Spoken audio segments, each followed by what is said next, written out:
colleges of agriculture, and other high-level Director General of Auxiliary Institute. The second row in blue is reserved for you. Thank you very much. I will ask the consul to give us Nigerian song. It is Nigerian Day, and it's promising to be great. Thank you and welcome once again.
Baby mi jọ̀wọ́ o jẹ́ ká jọ máa gbádùn.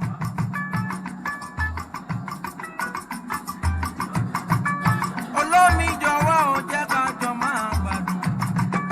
Àyà tó mọ yá yìí ló ń ṣe kẹ́ ọkọ rẹ̀.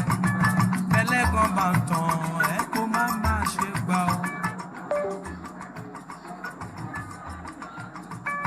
Ìdùnnú ńlá ní fọ́kọ káyà kó mọ̀ kẹ́ ọkọ. Oríire ló jẹ́ fáyà tó bá mọ̀ kẹ́ ọkọ o.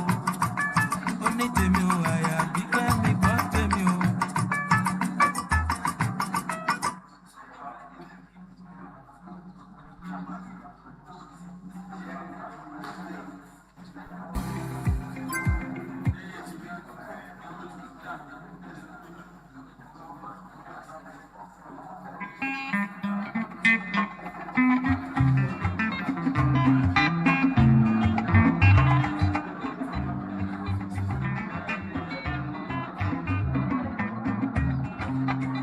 Èdùmàrè sọ̀rọ̀ mi dayọ̀, mo dúpẹ́. Hallelujah,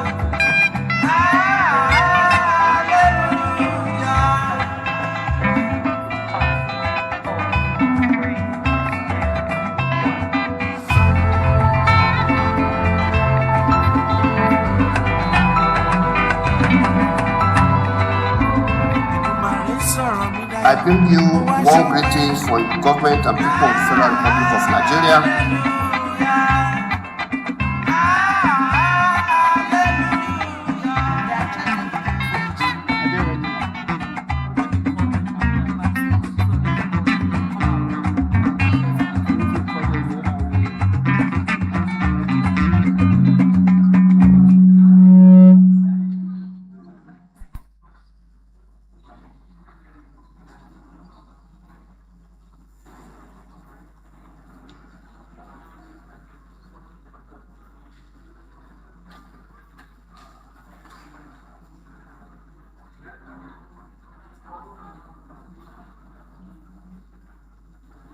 Ladies and gentlemen, do we have Professor Kende in the house? Okay. Professor Atugu, are you in the house now? Professor Atugu? Professor Atada?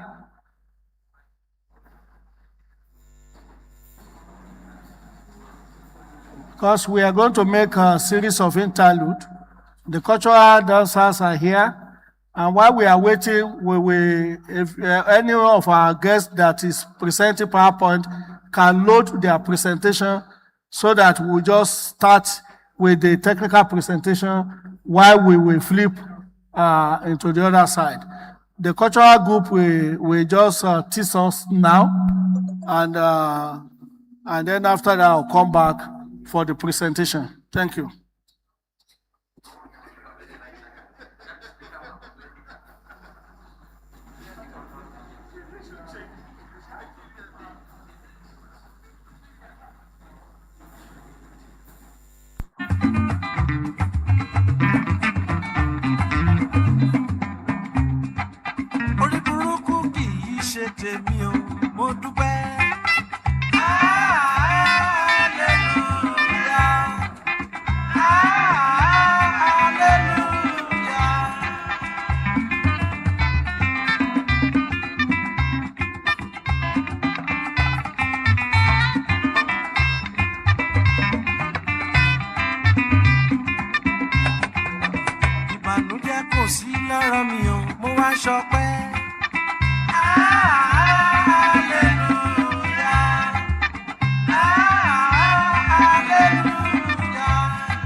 Sẹ́dá tó lè padà ẹlẹ́dá mi yé mo bẹ̀bẹ̀ o.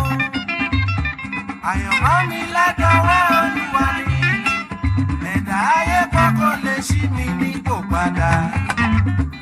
Ẹlẹ́dá mi yé mo bẹ̀bẹ̀ yé ẹlẹ́dá mi gbé mi lékè ayé.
Samson Ogunlade o, Baba Ejire ọkọ Bọ́lá.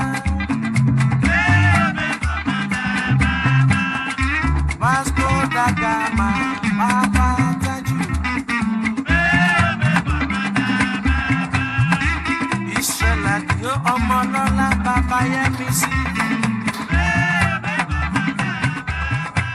Ayọ̀délé Dàrẹ́tọ̀, àwọn olórin lọ́rẹ̀ sí mi Baba Ṣẹ́gun.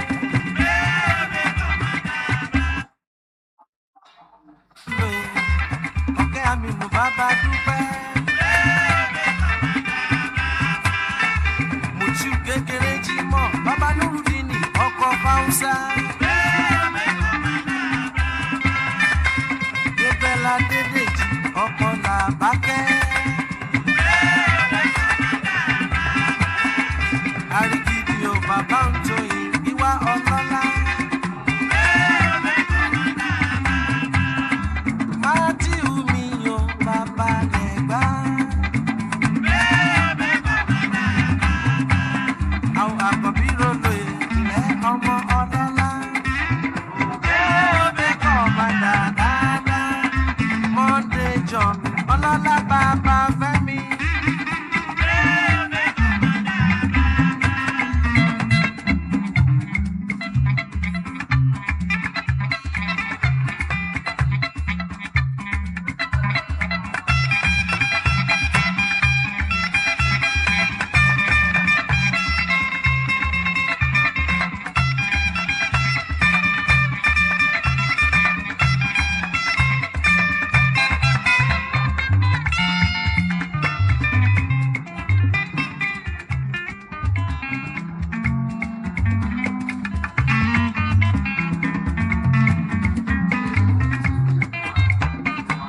Alájálá mi ọmọ ọlọ́lá. Alájálá mi ọmọ Alájàṣadé.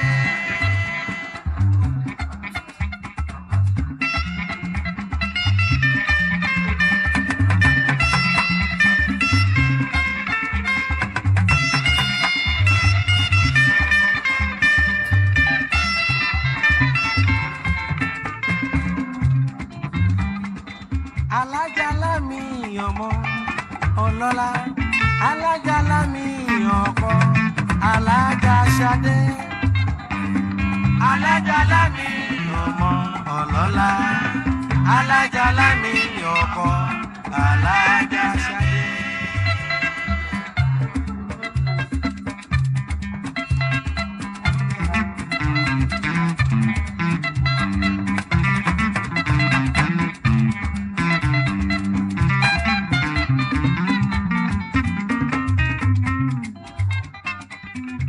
Ọ̀rẹ́ mi ká má kúrò, ká mú tẹ̀kọ̀ kúrò. Ṣadé dára lóbìnrin.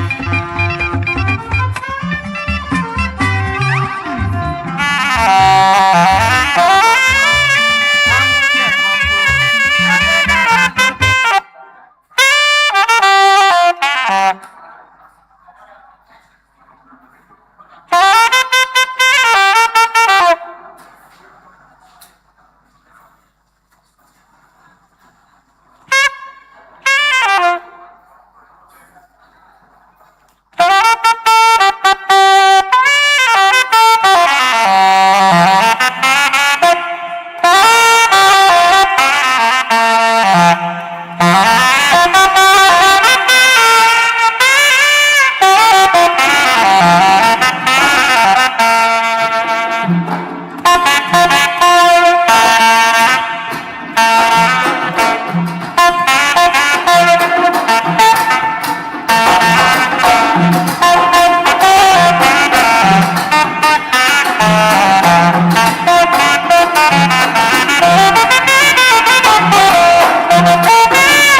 Aládé ènìyàn ò fẹ́ ní fọ̀rọ̀.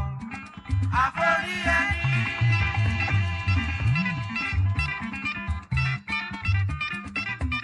Ènìyàn ò fẹ́ ní fọ̀rọ̀. Àforí ẹni. Tó bá lọ́gbọ́n fi síkùn ara ẹ. Ayé ò fẹ́ kó yẹ ni. Táǹfẹ́ ni. Táǹfẹ́ ni. Ènìyàn ò fẹ́ ní fọ̀rọ̀. Táǹfẹ́ ni.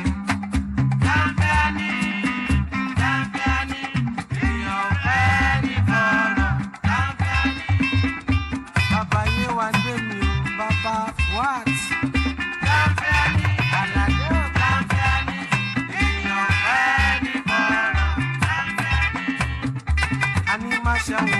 Aláàjì boss ní alálàdé. Dáńfíání, ènìyàn ò fẹ́ ní fọ̀rọ̀. Dáńfíání, ó dilé aláàjì alálàdé. Dáńfíání, dáńfíání, ènìyàn ò fẹ́ ní fọ̀rọ̀.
Lọ́wọ́ orí ẹ ti gbàgbé akunlẹ̀yàn.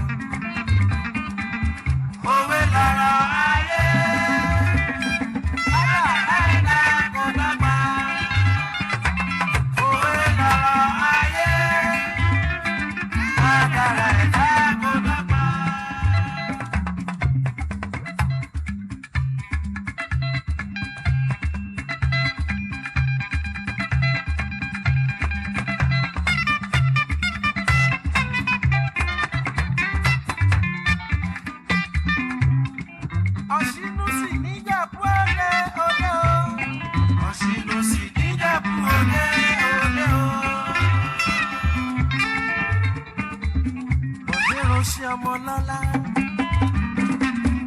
Ọmọlọ́lá níjẹ̀bú òde. Ọ̀ṣínúsì níjẹ̀bú òde òde o. Ọ̀ṣínúsì níjẹ̀bú òde. Tiwa làyàn fẹ́rẹ́ kí bọ́dẹ o. Ọ̀ṣínúsì níjẹ̀bú òde òde o. Láìdé ọ̀rọ̀ pọ̀. Ọmọ alákẹ́mọ mẹ́rìndínlógún. Ìjà ń tẹ̀bọ̀ níjẹ̀bú òde. Ìjẹ̀bú òde ò Ajagbalúra. Ọmọ àfìdípọ̀ tẹ̀ mọ́lẹ̀. Àfìdípọ̀ tẹ̀ mọ́lẹ̀ níjẹ̀bú òde. Àwọ̀ Ọ̀ṣínúsì bọ̀dé ni o. Bọ̀dé Ọ̀ṣínúsì àwọn orí ló ní ṣe. Àwọ̀ Aláàjì ọmọ orí ló ní ṣe. Ọmọ ọ̀rọ̀ pọ̀. Ọmọ ọ̀rọ̀ pọ̀. Ọmọ ọ̀rọ̀ pọ̀. Ọmọ alágẹmọ mẹ́rìndínlógún. Ìjà ń tẹ̀bọ̀ níjẹ̀bú òde. Ìjẹ̀bú òde o Ajá.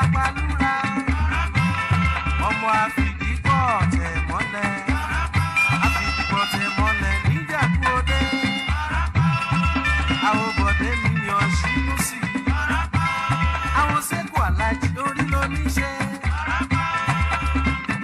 Ọmọ ọ̀rọ̀ pọ̀. Ọmọ ọ̀rọ̀ pọ̀. Ọmọ ọ̀rọ̀ pọ̀. Ọmọ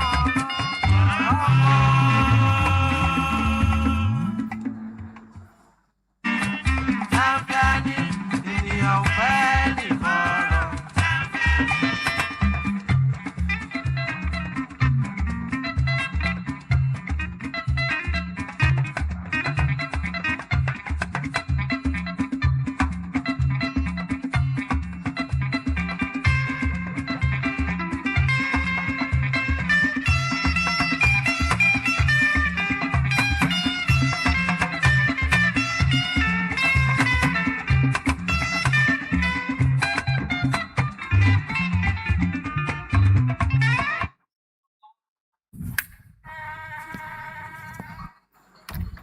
New Good Night Power Stick starts working in just 2 minutes and gives you a mosquito-free room.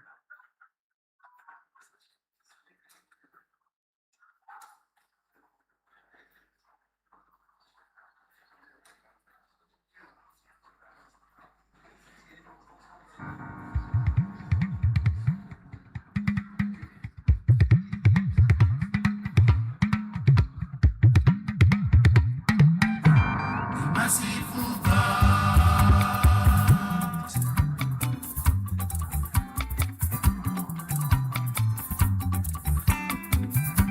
the merciful God,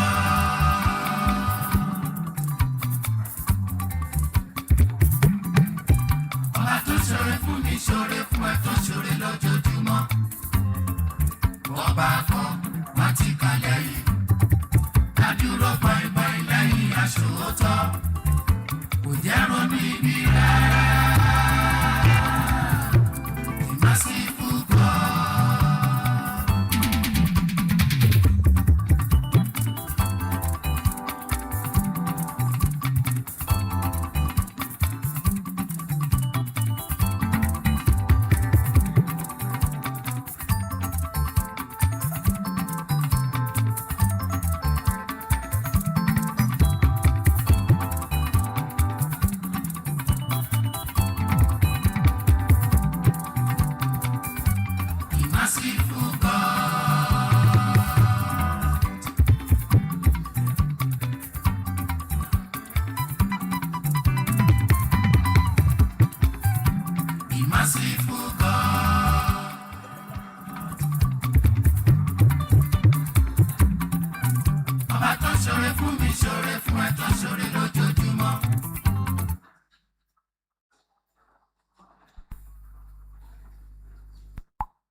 ṣoore fún mi ṣoore fún ẹ tó ṣoore lójoojúmọ́. Ọba kan má ti kà lẹ́yìn, dádúró gbọ̀ngbọ̀n lẹ́yìn aṣòótọ́, kò jẹ́ ronú ibi rárá. Ìmásíkú gbọ́.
Yeah, thank you very much, distinguished ladies and gentlemen.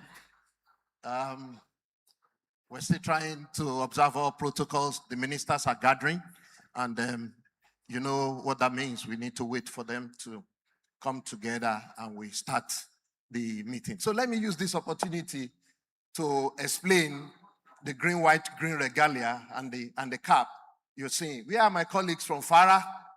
Please get my colleague from FARA in this Ghanaian boo-boo to show up in the hall. Where are they? Okay, you would have seen a handful of individuals who are dressed like me. We have FARA staffs, and this is our solidarity garment with the research fraternity in Nigeria. It is fully Nigerian garment. Nigeria taught the whole world how to do ashwebi. Am I correct with that? Yes, they taught the whole world. And that is quite philosophical. When we have events, when we have a celebration, you see the ashwebi thing. What ashwebi literally, what is literally saying is that I identify with you. I solidarize with you. I am part of you, and I support you. So when you see us like this today, FARA is saying, I support the Nigeria Agricultural Research Architecture. So the 17 Research Institute, you have the support of FARA, and that's why we put this on. Now, you will observe that this garment we put on also have a bit of traditional connotation. When the cap is bent to the left, okay, what it signifies in some of the culture in Nigeria is I'm in agreement with you. Yes, I come in peace, so I'm in agreement with you. You know that when we put it on the right, it is either I'm a single man, I don't have a wife, or I am protesting. And so in some of the culture, they will say, what has happened? Oh, yeah, change your cap. Then you change it to the left. In some of the culture also, once you see an elderly person, okay, or you appear before kings, you remove your cap. That is traditional.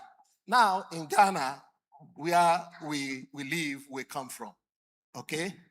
You will see our younger colleagues in FARA, they don't have a cap. They dare not. They dare not. So when you see anyone with a cap, he's a senior colleague in FARA. So you will see one or two of our colleagues. You are there, please can you stand up to show that you are compliant? You see another one at the back. So, and so he's compliant. He dare not wear cap when the ED is wearing cap. and so you begin to see the dynamics of cultural solidarity and relationship.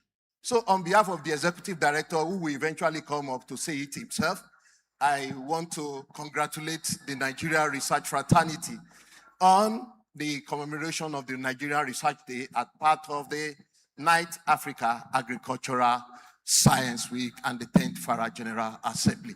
So, okay, thank you very much. I think I like a round of applause. We will wait a little for our leaders to come in and we'll start the program in earnest. Thank you.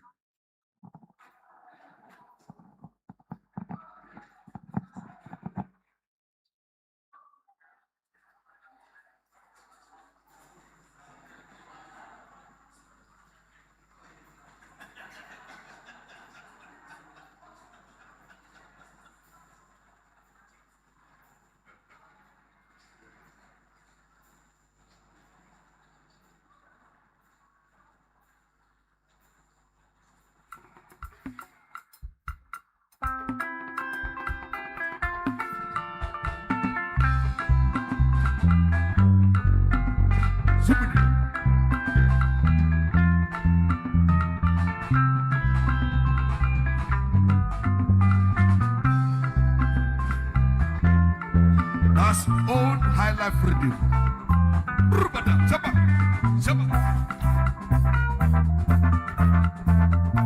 Odogu Alosa Subudia.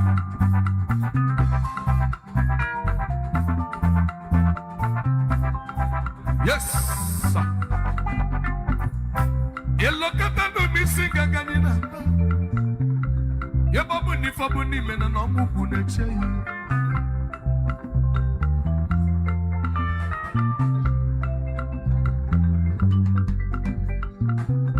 You look at the missing Gaganina Manunu. You babuni fabuni men and Omukune Chay. Imagine no one, Omukune Chay. Ipatagada kono wana muku lechei. Ibrugodu konfano na muku lechei. Ibrugodu polisi na muku lechei. Makano mubu na buna chichi. Ibrugodu na gamu gamu. Dobana. Subut. Nekene no neni. Ono nedi na patete.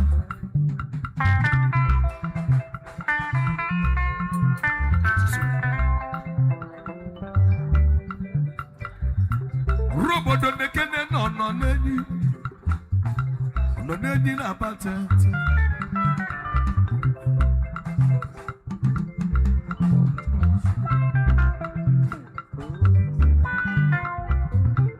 Ono nedi ni gadi.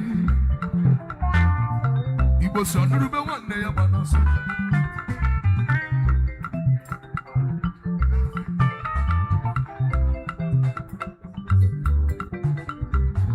The kid no negative about it. He was in on Ruben one day about us. I don't know what to go.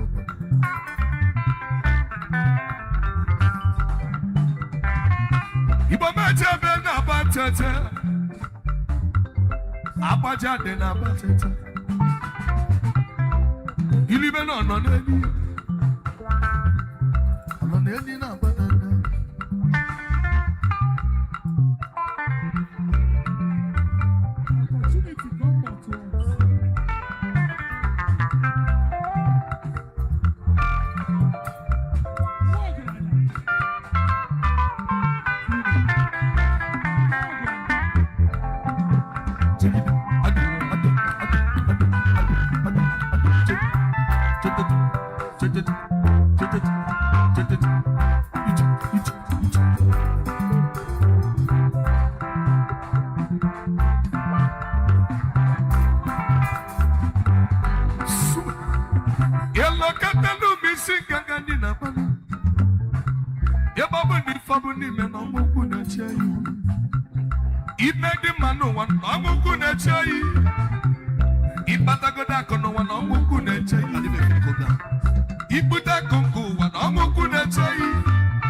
It's DJ Okosha on the mix.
Ewuro maka onye ogbo mu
The African giants are awake.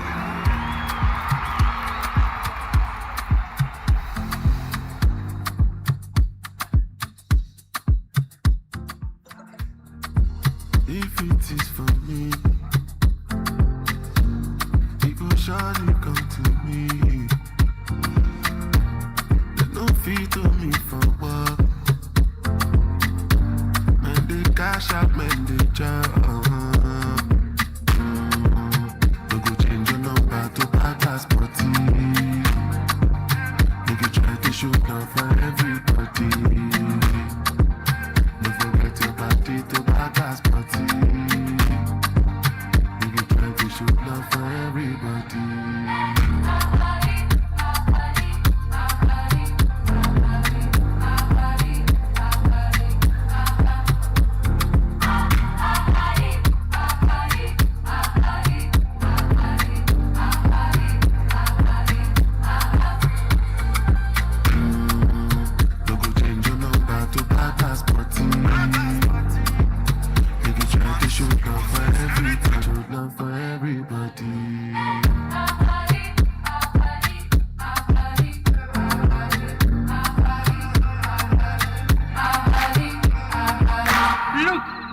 Where the sun is rising and not where the sun is setting.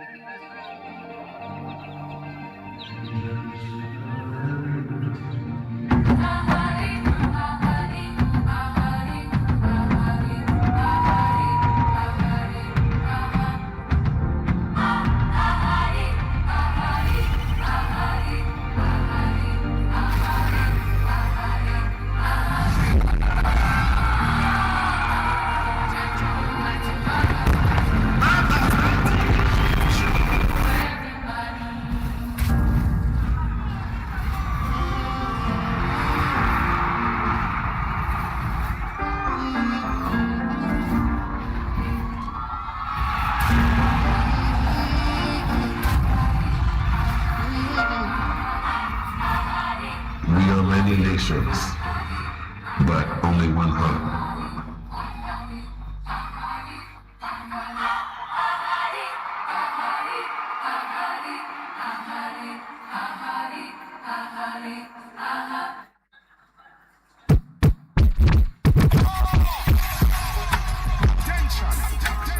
It is your favorite DJ, DJ Vicky 10.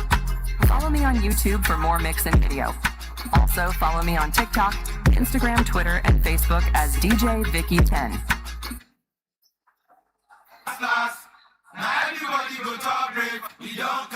It's your best international DJ, DJ Vicky 10.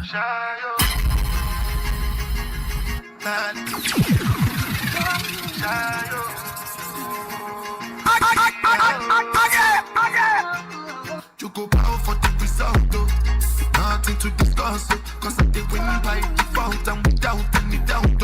I'm a me happy adult. I no go feed the girl. I no go feed the girl is out. I'm a mind that's you the dog. I put my life into my job and I know I'm in trouble. She manipulate the love. I know holy and I know that get both. Like the Baba Frayo, my ayo, don't cry yo. I need to go and shadow. I need to go and shadow. I need to go and shadow. I need to go and shadow. I need to go and shadow. I need to go and shadow. I need to go and shadow. I did Patagot and then kill Soboma. I did try to buy moto, Toyota Corolla. My feelings been this swing like Django Lover. Feelings been this swing like Django Lover. Now you crash your Ferrari for Lucky Bona. Now so much to remake, that pain all over. My feelings today swing like Django Lover. Feelings today swing like Timbani cat. You at you. I'm a white dog, give me Fendi suit. Why you say I did nothing for you? If I do anything you want me to do, Timbani cat. You at you. I'm a white dog, give me Fendi suit. Why you say I did nothing for you? If I do anything you want me to do, maybe another time, maybe another life. You be my wife. Long cast, last one. Now everybody go to breakfast and to say bye.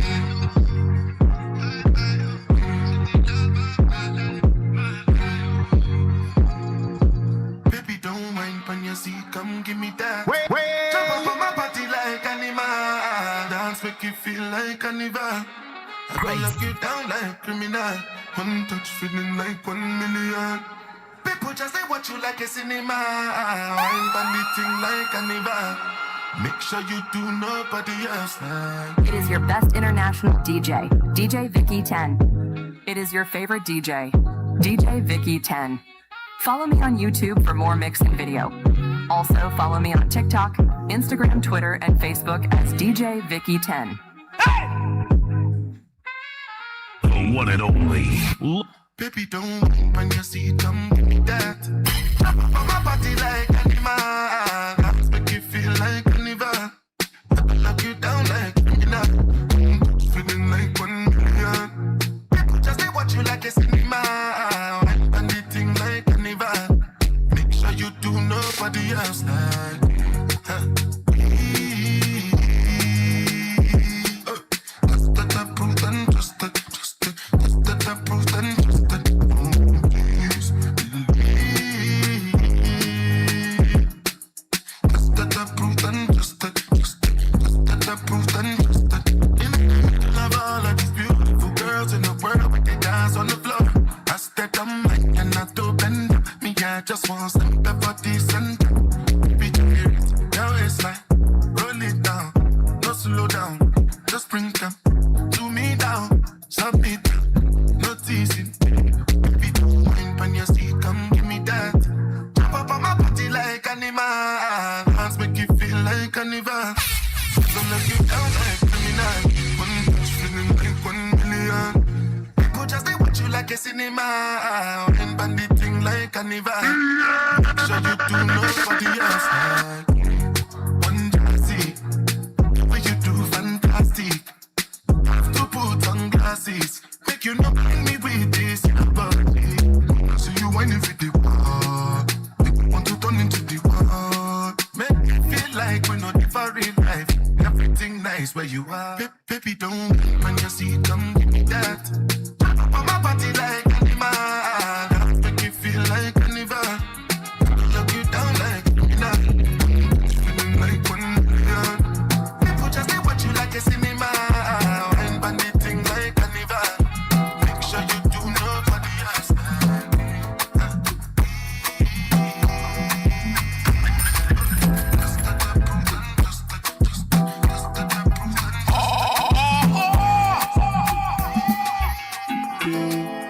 I'm gonna jump so cute. Now I be cool, I go jump so cute. Boss man, go jump so cute. When the bed today enter body, all the girl them go shake their body. go check your body. Oluwabana mo bona belly. Say mo bona belly. You know the money you take on police. Me I dey love you gone.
Giver of life, Alpha without Omega.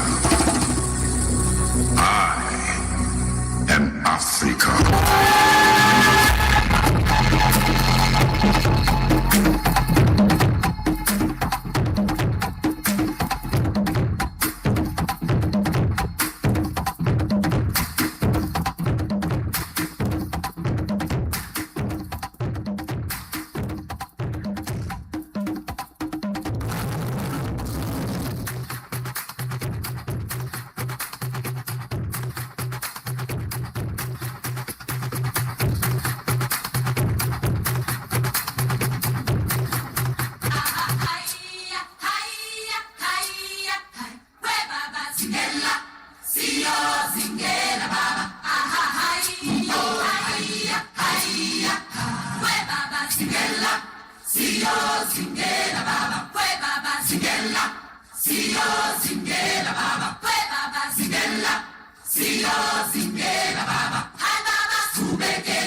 the African giants are awake.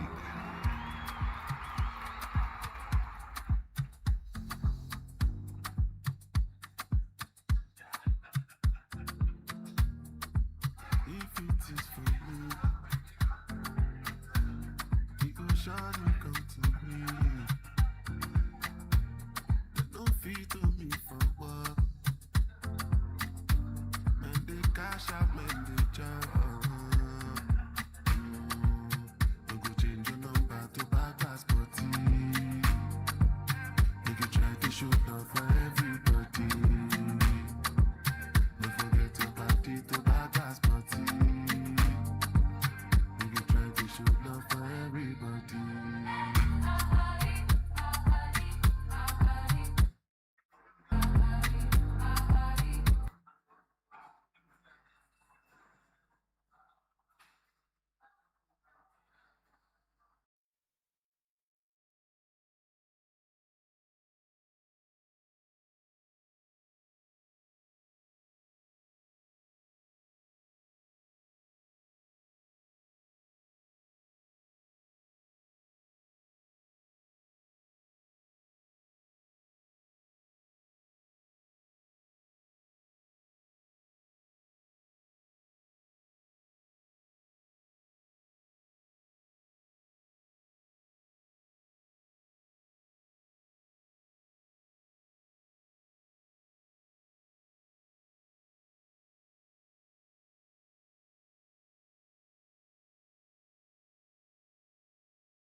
Excellencies, distinguished ladies and gentlemen, I want to announce the arrival of our leader, the Minister of Agriculture in Nigeria is in the hall.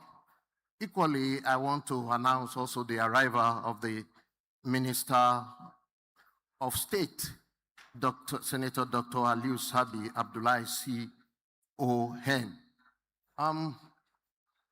Haven't received the dignitaries in the hall.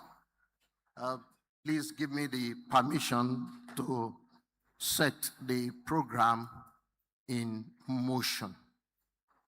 Thank you very much.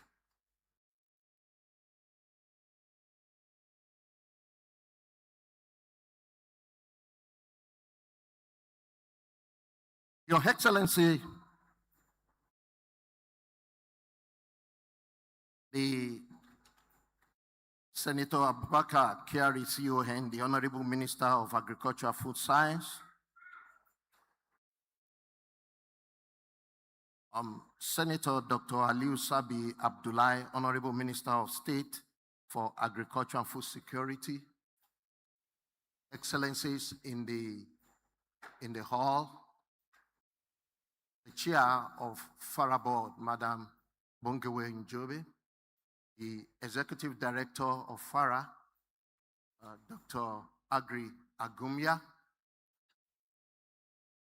the Director of National Agricultural Research Institute here present, directors from different departments and ministry in Nigeria, distinguished ladies and gentlemen. I want to welcome every one of us to this August occasion, the Nigeria Day. The Nigeria Day. I'll be glad if the Nigeria can just give a round of applause hearing that. It is the Nigeria Day, the biggest country on the continent, the country with the highest GDP in agriculture, the country with the largest number of agricultural research institutes, a country with 4 federal ministries working on the issue of science, technology, and innovation. And the current leadership is so enthused about agriculture that so much attention is given into it. Please, can we give a thunderous, big one to Nigeria?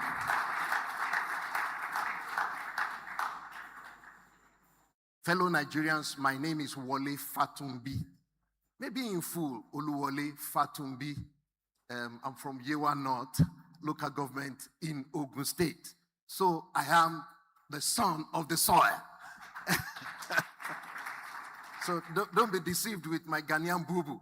Okay, I've been representing you very well in FARA and living in Ghana. And I must show solidarity to my Ghanaian host. Thank you very much, people of Ghana. So we are here today, and we will set the ball rolling. Our leaders are also in the meeting. So I will start by asking or requesting the Honorable Minister of State for Agriculture and Food Security, Senator Dr. Aliu Sabi Abdullahi, to come to the podium and give a welcome address. A round of applause for him. Thank you.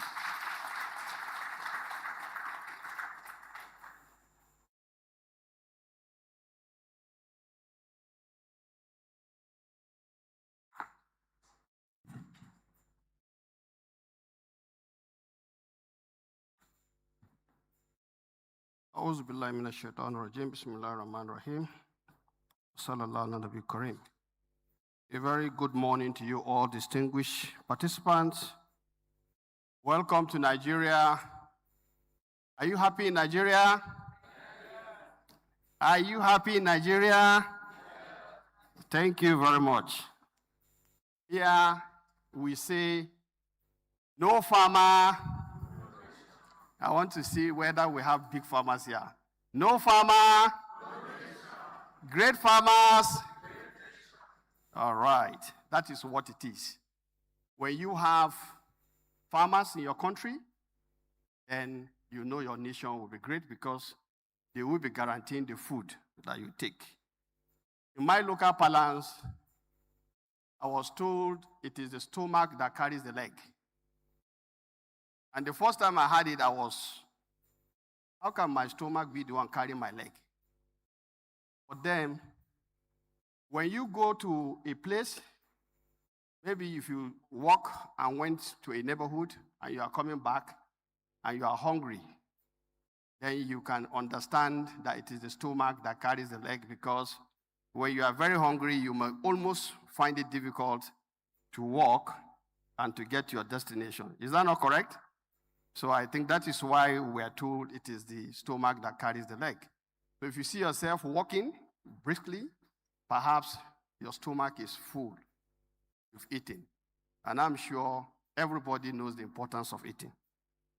With this, let me say it gives me immense pleasure on behalf of the government and people of the Federal Republic of Nigeria to warmly welcome you all to Nigeria Day, one of the landmark events of the 9th Africa Agricultural Sciences Week and the 10th FARA General Assembly.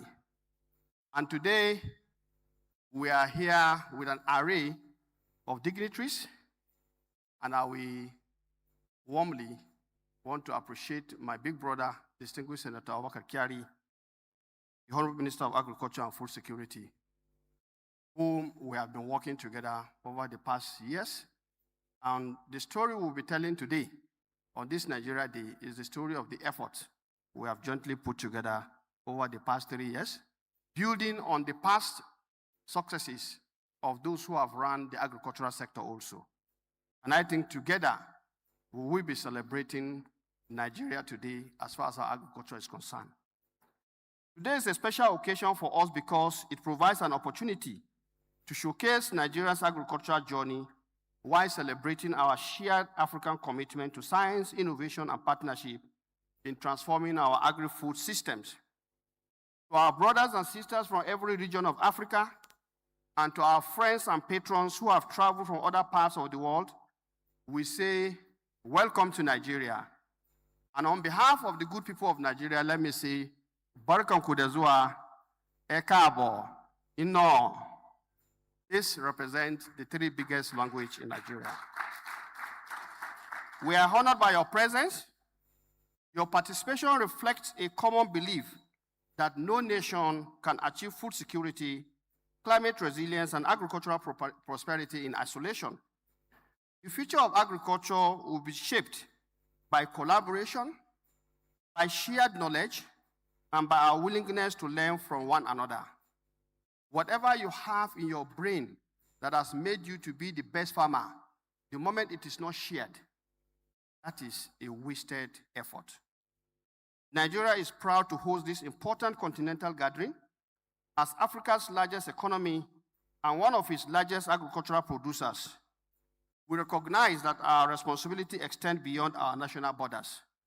And it is on this note that I want to say a very big thank you to our President, His Excellency President Bola Ahmed Tinubu, GCFR, who approved our hosting of this event because he believes that his vision of food security and food sovereignty can only be achieved when there is strong partnership. And so we have to host this to share knowledge and have exchange of experience with our African brothers. Nigeria is proud to be home to one of Africa's largest and most vibrant national agricultural research systems, comprising over 16 national agricultural research institutes, 18 federal colleges of agriculture, and universities of agriculture working in close collaboration with other faculties of agriculture in other regular universities. Development partners, organized private sector, and farming communities all together have been working assiduously to build the Nigerian agricultural system.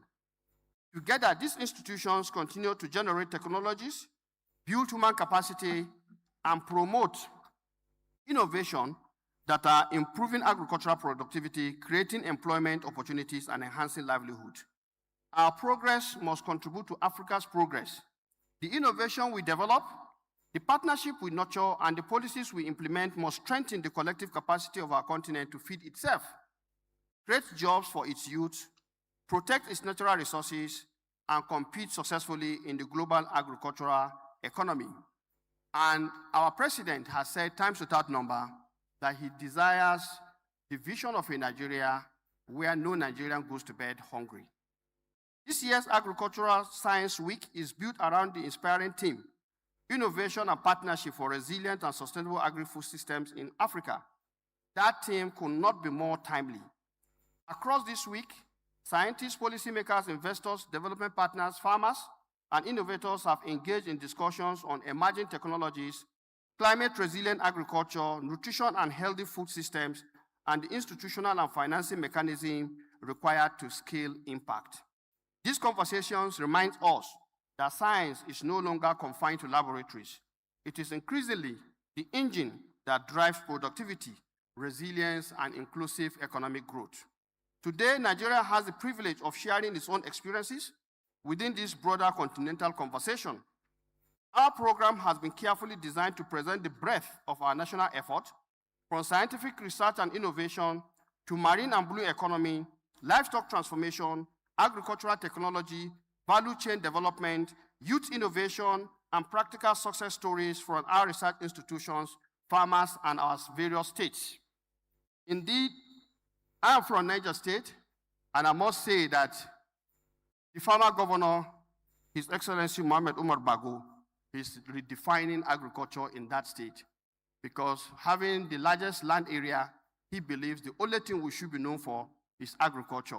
And that state also has 4 hydropower dams. So that tells you the scale of availability of water.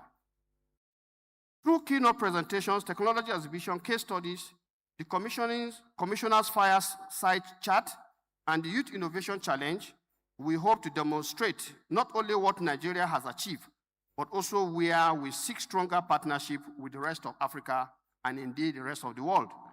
Under the leadership of our great leader, His Excellency President Bola Ahmed Tinubu GCFR, agriculture has been placed at the heart of Nigeria's economic renewal and food security agenda. The administration recognizes that sustainable agricultural transformation depends fundamentally on science, innovation, technology, and the institution that translates knowledge into practical solutions for farmers. This conviction is guiding our investment in agricultural research, digital agriculture, mechanization, climate-smart production systems, seed systems, extension services, livestock development, fisheries development, irrigation, and value addition. We are equally conscious that the challenges confronting African agriculture, such as climate change, soil degradation, pests and diseases, post-harvest losses, nutrition insecurity, and market volatility are shared challenges. They require shared scientific solutions. It is therefore fitting that Nigeria Day is not simply a national exhibition, but a platform for mutual learning. We hope that as you observe Nigeria's experience today, you also identify opportunities for collaboration, adaptation, and co-investment that can benefit farmers across the continent. One feature of today's program that deserves special attention or special mention is that we are placing considerable emphasis on our youth innovators.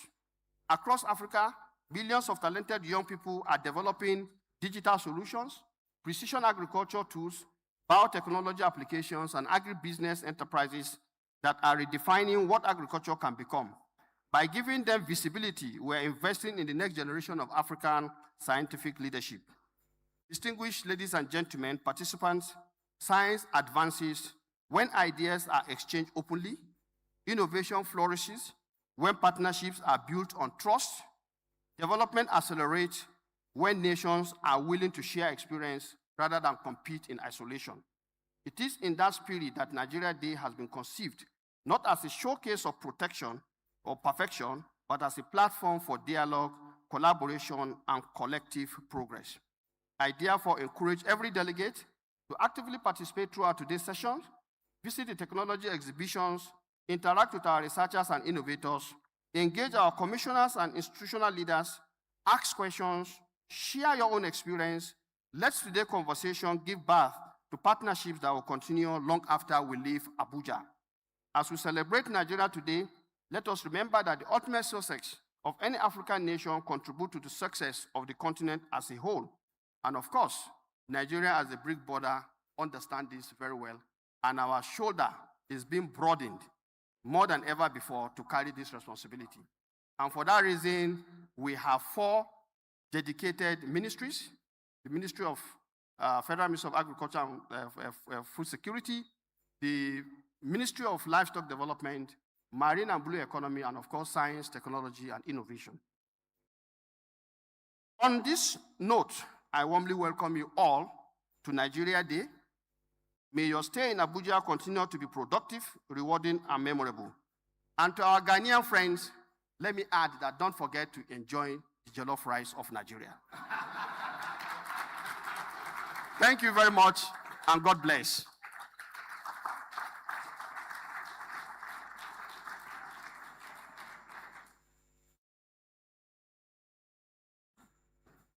Thank you very much, Honorable Minister of State.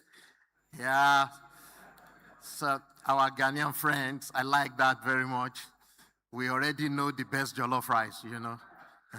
It is the one you find in Abuja, not any other place. Yeah, thank you very much, Excellencies, for all this thought-provoking. And I'm so enthused with the big recognition that the Nigeria Day is giving to youth innovators. I mean, they own the future, and we must begin to give them opportunity to express and demonstrate their potentials. Yes, I want to quickly call my very own leader, the chair of the FARA board, to just give 1 or 2 sentences, solidarity message to our Nigeria host on the Nigeria Day. So a round of applause for Madam Bongo Njobe.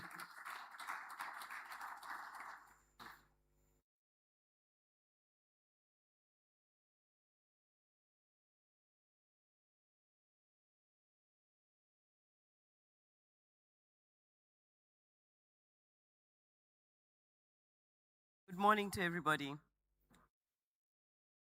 So, because our MC claimed an identity, he claimed his Nigerian identity, I also want to claim mine. I started going to school at Ijebode Luba Primary School in Nigeria. My parents were teachers at the high school, and I had the privilege of revisiting Ijebode 2 years ago. So, as a South African-born internationalist, I'm fully comfortable. And thank you very much for your welcome. I enjoy Nigeria, I enjoy Abuja, actually. I've seen it grow. And I think it's really wonderful of you to host this auspicious occasion.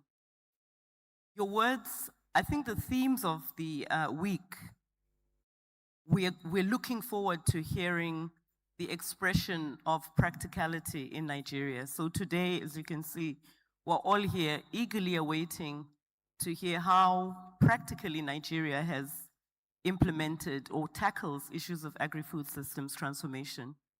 We had a small conversation around redefining the narrative about African agriculture.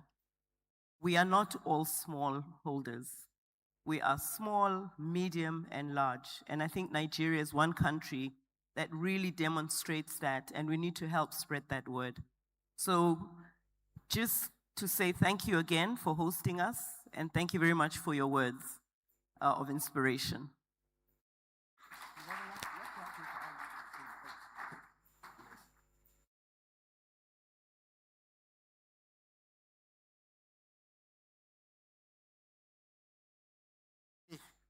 Thank you very much, Madam Bongoe Njobe. Can we ask for more better leader? No, you are just the best. Thank you very, very much. Let me give an array of things that are laid out for this morning, then late morning and afternoon. After now, I'm going to invite our own very leader, the minister, to give a keynote presentation. And I've listened to the minister many times. He is always very philosophical. So be prepared to enjoy that.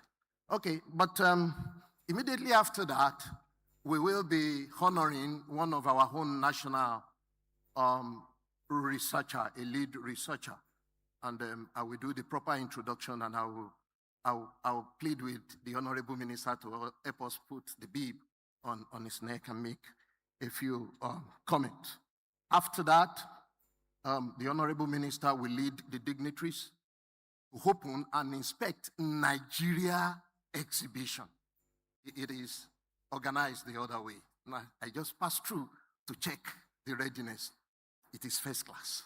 So we go together after the dignitaries walk through it, the entire audience. Then we come back in the afternoon for other key presentation, and we go that way. Okay, I haven't given you tidbits on what we are waiting for. Let me invite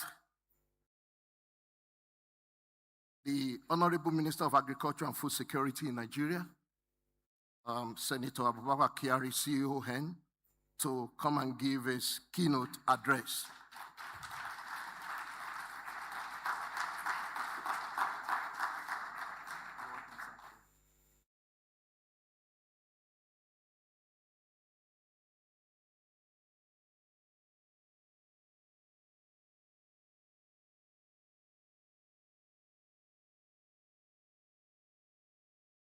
My brother, the Honorable Minister of State,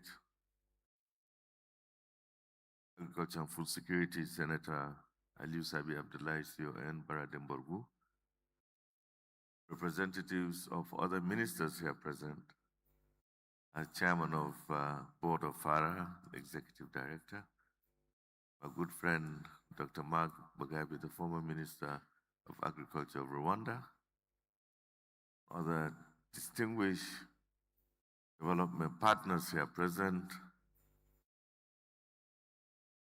heads of National Agricultural Research Systems, development partners, representatives of CGIAR centers, leaders of the private sector, distinguished scientists, participants, ladies and gentlemen, good morning.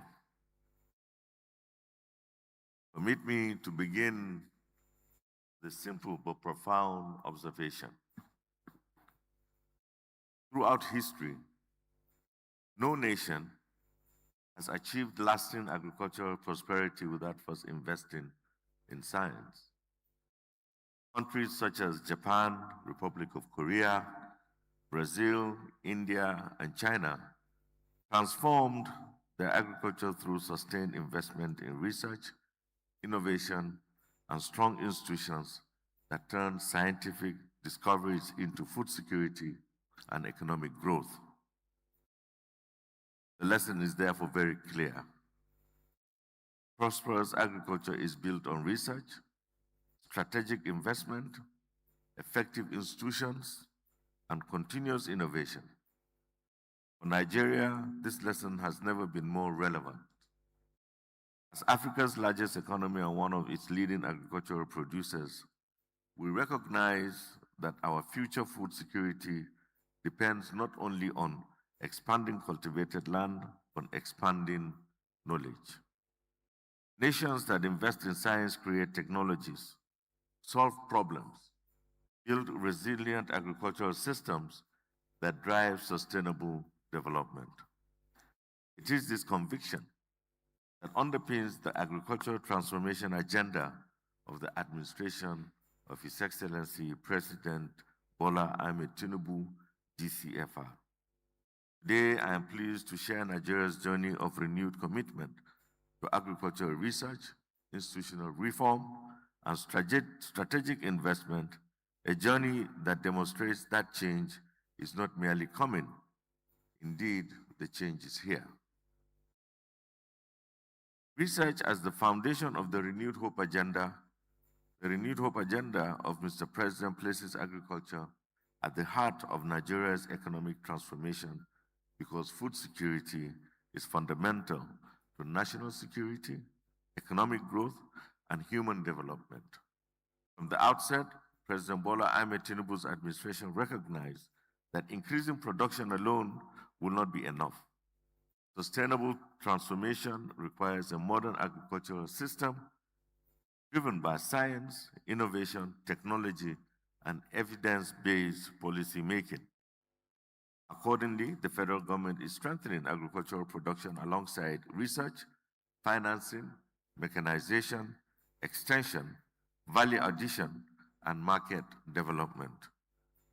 This integrated approach recognizes that every successful agricultural intervention, from improved crop varieties and soil restoration to climate adaptation and livestock improvement, must be anchored on sound scientific evidence.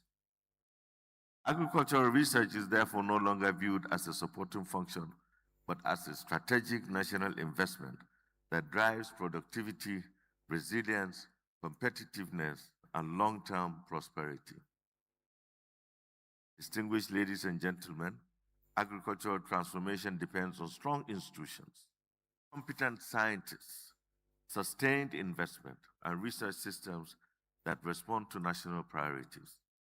Around the world, countries that have successfully transformed their agriculture have done so by investing in research and generates technologies, adapts innovation to local realities, and delivers practical solutions to farmers and industry. Nigeria is privileged to possess one of Africa's most comprehensive agricultural research systems. Over the years, we have established a network of specialized institutions that generate knowledge, develop technologies, build scientific capacity, and support innovation across the agricultural value chain. This research infrastructure remains a strategic asset for achieving food security and agricultural transformation. At the center of this is the Agricultural Research Council of Nigeria, ARCN, which provides strategic leadership, coordination, quality assurance, and policy direction for agricultural research. Through ARCN, government aligns research priorities with national development goals while strengthening collaboration among research institutes, federal colleges of agriculture, universities and extension services, and the private sector. Today, these institutions are being repositioned to become more responsive, collaborative, and innovation-driven.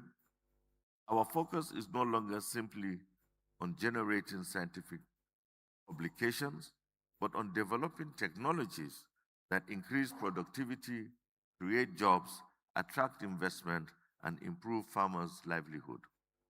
To achieve this, the ministry is strengthening collaboration among researchers, universities, state governments, development partners, farmer organizations, and private investors to accelerate technology development, commercialization, and adoption.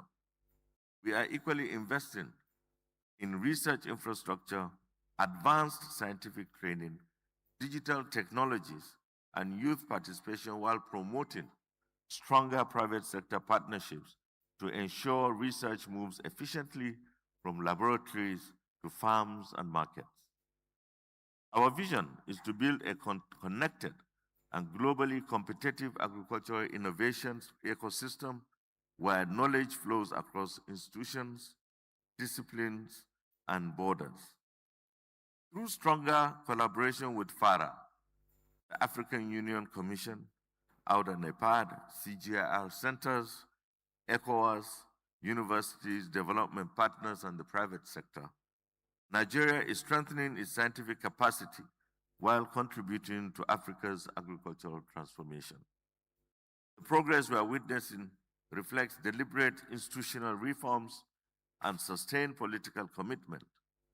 Agricultural research is now recognized as a strategic national investment that will drive food security, economic competitiveness, environmental sustainability, and national resilience. Our goal is to build a digitally enabled, commercially oriented agricultural research and innovation system that delivers solutions for Nigeria and contributes to Africa's agricultural renaissance. A defining feature of the Renewed Hope Agenda is the recognition that sustainable agricultural transformation depends on deliberate investment in science, innovation, and technology.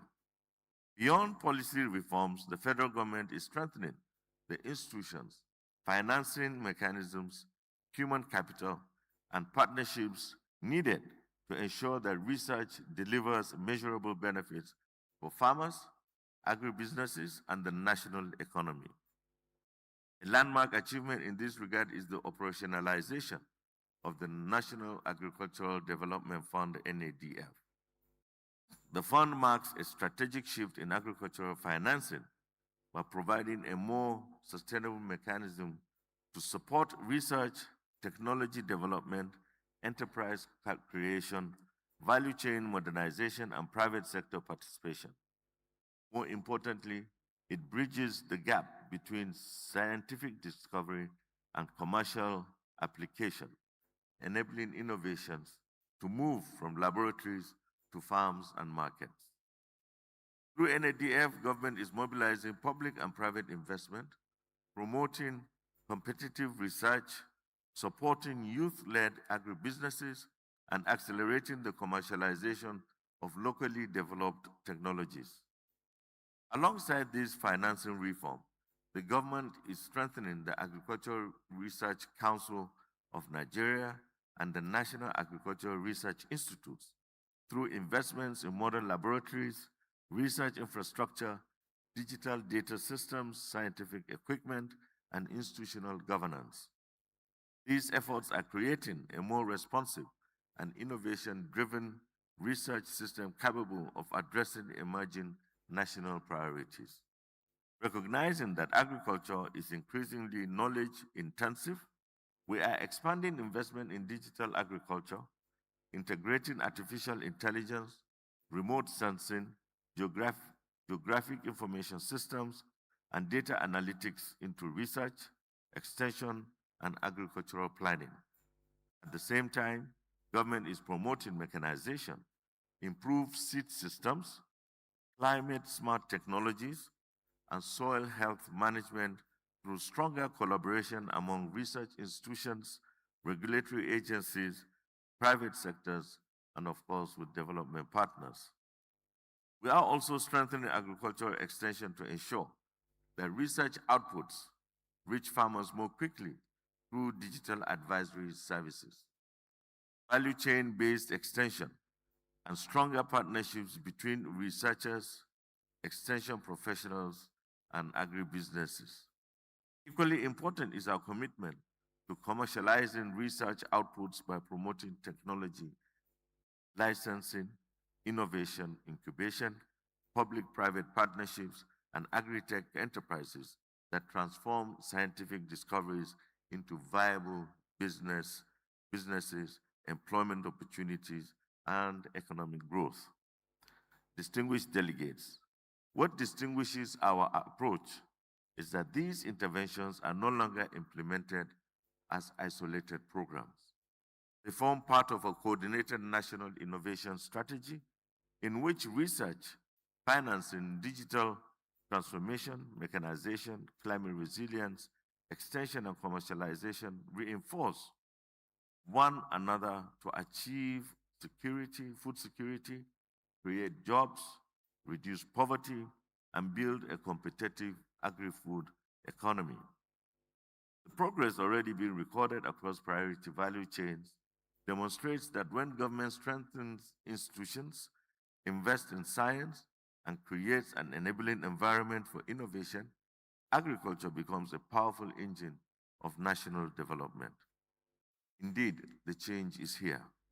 It is reflected in stronger research institutions, innovative financing through NADF, modernized innovation systems, and growing collaboration among government, academia, development partners, and the private sector.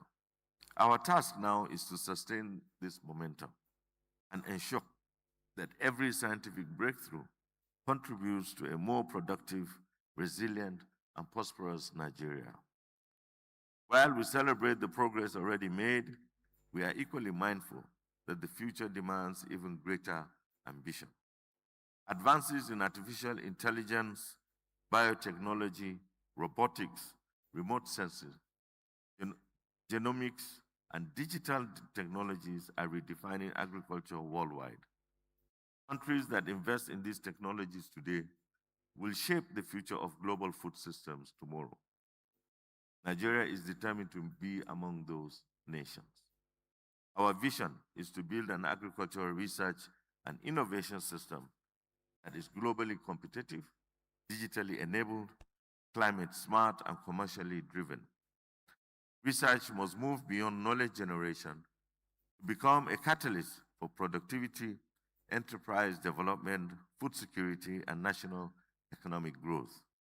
To realize this vision, we will focus on 5 strategic priorities: strengthening scientific excellence, accelerating digital transformation, promoting commercialization and private sector participation, investing in human capital, and deepening partnerships at national, regional, and global levels.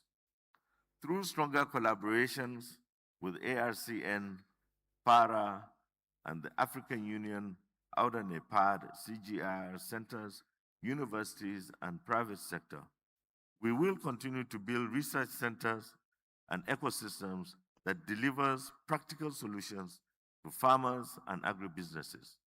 Our ambition extends beyond Nigeria.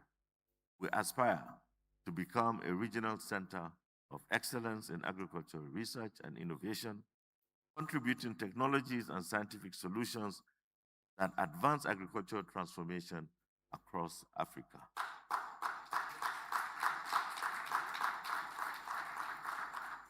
Above all, we remain committed to ensuring that research creates tangible impact, improving productivity, creating jobs, strengthening food and nutrition security, protecting our natural resources, and enhancing the competitiveness of the Nigerian agriculture in regional and global markets.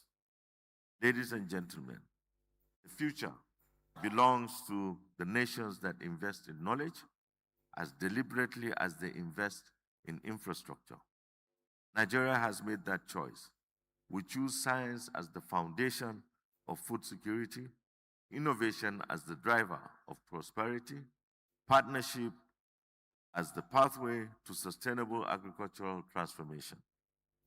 That is the future we are building. That is the vision guiding our actions. And that is why we can confidently say the change is not only here, it is gathering momentum. Distinguished ladies and gentlemen, as I conclude, let me leave you with one enduring conviction. The future of African agriculture will be shaped not by the resources we possess alone, but by the quality of our science, the strength of our institutions, and our commitment to innovation. Africa must invest more boldly in its own scientists, research institutions, and innovation systems. While global partnerships remain important, sustainable agricultural transformation must increasingly be driven by African knowledge, African leadership, and African investment. This is the path Nigeria has chosen. Under the leadership of His Excellency President Bola Ahmed Tinubu GCFR, we are strengthening agricultural research through institutional reforms, strategic investments, innovative financing, because we believe that investment in science is an investment in national prosperity. Yet no nation can transform African agriculture alone. Nigeria therefore remains committed to working with FARA, African Union, Outer NEPAD, CGIAR centers, regional economic communities, and all our partners to build a resilient and competitive African agri-food system. As we deliberate throughout this Science Week, let us move beyond dialogue to decisive action by investing in science, empowering our researchers and young innovators, and accelerating the commercialization of African technologies. Change is here. Let us sustain it. Let us accelerate it. And let us build it together.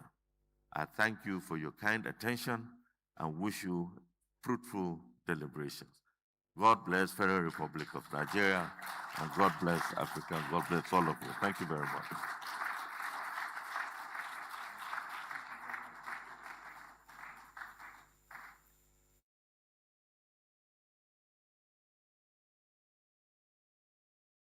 Thank you very much, the Honorable Minister, for this scintillating presentation of the progress Nigeria is making.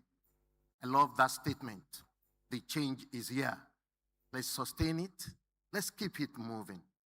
And the Honorable Minister also admonished that it should not stop here. It should not be talks. We should foster effective partnership to ensure that we deliver for the continent. Once again, thank you very much for your leadership and for those thought-provoking words. We will surely make it.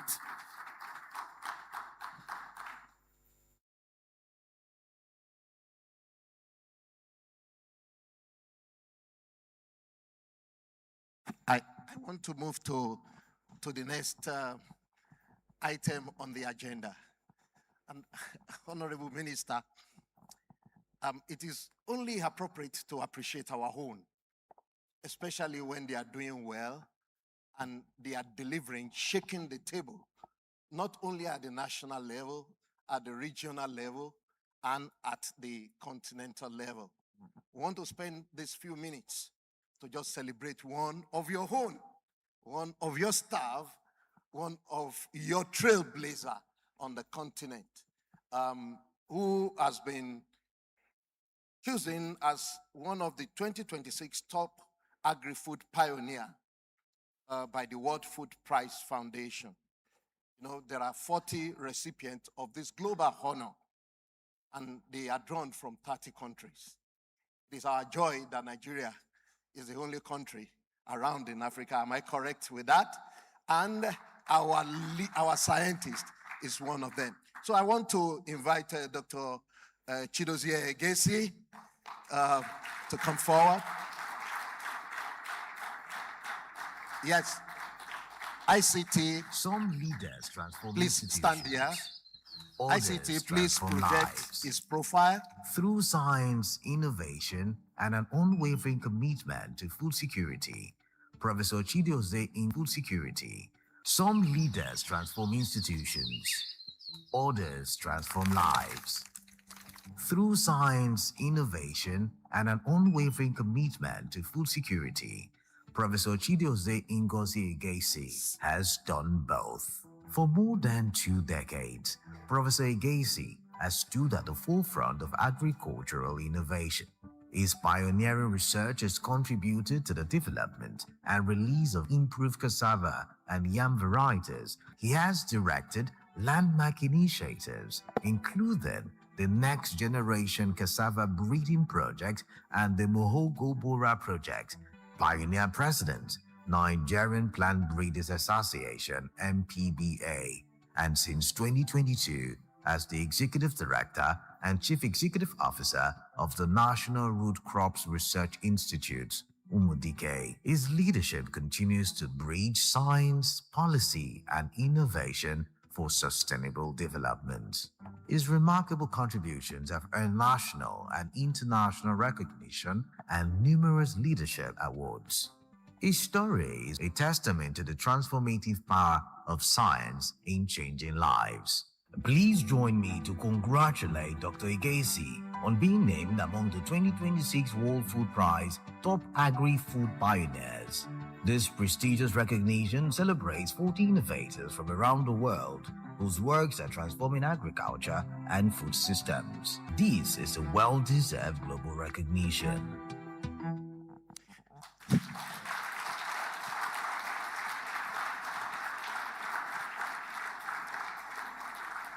Honorable ministers, the Minister of State and the Minister.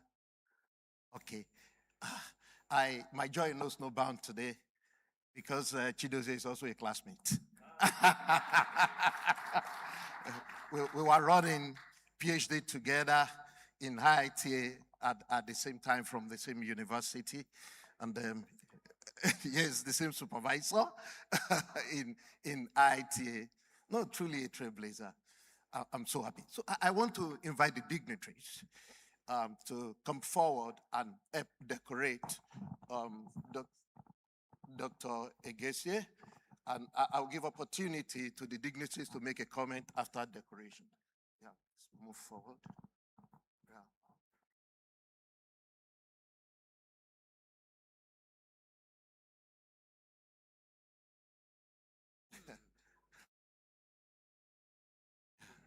Yes.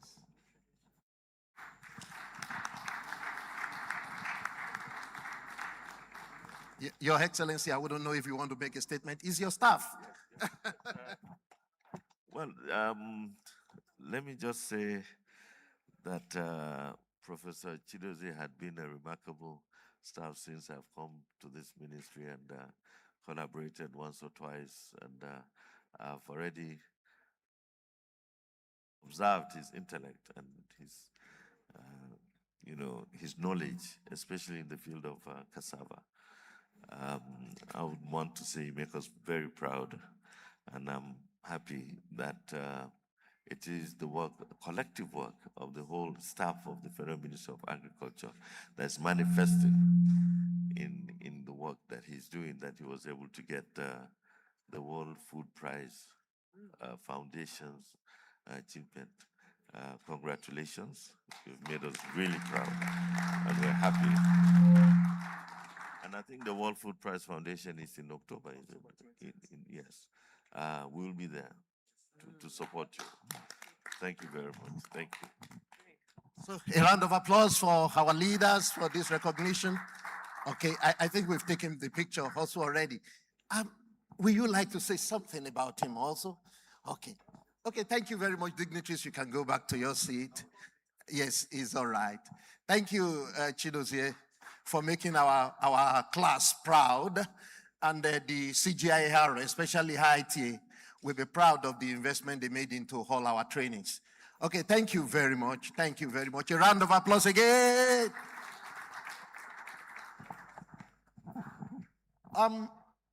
One last item, and we draw the curtain for this segment. We will come back. We'll go for coffee break and come back afterwards. The Honorable Minister will lead the dignitaries to open the Nigeria exhibition at the back there. Then we allow the dignitaries and the directors of National Cultural Research Institute to go first to open it because of the space there. Then afterwards, all of us, we go there to see the great work Nigeria is doing. Okay, thank you very much. We're ready to go for opening the exhibition. Yes.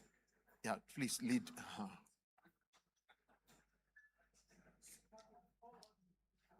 The Provost of Colleges, the Director of National Cultural Research Institute. Please, let's follow the minister to open that.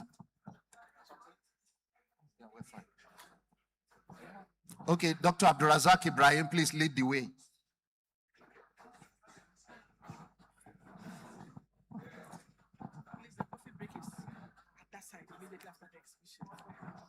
Okay, participants in the audience, the coffee break is also at the back. We go there after the exhibition.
We need to start gathering together to start the next session. Yeah, the next session is very interactive, so we need to gather together now. Yeah. Am I truly talking to the right people? I should go outside and shout, not to people who are already seated.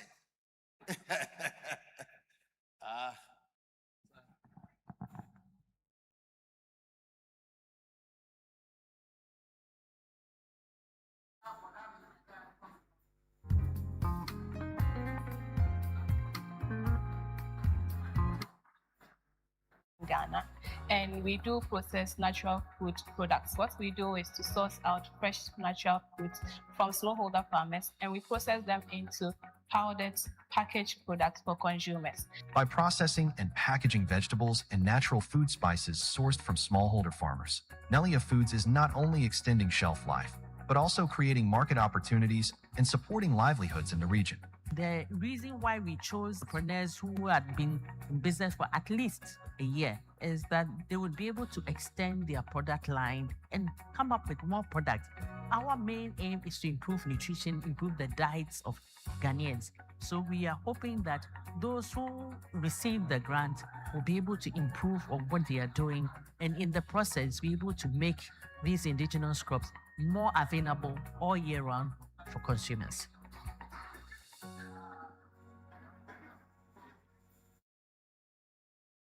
We want to discuss the issues of policies, coherence itself at all levels, the national level, regional level, and continental level.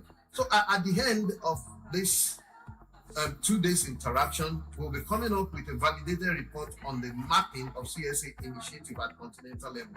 I think after now, we will be having presentations on that, and we want to find a way to get the stakeholders validation. Then we want to find a validated report on policy coherence for the implementation of CSA in Africa. Then we want to have develop the focus for the next biennial CSA conference. I think Dr. Yemi mentioned that in his opening remark. The biennial conference we had in December last year has been a landmark event.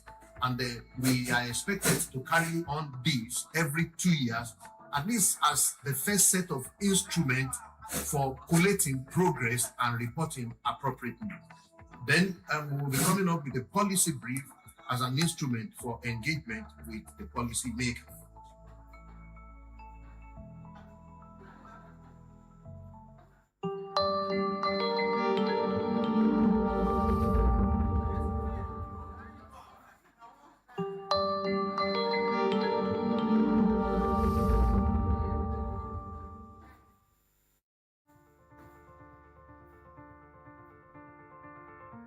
In the last couple of decades, our continent has gone through different phases of what I describe as cyclical abiological shocks. And these shocks range from all sorts of climatic events that have overwhelmed our cropping systems, talking about farming, talking about flooding, talking about the lack of equipment to be able to conduct the right kind of research on the continent.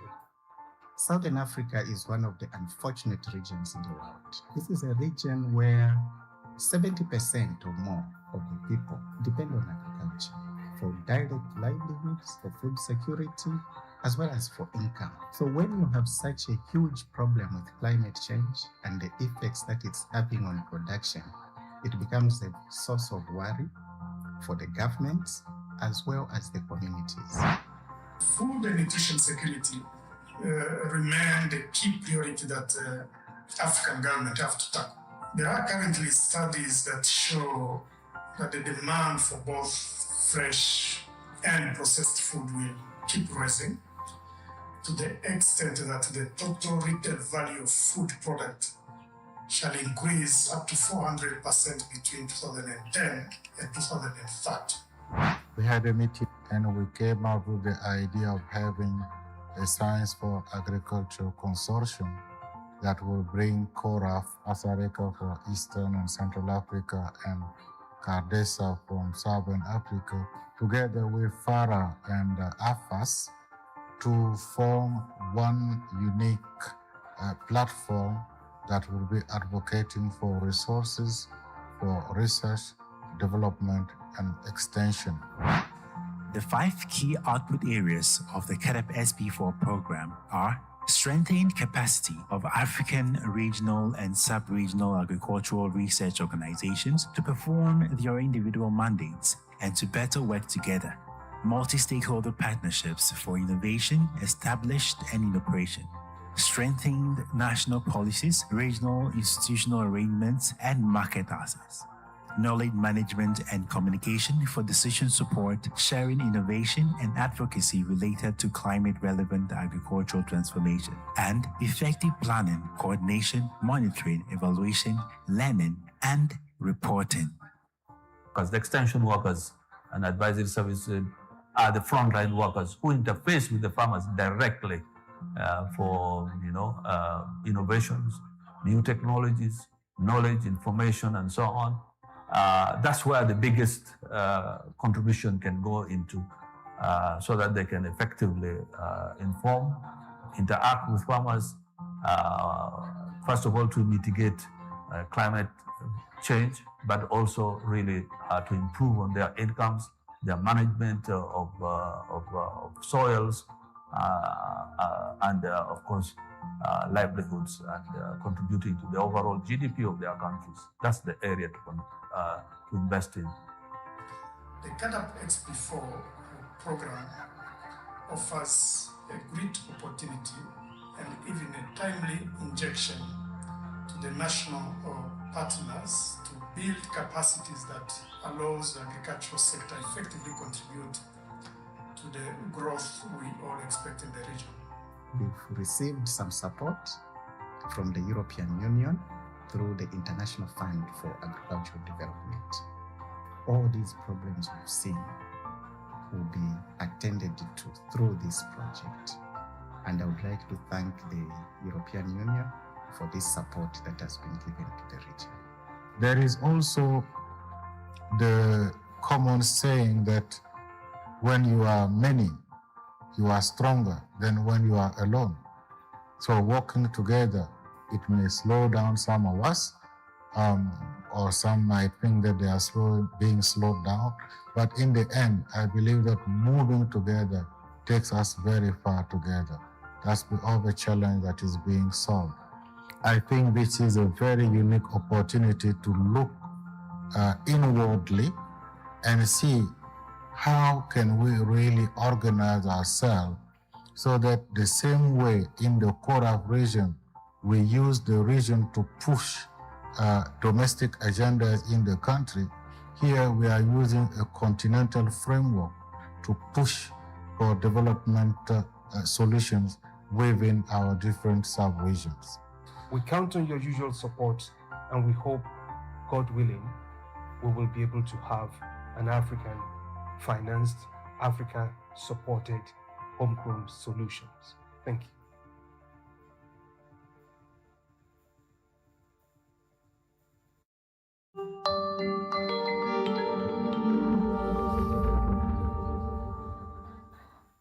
The Consortium Europe-Africa on Research and Innovation for Food Systems Transformation, CFIRST, is a bicontinental effort between the European Union and the African Union to operationalize the International Research Consortium, a long-term platform on food, nutrition security, and sustainable agriculture in line with the FNSSA roadmap of the AEU High-Level Policy Dialogue. CFOS is operationalizing the International Research Consortium in 2 key phases.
Let me welcome you also. Once I get the message that the dignitaries are on their way to join us.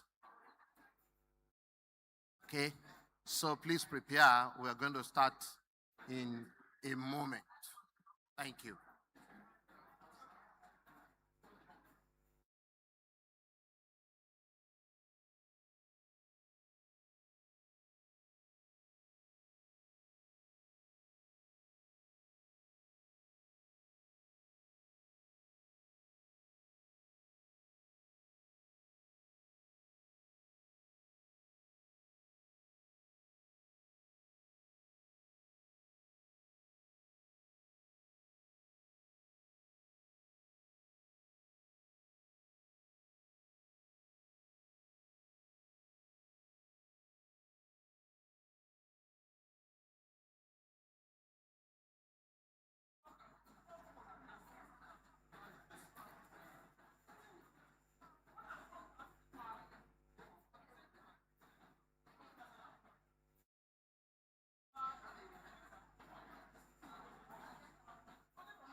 Okay, distinguished scientists, I received the authorization of the Minister of State to go on with the program. He will be joining us shortly. The exhibition has been very intensive and just finished. So, the next presentation in this session is case studies of sustainable agri-food system in Nigeria. Case study on sustainable agri-food systems in Nigeria. And the presentation will be made by Professor Hobi Kende, the Vice Chancellor of Federal University of Agriculture, Abeokuta. Prof, can I invite you now to make your presentation? And the ICT, can you put up a slide? A round of applause for Professor Kende.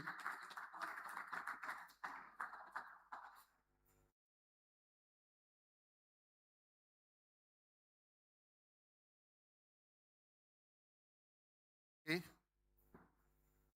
While we wait for Professor Kende to mount the podium, I want to say that after him, we will be taking success stories from Nigeria Institute and from the colleges of agriculture.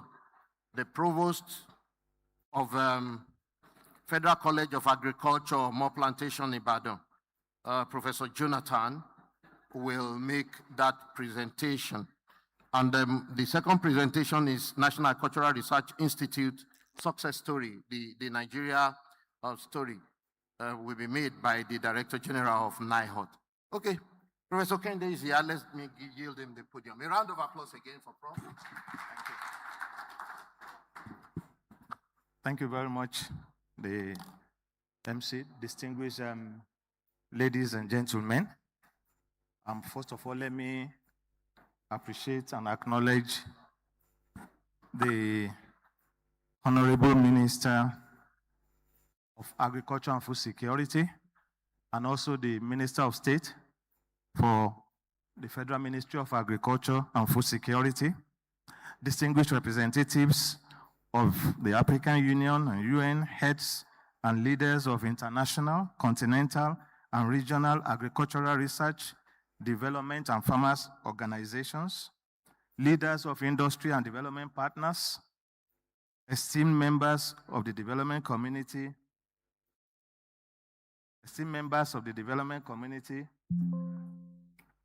okay, respected colleagues from academia and research institutions, gentlemen of the press, distinguished ladies and gentlemen. It is both a privilege and honor to share insights on the success stories of agricultural innovations emerging from our agricultural universities. First of all, as an introduction, I'm Professor Olushola Babatunde Kehinde, the Vice Chancellor of the Federal University of Agriculture in Abeokuta. Just to let us know, in Nigeria, we will now have about 8 universities of agriculture spread all over the 6 geopolitical zones of the country.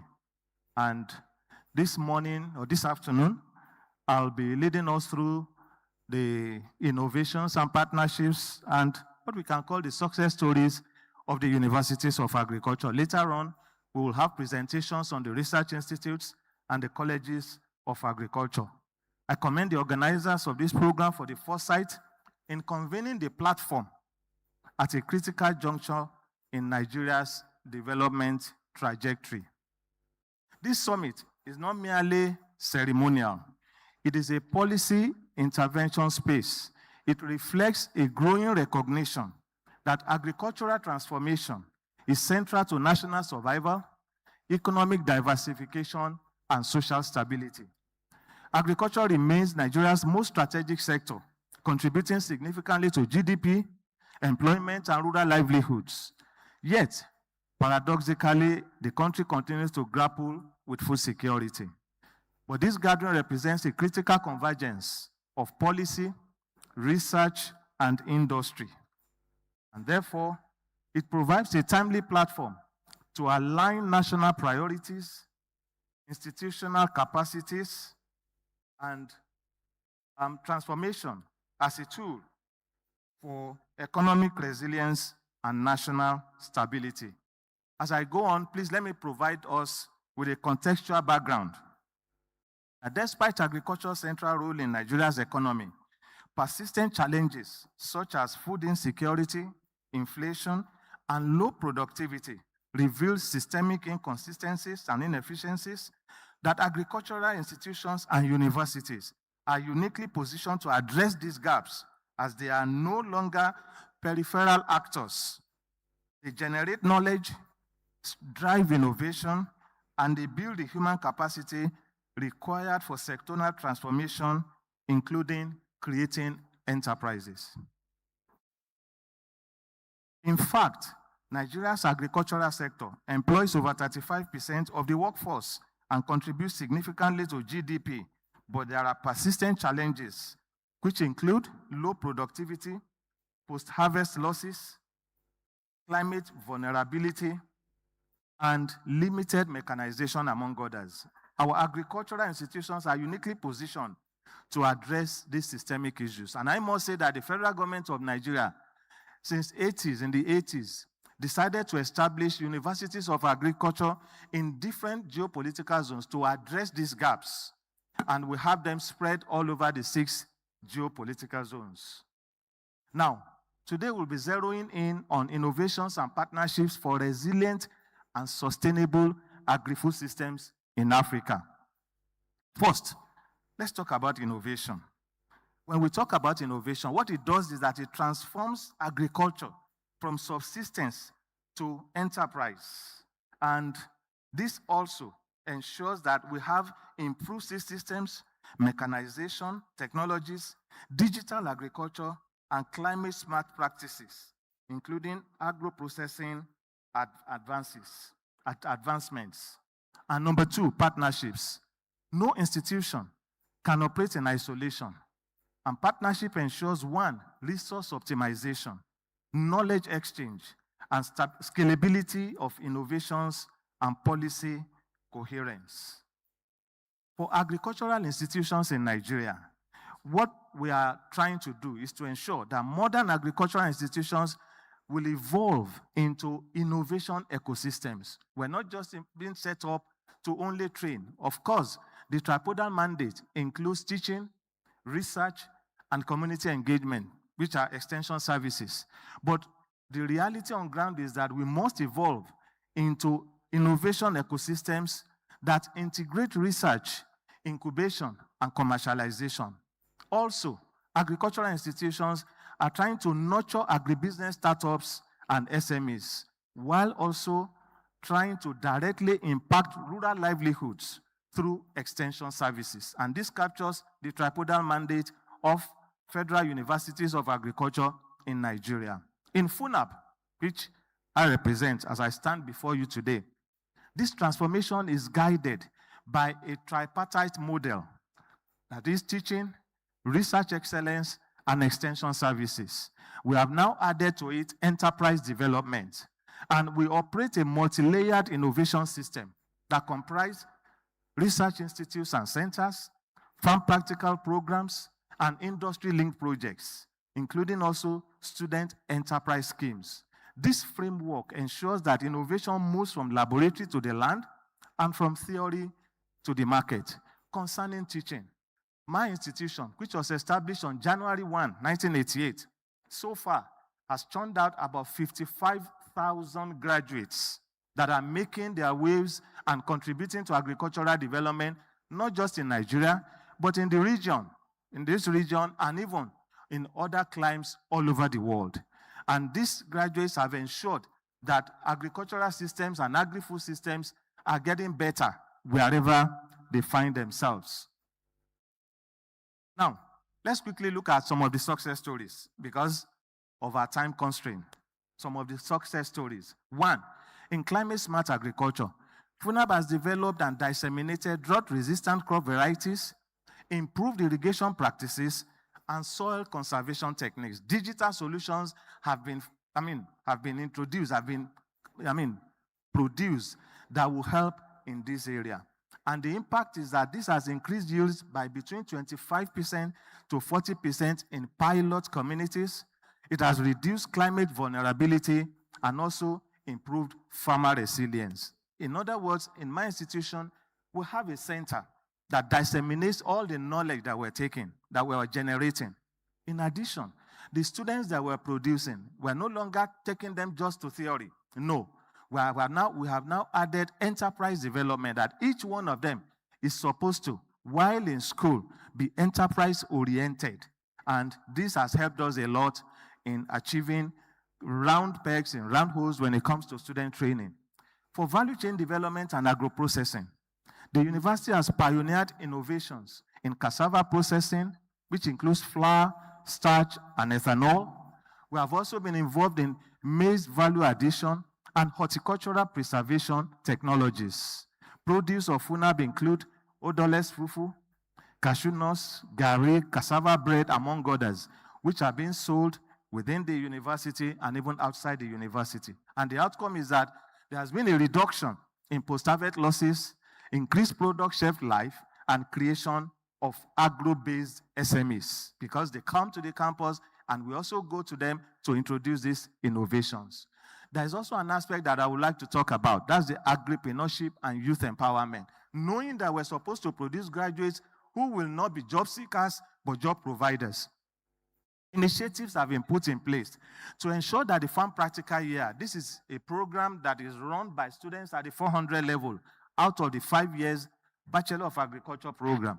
And what it has done is to equip these students with what they will need to survive outside there on their own. We also have youth-focused training modules that we are running in partnership with other external bodies, including some NGOs. Graduate Employment Scheme for Agribusiness Owners, including the collaboration with British American Tobacco Nigeria Foundation. This foundation has approached us and selected graduates are given funds to stay on campus, while even the university is also extending this to graduates that are interested, that after graduation, they stay on campus for 2-3 years, hone their skills in different areas before they move out to expand whatever it is that they are involved in. And British American Tobacco Foundation has been sponsoring these people for the past 4 or 5 years, giving them startup funds to ensure that they become self-reliant in agricultural production. We also have partnership-driven successes, funding and mentorship support, startup incubation, and market linkage facilities. The impact is that hundreds of youth-led agribusinesses reduce graduate unemployment and increase youth participation in agriculture. Now, biotechnology and advanced research. Knowing that one of our mandates also is agricultural research, key breakthroughs have been introduced, have been obtained from our university, and this include improved crop genetic species, pest-resistant varieties, and soil fertility innovations. Even we just came up about 4 or 5 years ago with Funab Alpha, which is an improved and dual-purpose chicken variety that combines high yield in terms of flesh with good egg-producing capacities. And the strategic importance is that this has enhanced food security, reduced dependence on imports, and promotes sustainable agriculture.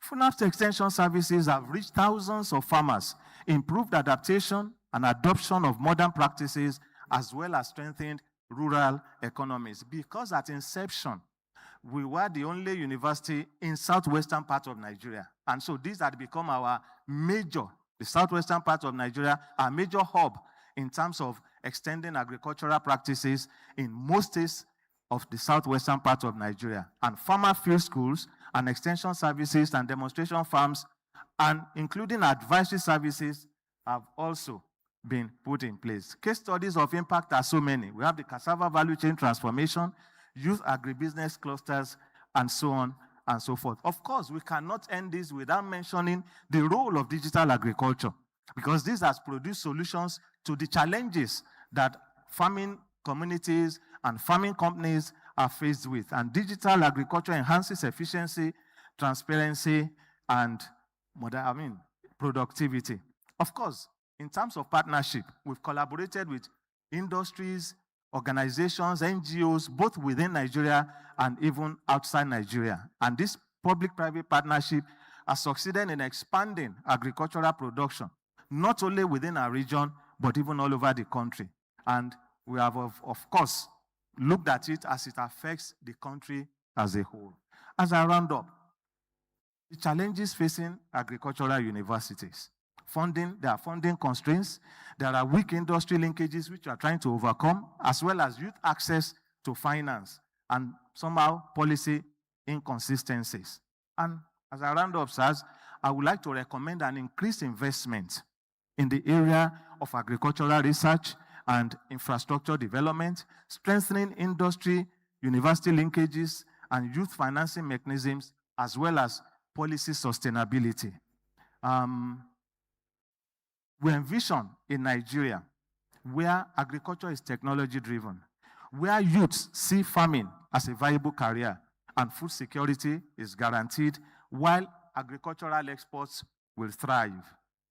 Let us strengthen partnerships as we leave this place, as we mark the Nigeria Day of the 9th Agriculture Science Week. Let us strengthen partnerships, invest strategically, innovate continuously, and act decisively. Distinguished ladies and gentlemen, the success story we celebrate today are not endpoints, they are foundations. They demonstrate that agricultural institutions can drive national transformation when properly supported. The task before us is clear: to scale these successes, institutionalize innovation, and ensure that agriculture becomes the cornerstone of Nigeria's economic future.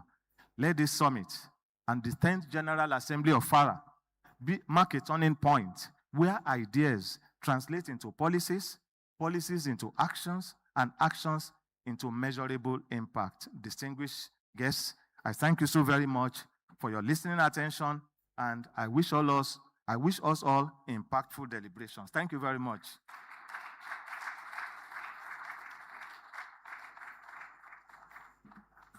Yes, many thanks to Professor Kende, the Vice Chancellor of Federal University of Agriculture, Abeokuta, for that clear presentation.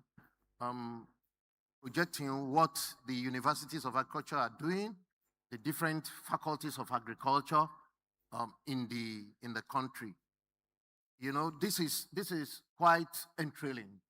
A lot of technologies, a lot of innovations, so much knowledge generated. But still, I know about the poultry breed you talked about. That's exciting and is bringing a lot of change in the Southwest. You know, but there are still frontiers to cover. I wouldn't know, how are you managing? How are the university managing to find funding and resources for this? Because I've listened to a professor before who generated a piece of knowledge, let me call it technology, that is fantastic. And they are asking him who funded it. He said, my salary funded. Now I asked him, how much is your salary? He said, the equivalent of $400. I said, what? So from that $400, you are able to buy reagent to test all these things to do field work. He said, yes. I mean, that is not a fantastic story. And so I'm going to push it to you if you have opportunity to discuss further. What can be an effective research funding mechanism for our universities in Nigeria? Ladies and gentlemen, write down your questions. When we take the 3 presentations, we give opportunity for interaction. I will call the next presenter to talk about the great work the colleges of agriculture are doing. I think, my brother, how many are they? 17 or 18? Huh? 18 colleges of agriculture in Nigeria. So welcome with me, my very own friend, classmate. Every champion seems to be my classmate. Professor Jonathan Atungu. A round of applause for Joe as he comes to make his. Professor Jonathan, you have 10 minutes.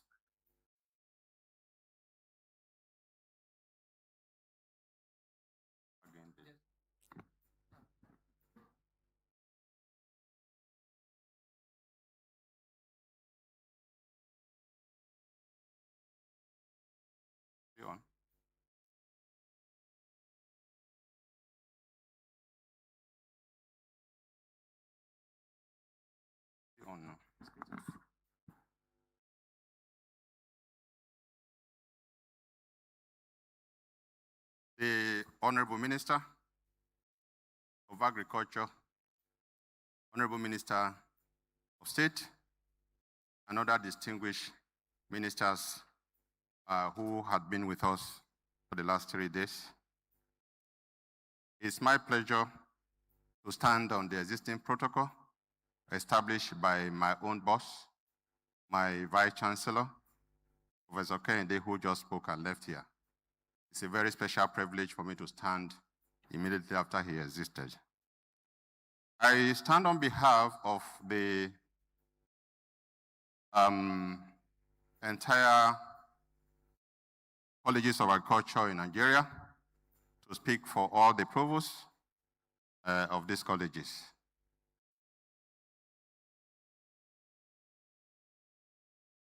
Are you sure this is mine? It's not mine? I don't think it's mine.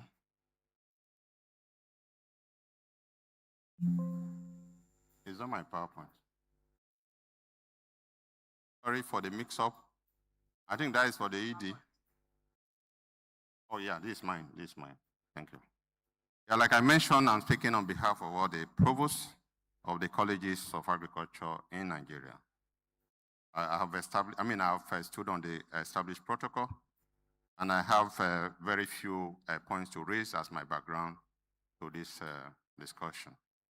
Of course, we are aware that while the Vice Chancellor spoke, he mentioned some challenges in the agri-food system, and I just want to still stand on that while I make my presentation.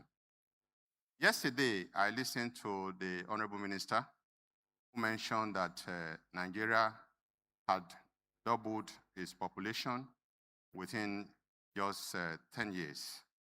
And it's worrisome that this is even going to put us more at a danger in 2050 when we'll be ranking number 3 in the entire world. And we should be concerned about what people will eat thereafter.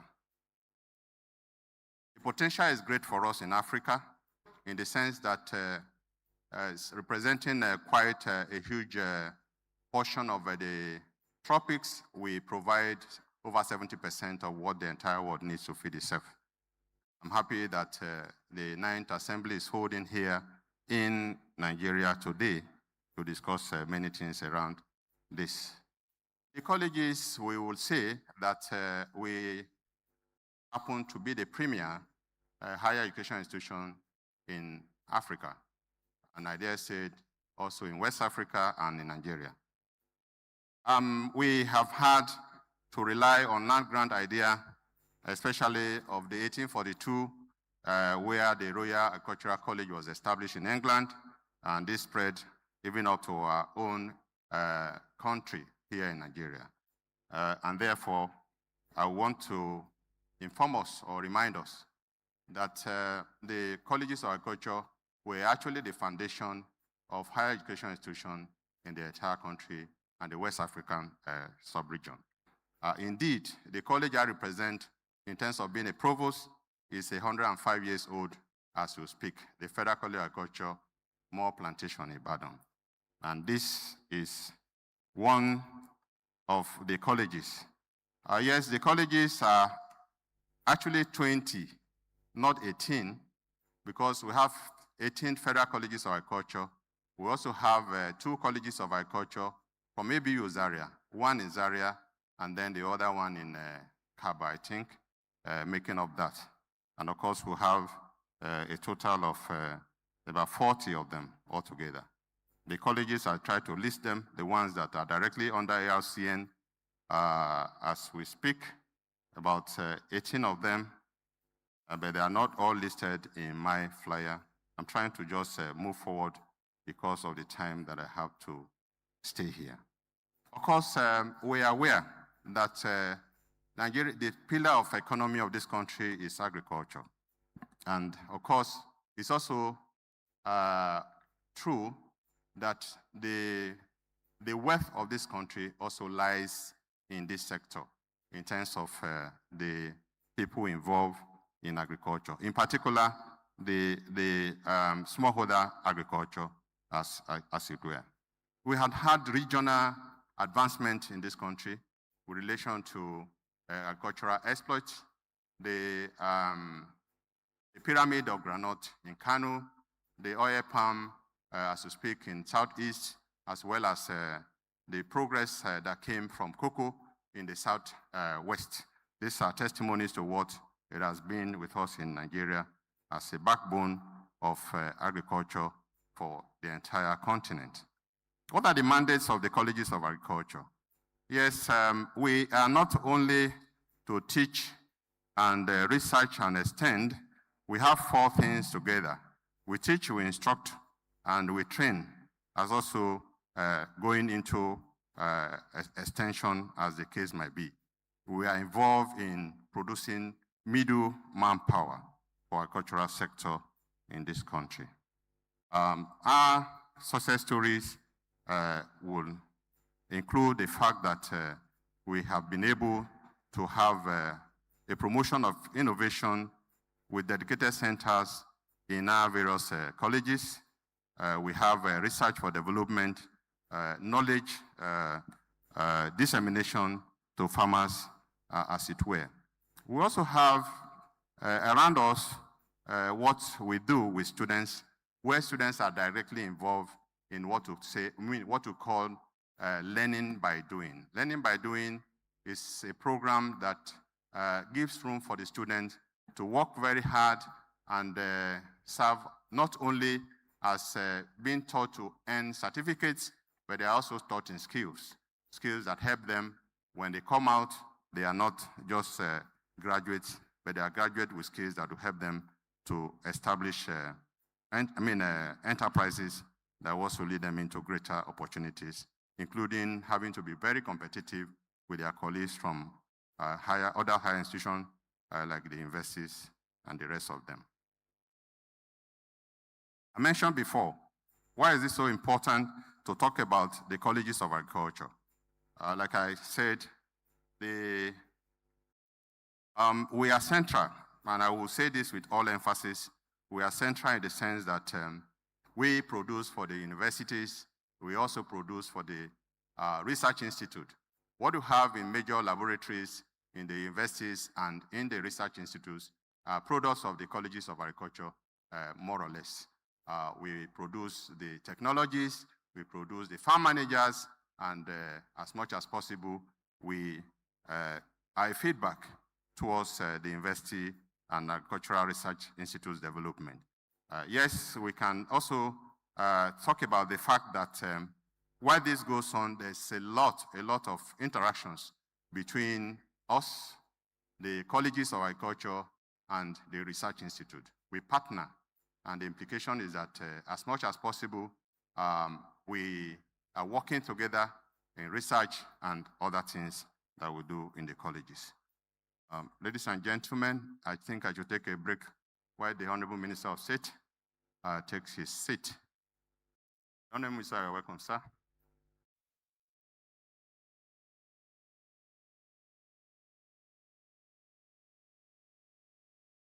Yeah, like I mentioned, from the classroom to engine of change in this country, we are linked between research and farmers. And I mentioned earlier on, we feed the universities, the research institute, and the industries. The job markets comes from us. As Stevens Centers, we have actually produced a lot of technicians, artisans, technologies, and farmers yearly. Of course, I put a figure of over 50 million. 50,000 as this that we have contributed. We train people who create jobs and not job seekers. And of course, who have also contributed to having even academics from our system. We also bring back those who have trained into our system to also be trainers of those who are still in the system. So these are part of our impact and all of that. I try to look at what we do in terms of skilling and in terms of community impact and development as much as possible. I will not be able to take all the colleges together, but then I have some examples I want to provide. Well, we have skills acquisition center in our colleges where people are taught skills, enterprises, and all of that. In addition to the classroom, they go for their theory classes. We have what we call the organic production system as an innovation. And as I speak, I think it's also about the first time in this country that we have organic national diploma and HND being mounted in Nigeria. And of course, this is important to us because we believe that the food we eat is not just what we can take for granted. And I will say that most of the time we preach this because we believe that while you are organic, you are also closer to God in every way. Closer to God in the sense that you seem to hear more, you seem to be more intelligent, you seem to be more beautiful, you seem to be more handsome as far as this is concerned. So for us in the community, we provide this and allow those who are hosting us to also partake in them. And sometimes, as very good colleges, we do not just produce and say we are selling at the cost that are actually the reality in terms of what the farmers can or the community can afford. So we do what we call clearance sales. Once you can just reduce your price because it's a host community and you must also feed them. They are part of the things we are doing in the system. Yes, I intentionally put these two posters, which are calls for admission into our colleges. One from the Federal College, Cooperative College, Ibadan, and then Federal Veterinary Medical Laboratory Technology in Vaughan. This is just to let you know that as much as possible, we still remain the foundation of education, particularly agricultural education. And we're saying that as much as we are projecting ourselves in what we have been doing, we should also call out that you could also have your children train with us. Of course, as I round up, my friend is coming towards me. Our successes are many. I listed about 8 of them. Practical skills training is very important to us. In addition to just having COS for 16 weeks in the colleges, we also adopt through MBTE a 12-month calendar activities as industrial attachment. This industrial attachment makes it 18 months for the students' exposure in terms of what they are doing. Again, this 18 months makes the student well-grounded and becoming very immediately useful for the industries that want to involve them. We also have a student farm coordination unit that helps us in monitoring what the students are doing at this time also. We have contributed to climate smart agriculture, and in particular from the Federal College of Land Resources Technology in Kuru, Federal College of Agriculture Ibadan, and Federal College of Agriculture Akure. We have irrigation system. We reach out to the community through what we call outreach stations. We have the colleges have outreach stations where they have intervention and reach the community very directly in this regard. Sorry, my pictures are many. I will not be able to talk to all of them, but these are evidences from our colleges that we are really making breakthroughs in many regards. We have done youth and women inclusion, research extension and leakages, infrastructural development. We're also involved in policy engagement and alignment, partnership and collaborations are also going on with us. I will say here because we have the members of Forum in this gathering, and I will say very quickly that we have a partnership with Forum through the University of Port Harcourt, where 4 universities are pulled together: the University of Port Harcourt, the Federal University of Agriculture, Abeokuta, University of Nigeria, Nsukka, and the Federal University of Technology, Mina.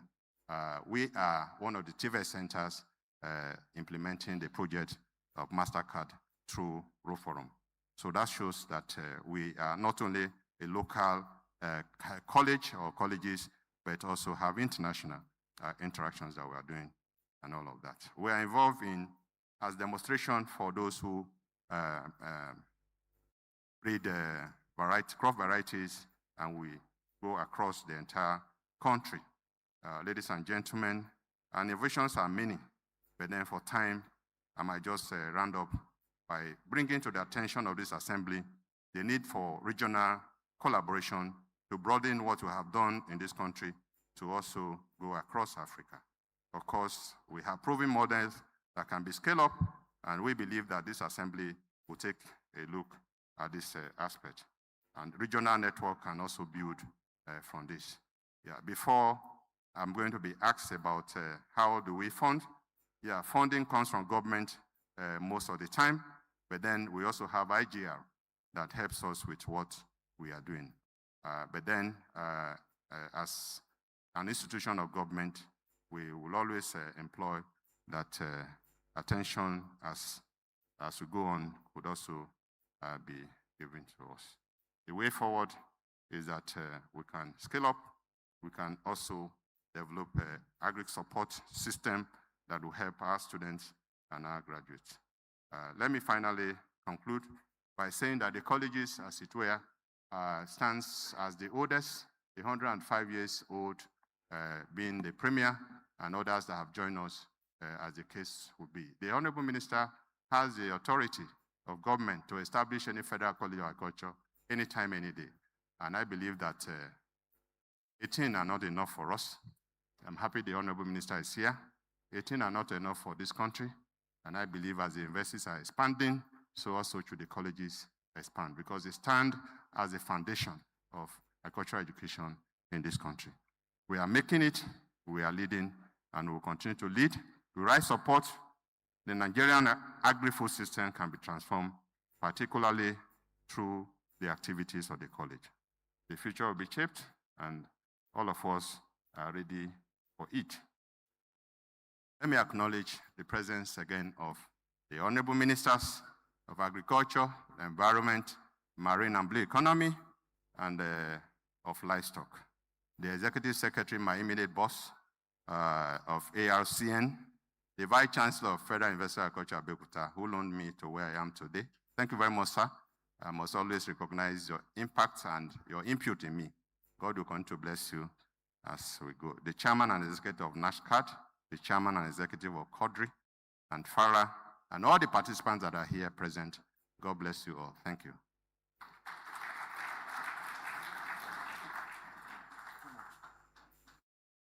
Thank you very much, Professor Jonathan, for that insightful thing. Jonathan, as you go to your seat, begin to reflect on this big question. You train and develop capacity for technicians in agriculture. By the way of your training and development, do you give attention also to generation of new knowledge and technology? Distinguished ladies and gentlemen, just let's put our questions together. Okay, when we have opportunity for question and answer, we are going to interrogate them. I welcome again our very leader, Senator Dr. You're welcome back from the coffee break. I learned that you have a question. Please know that you are the chair of this session. Anytime you want to make intervention, you are free to make it. So over to you. Thank you very much, distinguished participants. We want to thank you for spending the time with us today on Nigeria Day. I wasn't here when he started, but of course, the Federal Colleges of Agriculture in Nigeria are very unique and special, and they date back to the time in which agriculture was actually in the front line of our revenue generation. And they were serving as places where you go to prop up quick trainings and get people out fast in the field. And they have evolved since. Middle level manpower training is what they specialize in, and it is key. But I think the point I would like to share is, I wouldn't know whether that has been taken, that we are currently in the process of reviewing the agricultural curriculum in Nigeria. And we are doing this in conjunction with the Honorable Minister of Education, my good friend and brother, Dr. Alausa. And we are currently doing so much, and I'm sure the various colleges and all other parties are aware of that particular program. But what I want to pass on this day is to say that as a policy, we have agreed the curriculum should be 70% hands-on and practicals, and 30% theory. That is a major shift from the current system that we are dealing with. And I think whatever curriculum is going to be developed, that is the policy imperative that must be responded to by the curriculum that is going to be developed. And I think that is a very significant policy shift, and work has gone. And I want to say that in doing this, this is to enable us to respond to industry, because we desire to see an agricultural industry that is evolving in Nigeria.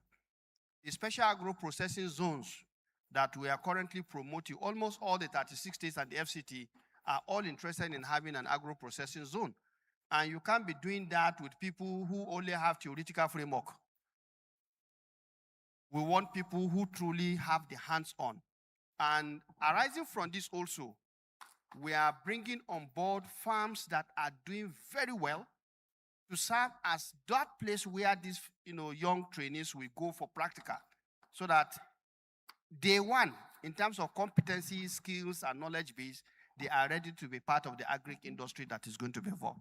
I thought I should share that very important point on this note. Thank you very much. Many thanks, Honorable Minister. I mean, that resonates very well with me. And I believe that many of us that are in this audience that believe that the next generation, should not be theoreticians, but people with practical hands-on skill. We've had that problem for a very long time. And every time we do youth engagement endeavor, we have to retrain. We have to retrain to go. Why jobs is not so much available there, white collar job is not so much available, our training system must generate people who can create jobs and generate employment. I think this is in the right direction. Please, a round of applause for the government and the minister for that initiative. Okay, before we get into a panel discussion, we're going to take the third presentation. For people that are not in Nigeria, the architecture for cultural research and development is very robust. Technologies comes from the university, it comes from colleges of agriculture, and it comes from research institutes. 17 research institutes are under ARCN. And so I'm going to call on Professor Lawal Atonda, the Executive Director of Nigeria Horticulture Research and Training Center, to represent the Research Institute and tell us the progress Nigeria is making. A round of applause for Professor Atonda. We're waiting for you. Is here. Please don't forget, put down your questions. We will give a little time for it.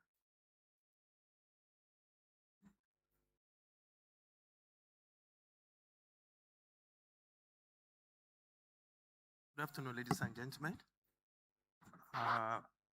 The Honorable Minister of State for Agriculture and Food Security, Senator Dr.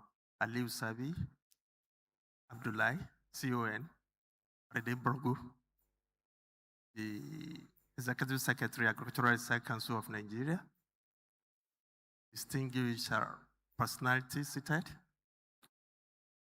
colleagues, executive directors, ladies and gentlemen of the press. My name is Atonda Mohamed Lawal. I'm the Executive Director, National Horticultural Research Institute, Ibadan. I'm here to stand in for 16 Research Institute, Agricultural Research Institute in Nigeria. So my task is simple, but it's very lengthy. But I've been told I have only 10 minutes, so I'm going to compress within the space of the time. The outline has to do with the strategic role of Agricultural Research Institute in Nigeria. We have the current stories, what we are telling today, and what are our future outlook.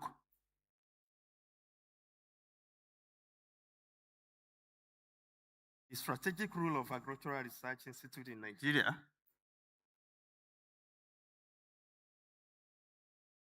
we are to transform the agricultural sector through research-driven technologies. We are also to enhance agricultural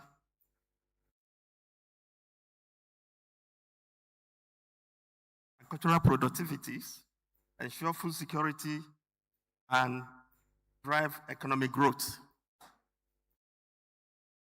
We are also to transform the agricultural sector through research-driven technologies. What are our key focus areas? We are to develop improved crop varieties to boost production and sustainability. We are also to accelerate agricultural mechanizations. We are to advance livestock and fishery development. We are also to build capacities among stakeholders across agricultural value chains. All these things has to do with all the 16 research institute, agricultural research institute in Nigeria. Each of the research institute have their different mandates. So I tried to take it one after the other, in not definite order.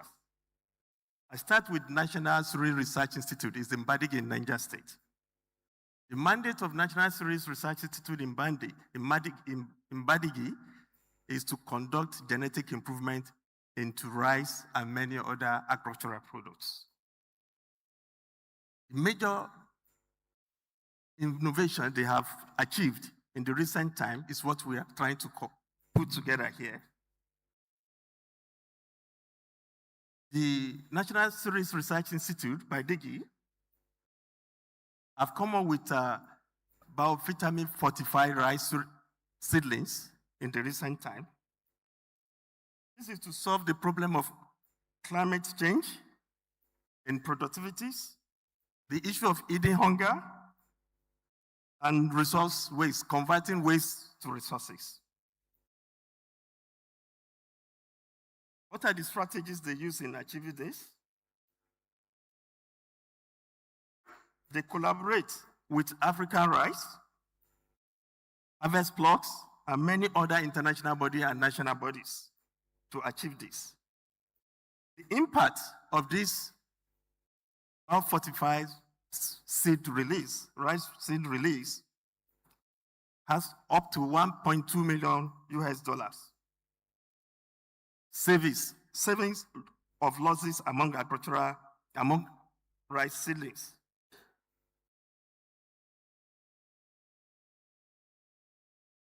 And this is testament as shows in story from different farmers. Among them is Malam Muhammad Isa, who narrated his story by saving when there was a flood.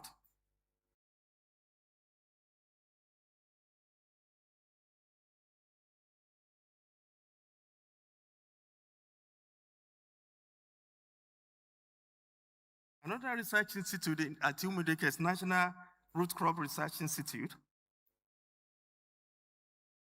which has created a pathway to food security through economic growth and economic growth. They try also to achieve climate resilient seedlings in cassava, yam, and potato.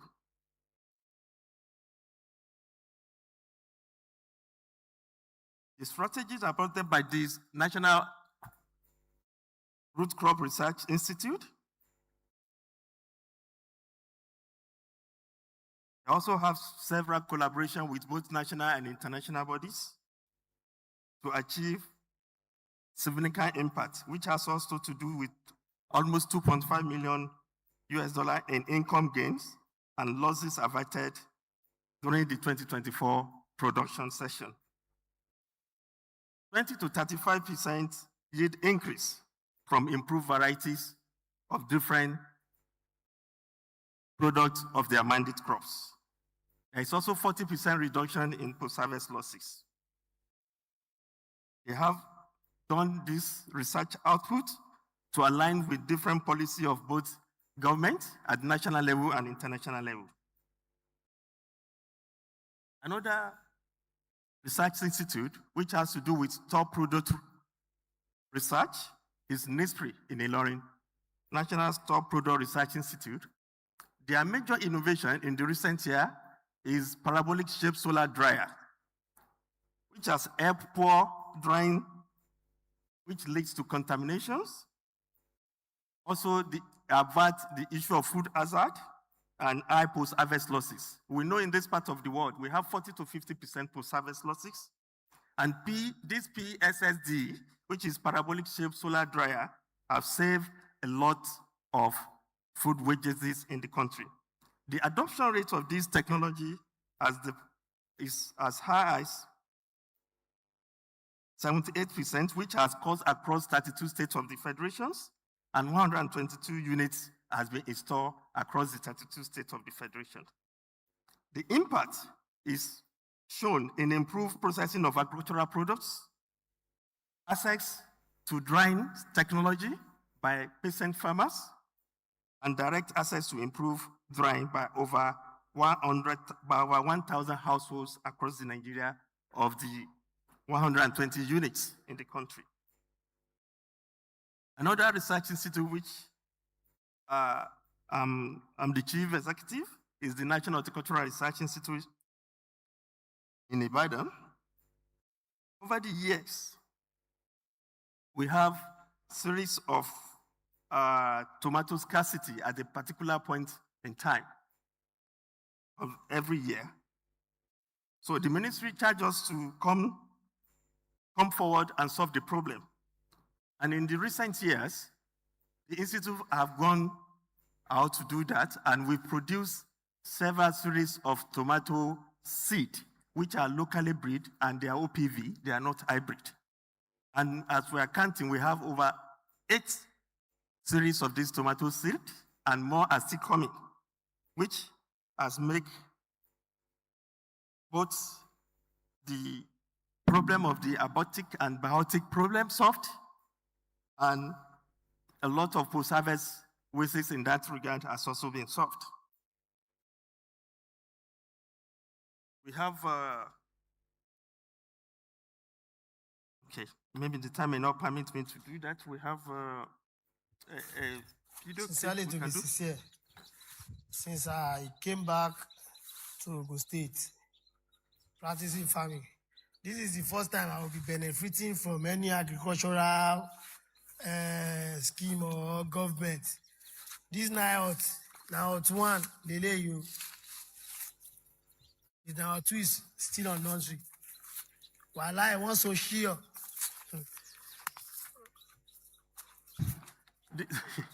Want so sure. Sincerely, to be sincere. This, okay, please. This one of the farmers that benefited from the empowerment of the federal government when we went around the country. And the empathic part of it is that he said whatever he takes out of that, he's going to use it to pay his children's school fees, which is a bit emotional. This is Cocoa Research of Nigeria, Cocoa Research Institute of Nigeria. In the past time, everybody is aware that to plant cocoa, you need up to 10 years to have economic yield. But Cocoa Research Institute here in Nigeria have reduced the economic yield to 2 to 3 years. And many seedlings have been given away to farmers, and they have been adopted. And if you see, the yield of this present series, it moves from 400 to 500 kilogram per hectare to 1,500 to 2,300 kilogram per hectare. Okay, please. Okay. We have another, that's a Rubber Research Institute of Nigeria in Benin. They also reduced the gestation period of plantation of timber from 7 to 10 years to 3 to 5 years. They don't only do that, what they have done, they've integrated the arable farming system into plantation farming practices, where they have the 800 and 700 clones of different varieties. And they've used high-level technology, such as CRISPR and genomics, to achieve this, and many work is still going on in that regard. Mr. Moderator, is when I'm getting stabilized. This is IAR, Agricultural Research Institute of Nigeria in Zaria. IAR has come up with dwarf sorghum. If you remember, a tall sorghum is an impetus for insecurity, most especially in the northeast part of the country. So IAR has come with dwarf sorghum, where the maximum height the seed can go is as short that you can see feasibility at a long distance. Also, they have also helped small farmers in severe yield losses due to drought, strikes, and stem borer diseases. And the impact is felt among the farmers, and it's still going on. We have, okay, I have only two, sorry. We have a National Center for Agri-Mechanization. This is a mechanization drive of the federal government, and NINCAM is in charge of this. From the traditional way of farming yam, you know, you have to make heaps, and it takes a lot of energies and drudgery to make the heaps. The maximum a farmer can make in a day is maybe 10 to 20, 25. But now we have a machine in income that has been developed in the country that can make 2,500 heaps in 8 hours of a working day.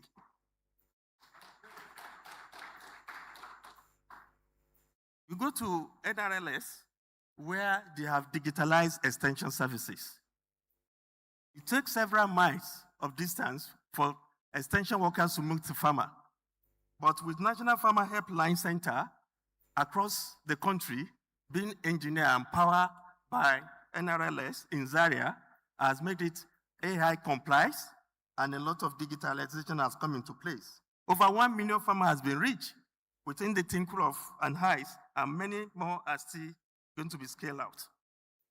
And finally, I have Institute of Agricultural Research and Training, IRNT in Ibadan, where they have come with indigenous chicken, a chicken that can take 10 years old, 10 weeks old, and the weight is 2.89 kilogram because it's locally bred and it's 95.7% long livability.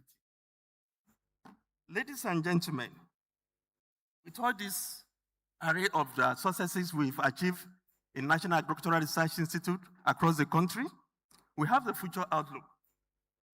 Our future outlook is looking in the direction of more investment from federal government and our development partners. In that direction, we are also working towards developing climate-smart research outputs and also strengthen our collaboration, just like the other speakers have said. And with the digital advisory services of Extension Service, the Extension Service system in agriculture will be used to bridge the gap so as to take what we have done in terms of research outputs to farmers who are the end users. In doing this, our focus area will be to focus on youth engagement in agriculture to enhance the value chain.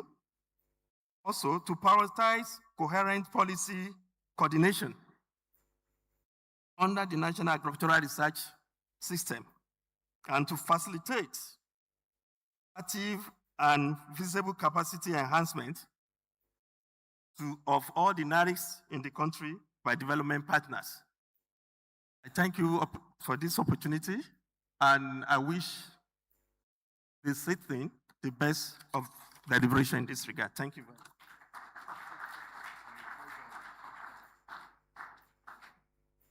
Wow. Many thanks to Professor Lawal Atonda for representing the Research Institute. There are many, and there are also private research institutes that he has not covered. Now, something is ringing in my mind. So much knowledge, so many technologies, okay? So many success stories. You want to say this is success story. In our own confines, the way in my own definition, it is not a success story until it has become innovations that brings more income and more socioeconomic benefits. So what are we doing about getting all these knowledge and technologies into the hand of the users? At the Research Institute, maximizing the ARCN television station. Are you using so much of radio to communicate this? The Research Institute even work with ARCN, their umbrella body, to do Farmers Field Day and all these related things. Yeah, because if we keep having all this, like I know of NIHOT, I know of Root and NCRI, where I guess he is, I know of, you know what is going on? Possibly there are a few things. I am pushing this to Professor Lawal to reflect so that when we have opportunity to come back to you again. I take it back to my minister. Thank you very much. I think while the presentation, I guess for want of time, sometimes when you do summary, you over-summarize. Nigeria is so big that what I'm seeing here is being a lot of over-summarization. Let me say that in terms of trying to take the technology out, Nigeria also operates the Agri-Research Outreach Centers, AROCs. And I think in the presentation, I didn't see even an example. But let me say that all the research institutes have what you call adopted villages, and then they have adopted schools. And the whole idea is for them to use this platform to take technology out to their immediate communities. And this idea was taken from a situation where we don't want our institute to be like what do they call it? Is it the date tree? You know, it's so tall. The person standing under it does not get the shade. It's somebody who is far that gets the shade. So we felt you are located in a location, and it's important that upon going to your immediate community, the impact of your research should begin to be felt. And that is why the adopted villages concept came on board, and then they also have adopted schools. And I think if you want to get their experience, individual institutes, I think it will be a whole day. There's quite a lot that has been achieved under that. And I thought that should be something that, this African Agricultural Sciences Week should take note of. And I'm sure in your engagement, you could decide to get more facts from the various research institutes. That's number one. Number two, let me also say that the seed system is the heart of every research endeavor. And in Nigeria, the seed planning system has been revived. And since then, I'm sure if they are to give you the number of varieties that have been released from IAR Zaria, IAR and T Ibadan, NCRI Badegi, NIHOT, Root Crop Research Institute, Umudiki, Lake Chad Research Institute of, in Maiduguri, all of them, I think in the last 1-2 years, they've done a lot of varietal improvement that have been released by the National Varietal Release Committee. And this is also a very significant milestone. And I'm sure if they are to give you an array of what these things are, they are already responding to the climate smart solutions, which I think Dr. Adanta said they are already looking at. So I thought there's quite a lot. The summary is massive, but then if you look at, for example, NIFOR, Nigerian Institute for Oil Palm Research, they're also doing quite a lot. Is it in oil palm itself? Before you talk about oil palm only in the forest. That's true. But the southern Guinea savanna is now benefiting from what they are doing, which means they are now going outside the main groove that we know oil palm to be. The same thing with coconut and many other things like date palm that they also have. So I think the point to be made here is driving agricultural research through adopted or improved varieties of our various commodities is key. And what we have done is to say food security is a priority. Try, all of you that have mandate on food security crops, try to do more work so that our farmers can get climate smart solution in terms of short duration, drought tolerance, disease resistance, and all those traits that will help farmers to remain resilient in terms of their agriculture. And I think a lot of them have done quite a number of work on this. And the presentation I saw has not done enough justice to the work they have done, including the presenter. I'm sure even the tomato story he told you is a very massive one. Because in Nigeria, the moment the price of tomato begins to go up, that is the beginning of another inflation. That's true. And to address that, they've now done a lot of work with a lot of varietal release in that, like he has mentioned. So these are interventions I thought I should make so that we can take more. On the Nigerian Day, there is more to give. And because of time, we're not able to give you everything. But I'm sure there will be an opportunity to create platforms and networks where all of these exchanges can continue beyond the Agricultural Sciences Week. Thank you very much. Yeah, thank you. Thank you, Honorable Minister of State. I saw the hand of Alhaji Aminu Babada Nanguri. He is the former chairman of the House Committee on Federal Colleges of Agriculture and Allied Institutions. And so, yeah, so this concerns him. Let me seek your permission to allow him say a few things.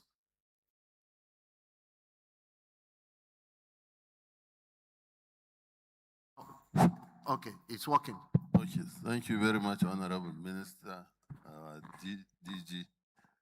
I want to say that I'm happy I have seen a lot of improvements from our research institutes, because when I was there in oversighting them, I hardly see anything to do with tomato seedlings, with the institution that the presenter has just made his presentation. So I must commend the minister.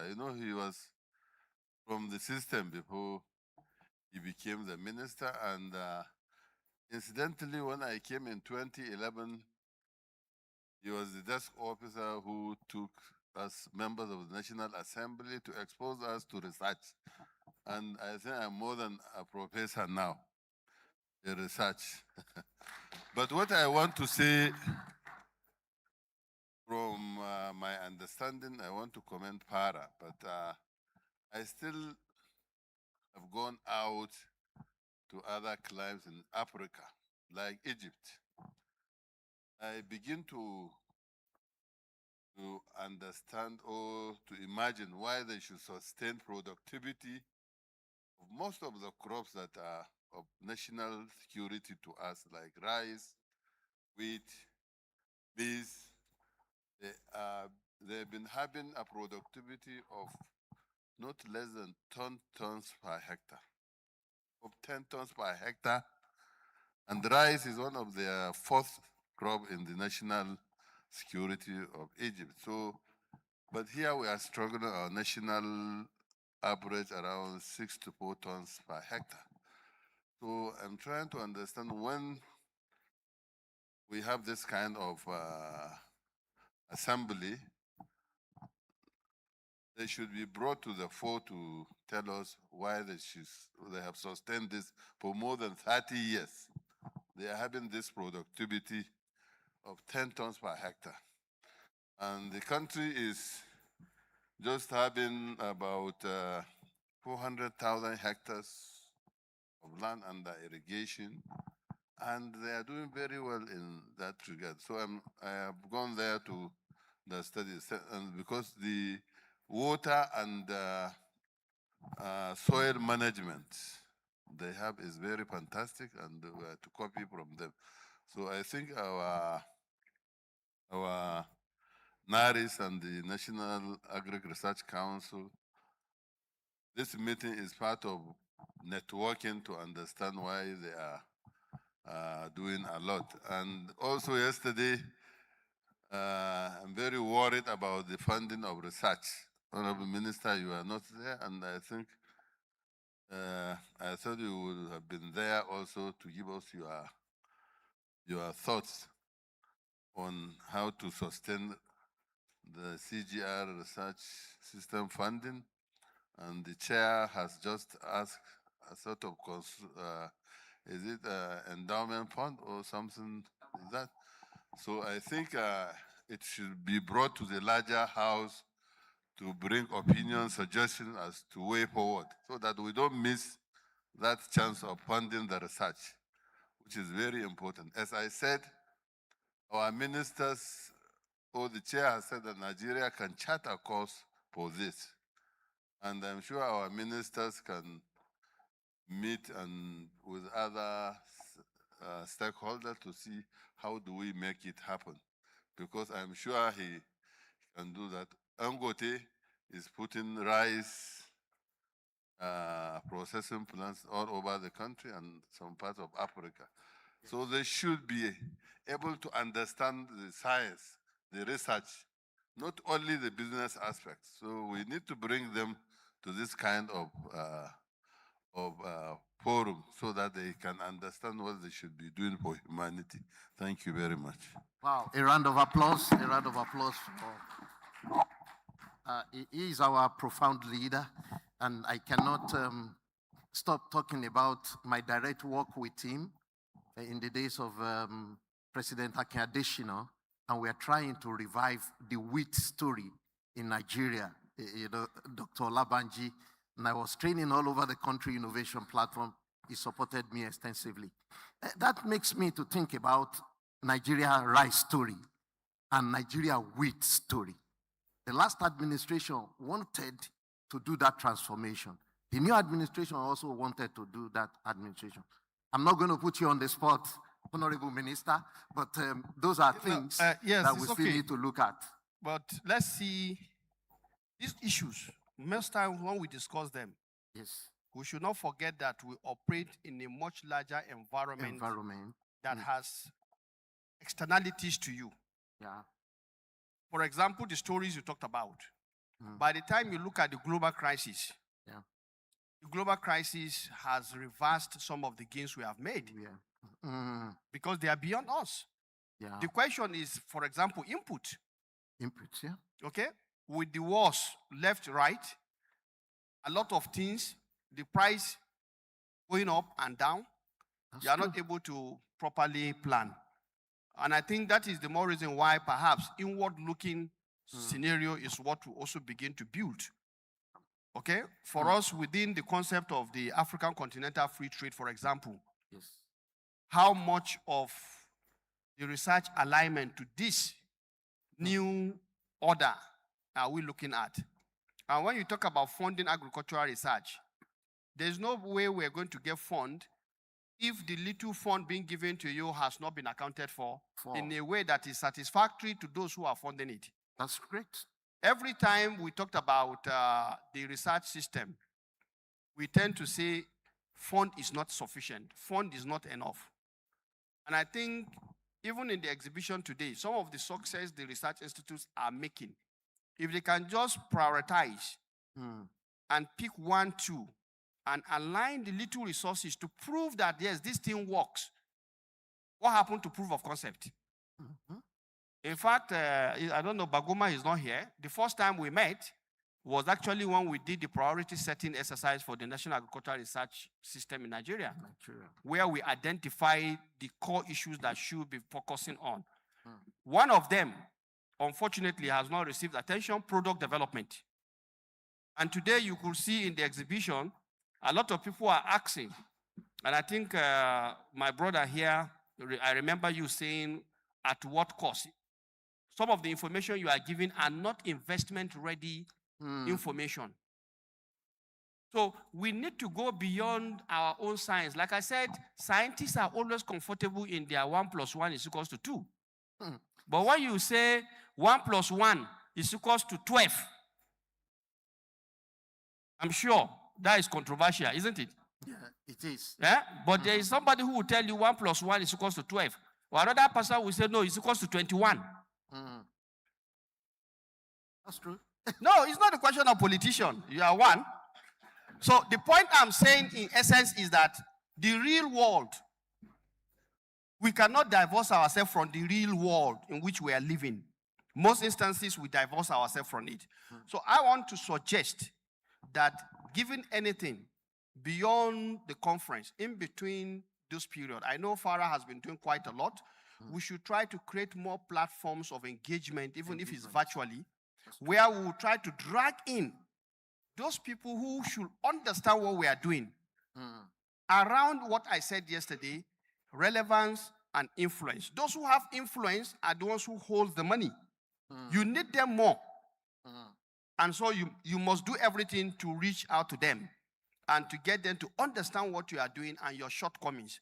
If they do, I'm sure they will open up and then make funds available. Number 2, research standard and quality.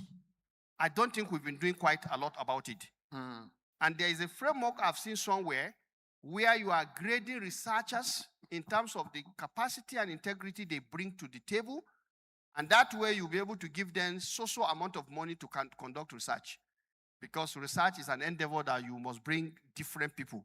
And based on the work FARA has done, the AR4D, that concept is still relevant. Very, very.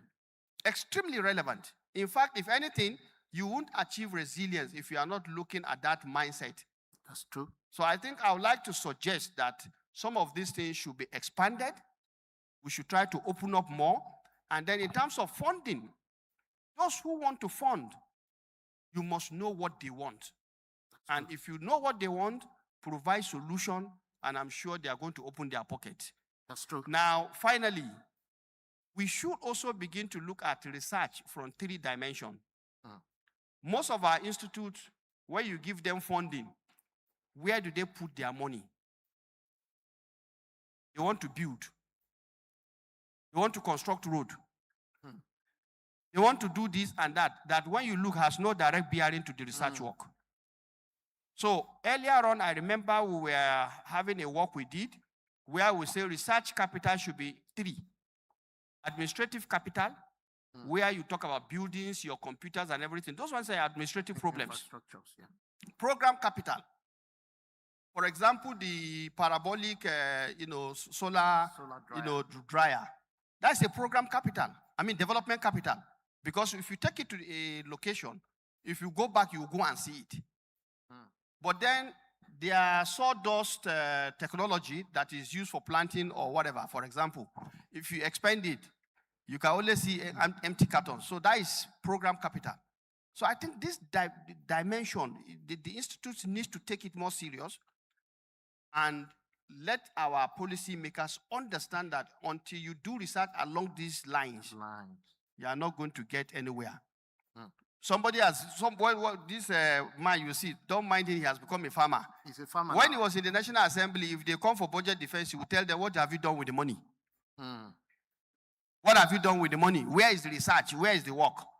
So I think that typology of where you put your money is also another very important thing. We need as researchers to tell each other the truth. Spend more money on those things that will enable you to do the practical research and get the practical result that will make the impact on the lives of people. Not your buildings, not your fences. They are important, but don't overemphasize those things. I thought I should share this point. Thank you very much. No, these are great points, your Honorable Minister of State. These are great points. I promised the audience that you will have opportunity. So I'm going to take 1, 2, 3 questions. The answer I see is the answer I recognize. 1, 2, 3. All of them are male. 1, 2, 3. Oh yeah, be quick. Please, a roving mic around now. One is in front, number 1 is here. Be very, very quick. Only 1 question. Don't eulogize the questions. Please, go straight to the point. Time is fast spent. My name is Hugh Briggs. I work with the European Union. I manage the agricultural portfolio for Nigeria and West Africa. I just needed to buttress the point of the Honorable Minister. First, I'd like to thank the Honorable Minister for all of those valid points, but just to say that we have funded Nigerian universities. Okay. And funding in terms of research and development in terms of climate smart solutions. Yes. However, everything the Honorable Minister has mentioned is the challenge that we have had. After the VC for FUNAP finished speaking, I had a quick 5-minute conversation with him. And I have requested from him to help follow up some information that I would like to get back from him. It's all right. But to be honest, right, everything the Honorable Minister has mentioned is the challenge, and we cannot continue like that. If we push funding, we need to see the result. Thank you. Thank you. Question 2. That's a comment, and I appreciate that. Question 2. Thank you very much. Your name? Thank you very much. My name is Issa Fadullah. My question will be directed to the presenter for colleges of agriculture. That's Atungu. Yeah, and it's just to sensitize all of us to know that today, if we want to transform agriculture through the colleges of agriculture, then the manpower that we shun out is important. We need to know who are they. Okay. Do they have the requisite knowledge to be able to function on that platform of transformation? Okay. I am happy that the Honorable Please go to your Minister point. mentioned that 70% practical. I want to reiterate that we should not allow it to be in paper alone. It should be implemented so that our graduates will function very well when they go out. Oh, Thank okay. you. Number 3, I think I saw Moses Odeke hand here.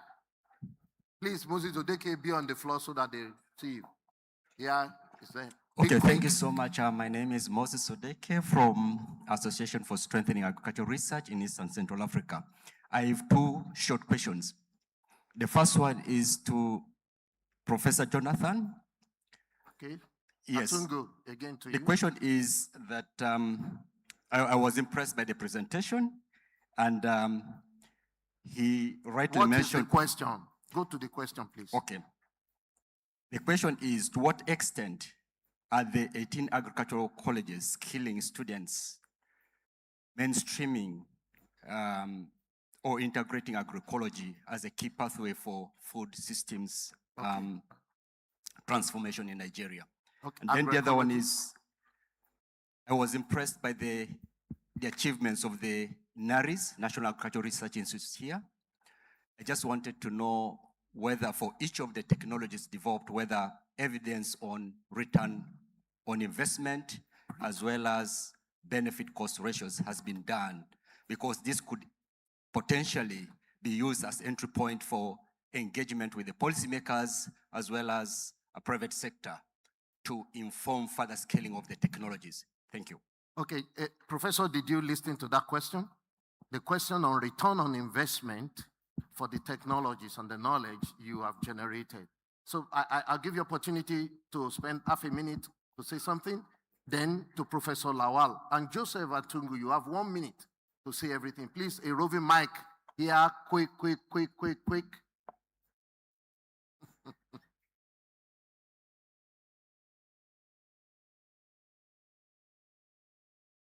So start from Professor Kendi. He's here. Do you have your answer ready? No. So go to Professor Lawal. Return on investment. Thank you very much. Benefits analysis. Yes. To just put it straightforward, all the research institutes in the country is under Agricultural Research Council of Nigeria, established by 2021 HART. Okay. And in that HART, there is a section that deals with spin-off company. All the research institutes that are turning out technology and innovations are expected to have a spin-off company. Okay. It is being legally approved. And the spin-off company that will be in charge. Our whole responsibility is to turn out the technology and continue our research. So the spin-off company under the ARC and HART, we deal with all the business models and everything that has to do with the return on investment. So please, unfortunately, I'm not an economist, so dealing with the return of investment here could be difficult, but you can approach each and every research institute across the country, and that will be dealt with accordingly. If you come to me, I will tell you what has to do with my own seed. If you go to Umudeke, we tell you what has to do with his cassava. If you go to Nispri in Ilori, it's going to tell you about the parabolic shape pattern. Professor Lawal, thank you very much. Let Joseph Atungu respond in 1 minute. My friend Joe, you waste time, I take you out of the hall. 1 minute. Thank you, sir.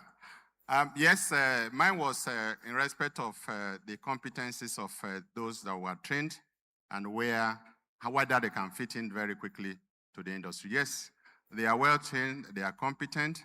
And like I mentioned, we have SciWest and we have industrial training where the students actually go and work in the industry. And as we speak, many industries around our colleges come calling on us that our students, they are ready to have them either employed after they have served with them. So they are very, very competent and they are available. The second one is on what we are doing with respect to agroecology and all of that. Yes, it's true. I mentioned also that we have a specific program on organic agriculture.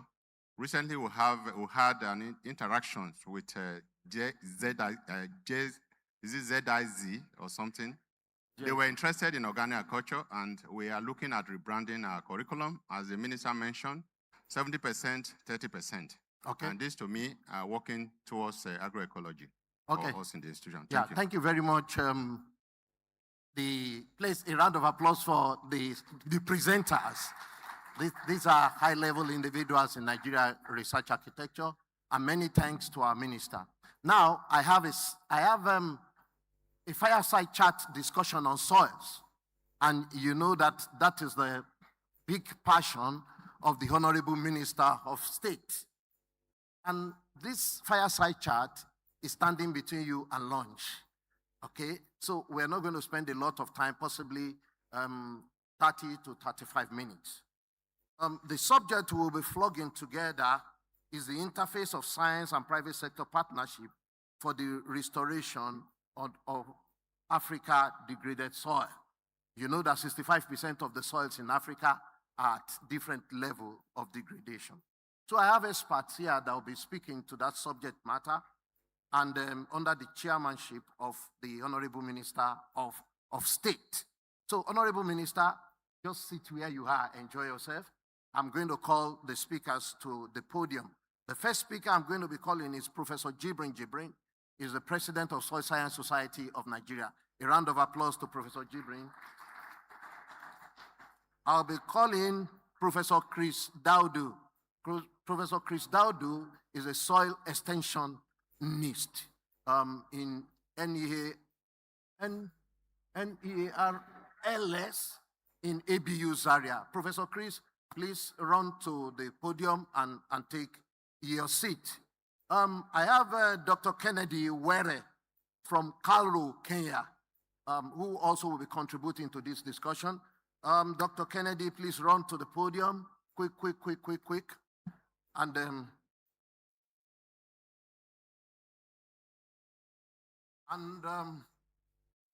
I have Dr. Mel Olosh. Dr. Mel Olosh. I saw Dr. Mel. That's the African director of Sasakawa, Africa. A round of applause for him. He has come all the way from Ethiopia. Yes, Engineer Olushola Clement Hassana from OCP. Is Engineer Hassana in the hall? Okay. Yeah, I'm not certain is here. I've not seen him today. Here is Professor Chris Daudu. Okay, that's great. Let's start. Let's start the discussion in earnest. The Honorable Minister will be back shortly. The Director of FARA also will be back in shortly. Okay, Chris Daudu is here. Please, let's welcome him with an applause to Ron. I know he's shuttling between two events, and he's here now. Yeah, for many of us that are familiar with the subject of soil and the recent issues around it, we are beginning to see on the continent that our soil issue goes beyond fertilizer. It goes beyond fertilizer application. Why fertilizer is still very relevant and important, we begin to see that we must use fertilizer judiciously for it to turn out. And so the subject of soil health becomes very important. And the summit, the presidential summit in 2004 in Nairobi, where many of us are, the president approved and they give us declaration on what must be achieved in the next 10 years. One of the big things the presidents of Africa ask us to achieve is to bring degraded soil to healthy status, at least 30% of the degraded soil. Okay? Now, 65% of the soils in Africa are degraded, or they are at different level of degradation. So today, we are trying to see frameworks that could help us. Is this issue of land degradation reduction solely the prerogative or the responsibility of the public sector, or we have to strongly bring in the private sector in a coherent partnership? You understand that partnership between the public and the private has been very difficult to achieve. But some expert thinks that this partnership should be done. So I'm going to pose questions to the expert panelists here with many years' experience. Let me start with you, Professor Jibrin. You know, scientific evidence has clearly demonstrated the extent of soil degradation across the continent. So from a soil scientist perspective, what are the three most critical scientific interventions that could reverse this trend in the next decade? So please, can you be quick and respond to that? Yeah, thank you very much. I think in Africa, we don't have a knowledge problem about soils. We already know what works to reverse the degradation. What we have is scaling problem. What we have is implementation problem. So I think we need to prioritize three things. One, we need to build a continental digital soil intelligence system such that we move away from blanket recommendations on management to using continental digital soil maps having affordable soil testing programs, using AI and satellite-enabled systems to make decisions, using farmer health cards, just like Nigeria is trying to do, to provide specific recommendations, and providing real-time advisories. So science must become a decision tool, not just additional publications. Number two, we have to shift from fertilizer recommendations into soil health management. We need to have balanced management, nutrient management, organic matter restoration, improvement in crop rotation, conservation agriculture, proper water management, erosion control, so that restoring soil function is not just merely replacing nutrients, but also looking at building resilience of the soils. Number three, we must accelerate innovation through partnerships. Nothing will happen simply just from the science. We have to build partnerships such that researchers develop technologies, extension takes it to the farmer, and private sector helps to make it workable and profitable to the farmers. So I think if I'm to summarize in one sentence, I will say that we should measure the soils better, we should manage the soils holistically, and we should mobilize partnerships to scale science into business and farmer action. Yeah, thank you very much. You said those things that touch some delicate nerves in me. You talk about soil map, you talk about digital soil information, and you talk about soil health management. Then I put it to you as the president of Soil Science Society of Nigeria. What is your association doing to ensure that all of these things become integrated into the way we work? I don't want to answer now. Reflect on it. When I come back to you, you will respond to that question. I quickly go to my brother, Kennedy Were. Thank you very much, Kennedy, for all the great work you're doing in Kenya. We are following you so closely, and we celebrate your work. Now, Kennedy, the National Cultural Research System, you are expected to bridge the science and farmers gap. So how can NAS better collaborate with private companies to accelerate validation, adaptation, and dissemination of soil health information, specifically soil health information? Yeah, thank you very much for that question. I think you said it that the national agricultural research systems and the private sector have been working in silos. But for us to be able to deliver the Nairobi Declaration, we need to work together. We need to forge an effective partnership to deliver the Nairobi Declaration. So we need to harness the strength of the NAS, the National Agricultural Research Systems, which have the expertise to generate the technologies, innovations, and management practices that can help us to achieve the Nairobi Declaration.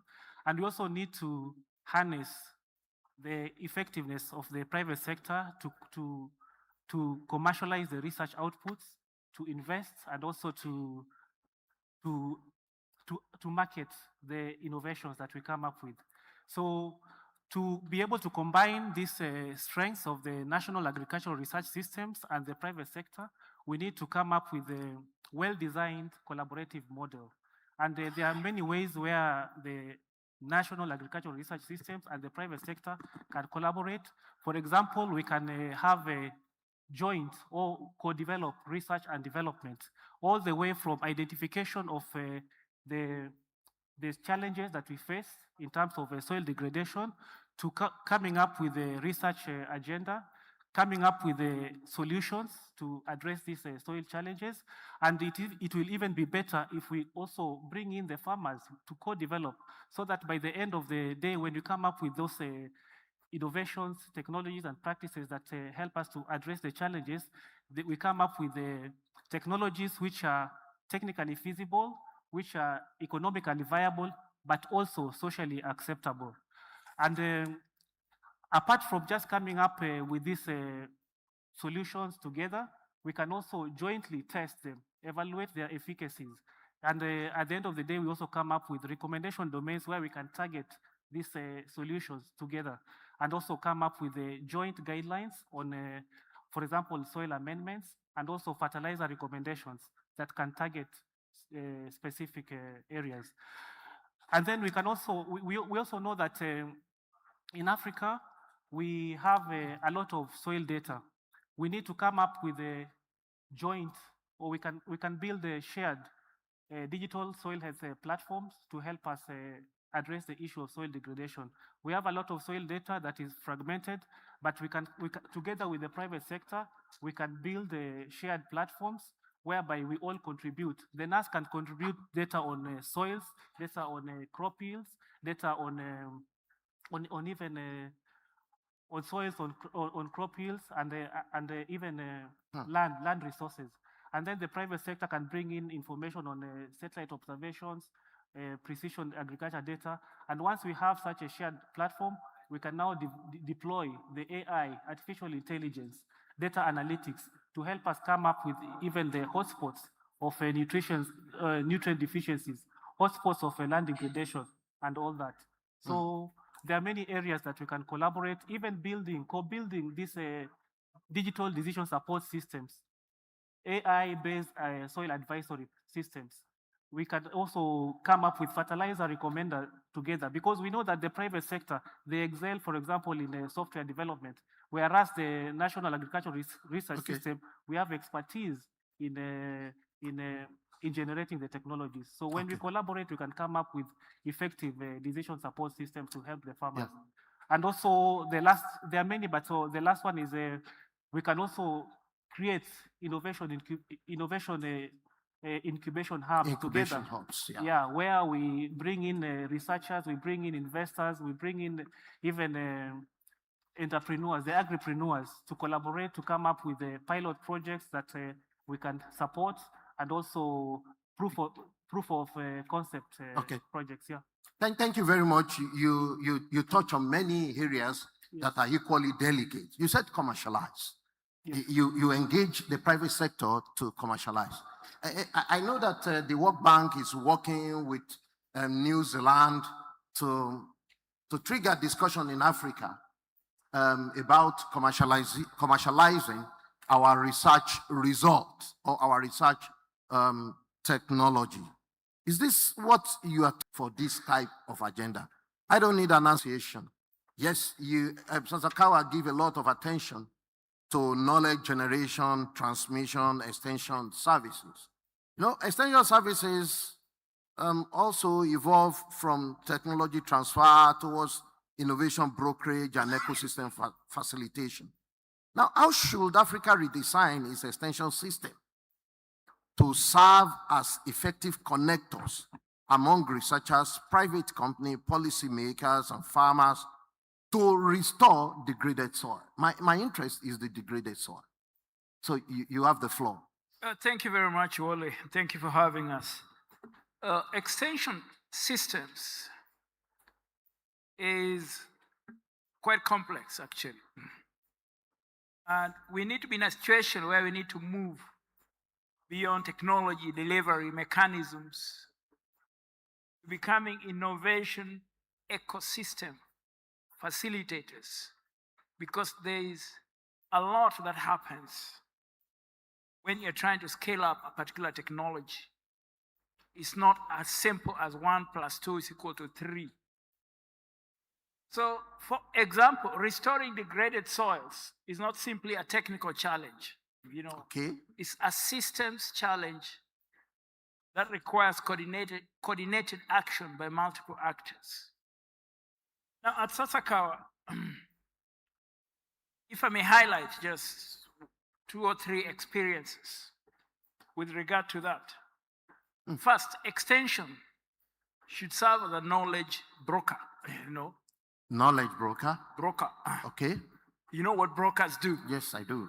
Yes. They translate scientific research into practical, farmer-friendly solutions that helps to make a difference, and that helps inform future research agendas. Second, extension should become a partnership broker. Again, I'm emphasizing this word, broker. First is knowledge broker. Second is partnership broker, where we connect farmers with input, suppliers, mechanization providers, and all these actors within the system. Now, what does this mean? Soil restoration only succeeds when farmers have access to the complete package of services needed to adopt regenerative practices. That's critical.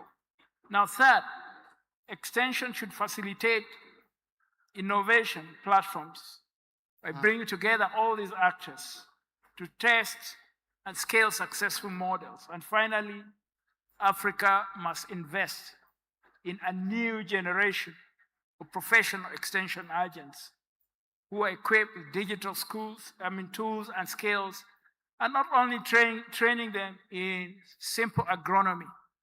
And this is what we do through a big capacity building program that we have in partnership with 12 universities in Africa to retool and rescale and upgrade most of these extension agents who are domiciled in the Ministry of Agriculture to help make a difference. So the future of extension is therefore not simply transferring technologies, but connecting people, institutions, markets, and knowledge into a functioning innovation ecosystem. Okay, thank you. That ecosystem is extremely important. Thank you. Yeah, thank you very much for talking about innovation ecosystem and the new perception of extension, or what extension should be. I go to Professor Chris Daudu. You know, you are implementing some of the Sasakawa project, training new extension and capacitating them to do soil things. And you develop something that is interesting lately. Now, how do we get this to scale? You know, how do we get it to scale? Possibly you've not seen the tool I'm talking about, distinguished audience. This is the dream we've had for a couple of years, where the farmers can use his phone, click, and it takes the GPS coordinate of his farm. Automatically, the app can ask farmer question. What do you want? What, you know, and the app, as you continue with it, begin to give you the current status of your soil. I look at it.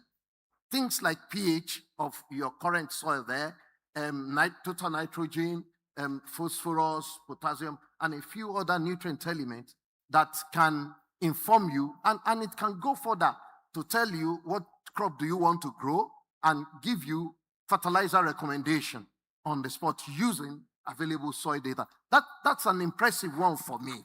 Okay, Professor Chris Daudu, how do we maximize this type of thing, bring it to scale for soil degradation? For soil degradation, it's to also follow the similar process. So what we did was to collect available data in Nigeria within the landscape which we are working. We got support from Sasakawa under the AFAS, the African Forum for Advisory Services. And what we did was to generate locally available information. What we did was to generate locally available information, work with local scientists, and develop an app. Now, it is how do we apply it to restoration of degraded soils? Is to similarly acquire available data on those indices. But one thing that is challenging in much of Africa is the availability of data in silos that are not easily accessible. Yeah. Fortunately, the Nigerian situation is an example. They have the Nigerian health card, where they are bringing together stakeholders to come under an agreement to share data. Unless that data is available, we cannot go to scale. So, but to go to scale is to start at the national level with the government. To go to scale on the continent is for FARA and also to present a data sharing agreement to the AU Ministerial Forum, so that using the Nigerian, the soil health card example, and other countries that have a data sharing agreement, because you have the private sector. A lot of fertilizer companies have data. We have research institutes having data. We have the private sector having data. We have even our CGI centers having data. We have our NGOs, Sasaka, having data. This data has involved investments on their part. So they need to be sure that those agreements we keep their data safe. So, but it needs to be driven from now by also using the C4Cs. How do you use those? Because you can't keep creating new structures for new problems, but you need to use the existing structures to solve this problem. So using the interactive map developed by the ABU Regional Hub under the AFAS, which is also under the C4Cs, is how can we use the same process to now generate data we need at two levels. There's what digital data does is it provides data at two landscapes. The national level for government to provide informed information. You provide information at the last mile delivery landscape for farmer to make informed decision. Thank you very much. You push the argument completely towards the issue of data availability. I mean, data is available, but it's not shared. And everyone seems to be keeping data. In your own view, do you think data is a commercial artifact? Or why do you think people are not willing to share their data? I certainly believe that you are using Sasakawa resources, public resources, and you are not going to sell that app. So no, you are not responding to me now. So I believe that you are generating a public good and farmers can use it, okay? And so why do you think people don't want to share data? Do you also share your own data? I come back to Professor Jibrin to respond to the question I posed earlier on. Yeah, so with respect to how the Soil Science Society is trying to address these issues, first of all, we recognize that as scientists, we cannot do much alone. We have to work with every sector of the society, especially the public sector. So what we did in recent years is to get a strong buy-in of the government in what we are doing. And I'm happy the Honorable Minister is just coming in. Since I came in as a president, he has attended every single one of our annual conferences. Wow. And especially the last one in Kano, he drove by car because he was afraid the flight may be canceled in the morning. So that shows the relationship between the society and the government. And currently I'm just coming from a meeting at Bolton White Hotel, helping to support the National Farmer Soil Health Scheme, the activities going on there. And there are many other members of the society.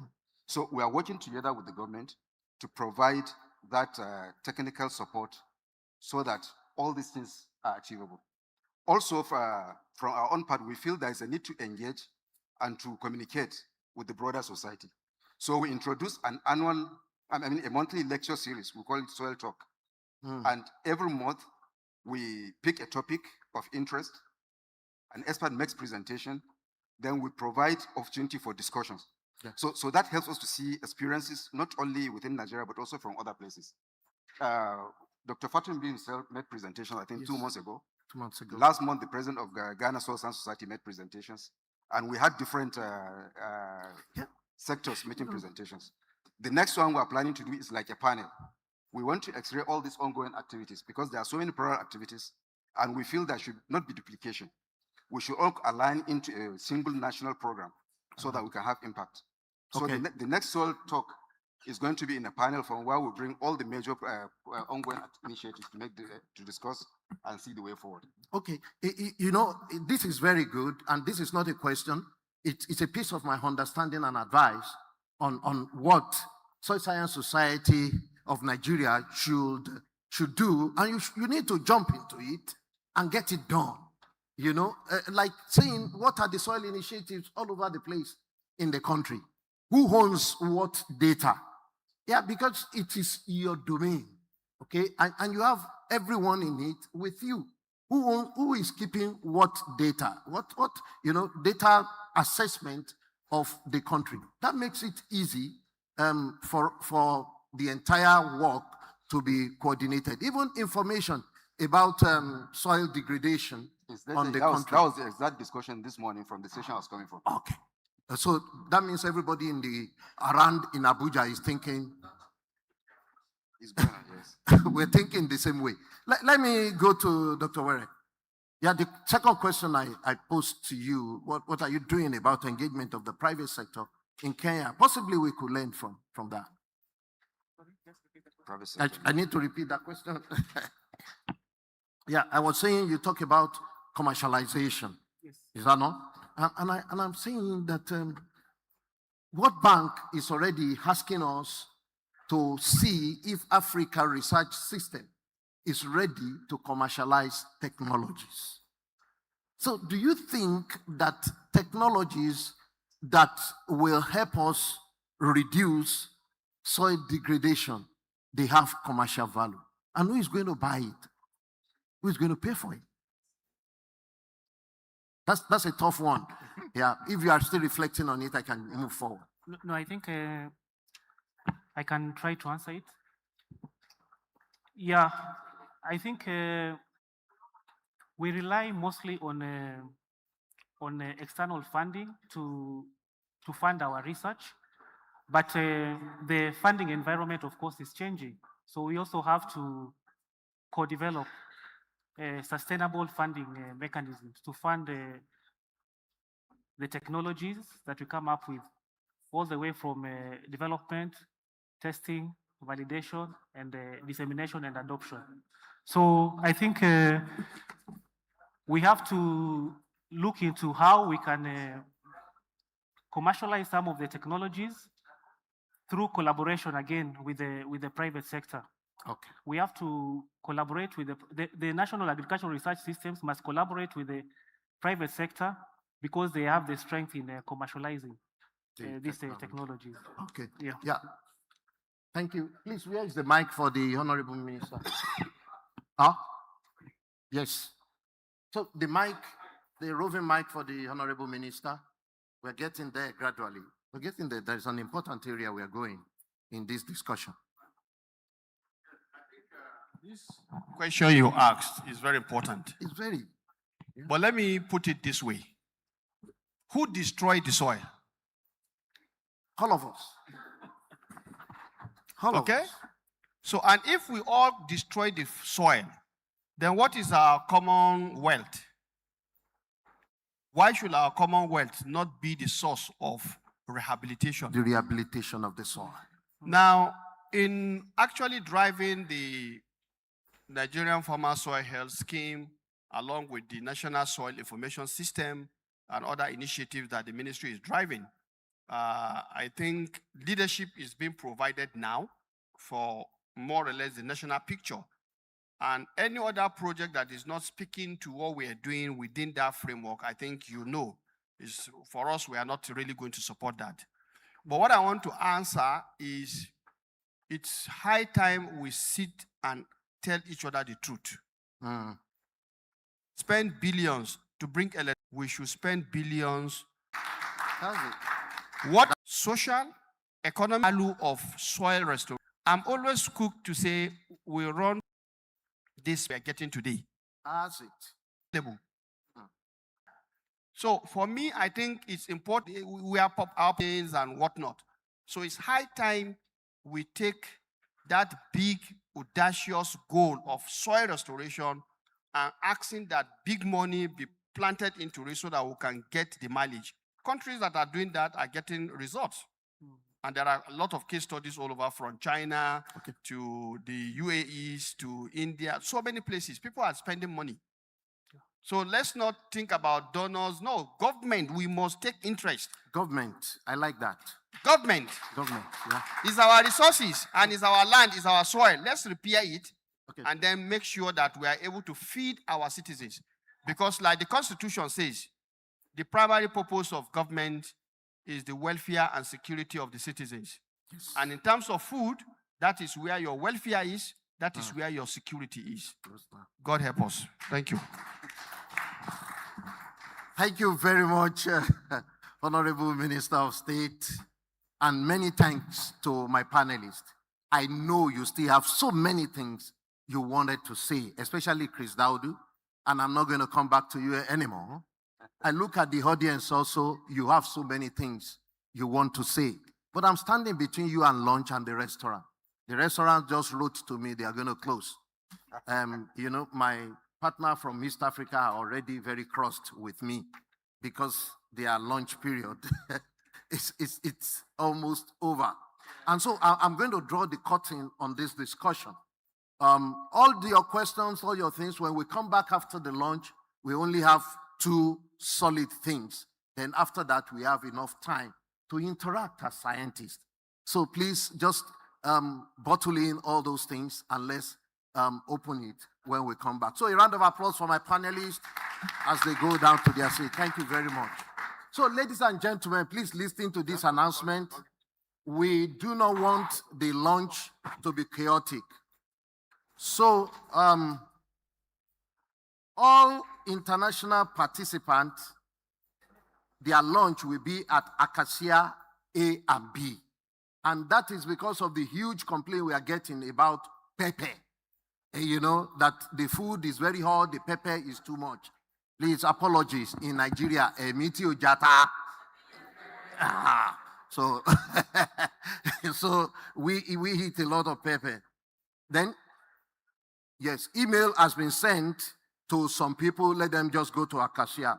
The VIP, all of them with white tags, we eat their lunch at Zoo Restaurant. Your lunch is there. And for others who want to eat local Nigeria meal, please just go to Obudu Restaurant up here. Your meal is there. I think for today, tomorrow, we're trying to ensure that people eat what they are comfortable with. Okay, thank you very much.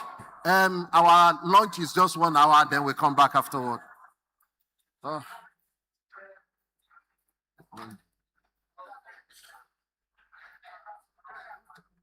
Wow. Sure.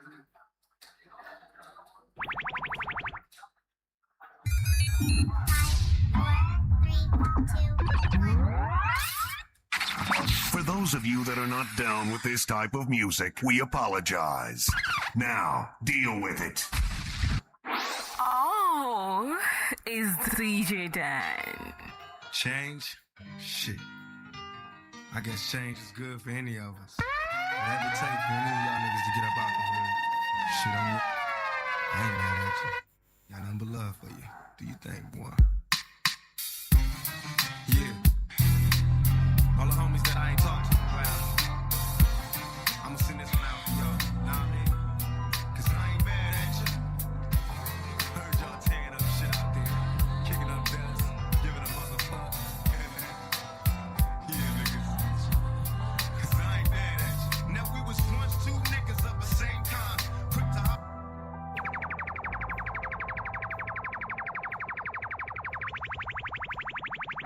Oh, is DJ done?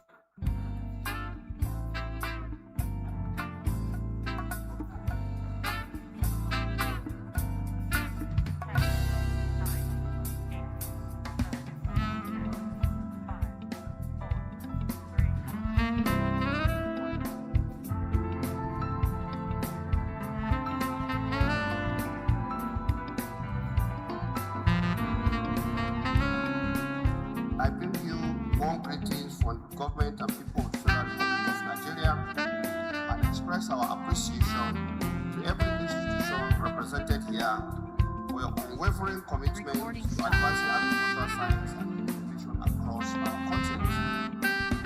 History teaches us a profound lessons. Nations do not transform their agriculture merely because they possess fertile lands or fertile soils.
Johnson didn't come.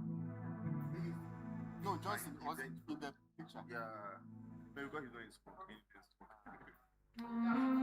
Yeah. Once I'm ready.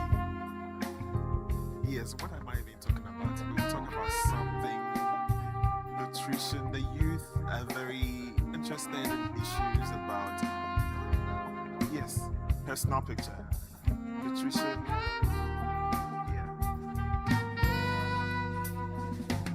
Issues on nutrition, health, urban food systems, enabling impact at scale.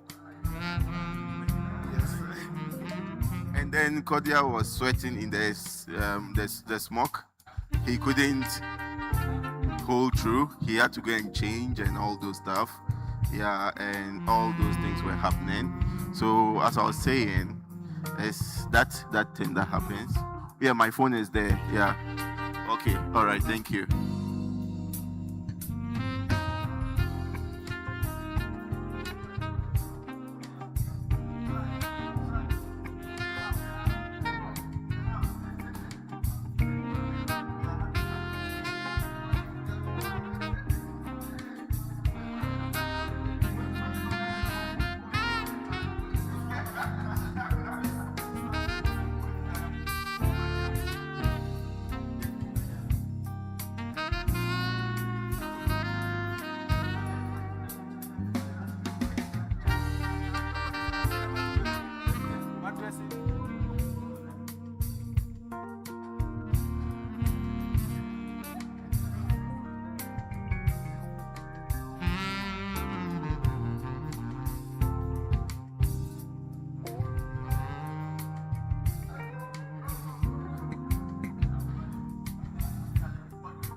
Yeah, a picture is good. A picture is good. Oh, I'm already talking here. And show this one show. Okay, thank you very much. Just to mark our attendance in this occasion. Thank you.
Very soon.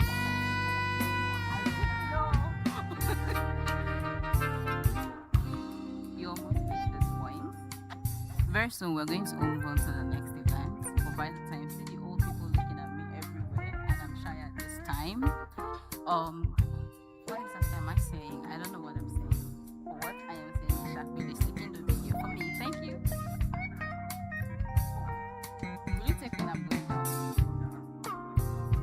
And that's exactly how it's supposed to be. So what do we need? Are you capturing the sound? Thank you.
I'm shy, but I refuse to be. Okay. And all the crowd is empty. The seats are empty. Nothing but empty. So this is what it means to be involved, to get access and to have rights. It's better, right?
To the glory of God, for the progress of Africa and Africans.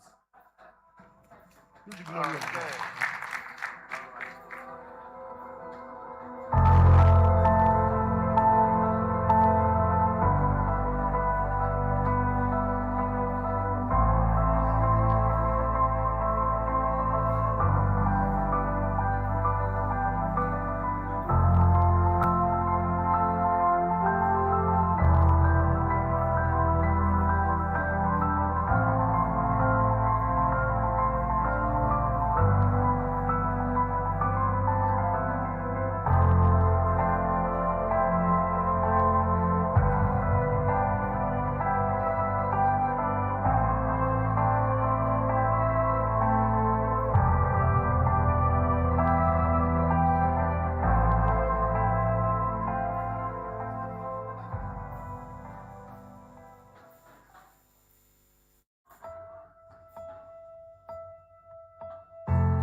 I bring you warm greetings from the government and people of the Federal Republic of Nigeria and express our appreciation to every institution represented here for your unwavering commitment to advancing agricultural science and innovation across our continent. History teaches us a profound lesson. Nations do not transform their agriculture merely because they possess fertile lands or fertile soils, favorable climates, or abundant natural resources. They transform their agriculture because they invest in knowledge.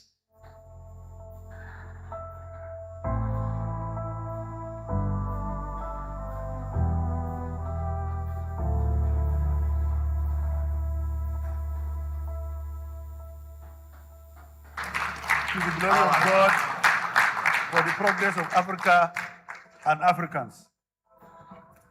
To the glory of God.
I bring you warm greetings from the government and people of the Federal Republic of Nigeria and express our appreciation to every institution represented here for your unwavering commitment to advancing agricultural science and innovation across our continent.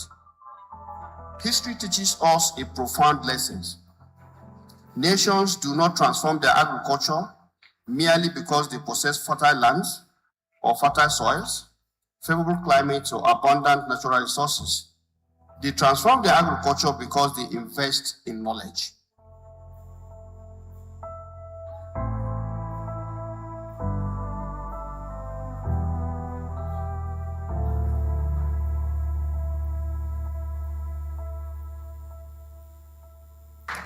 To the glory of God, for the progress of Africa and Africans. To the glory of God.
I bring you warm greetings from the government and people of the Federal Republic of Nigeria and express our appreciation to every institution represented here for your unwavering commitment to advancing agricultural science and innovation across our continent. History teaches us a profound lesson. Nations do not transform their agriculture merely because they possess fertile lands or fertile soils, favorable climates, or abundant natural resources. They transform their agriculture because they invest in knowledge.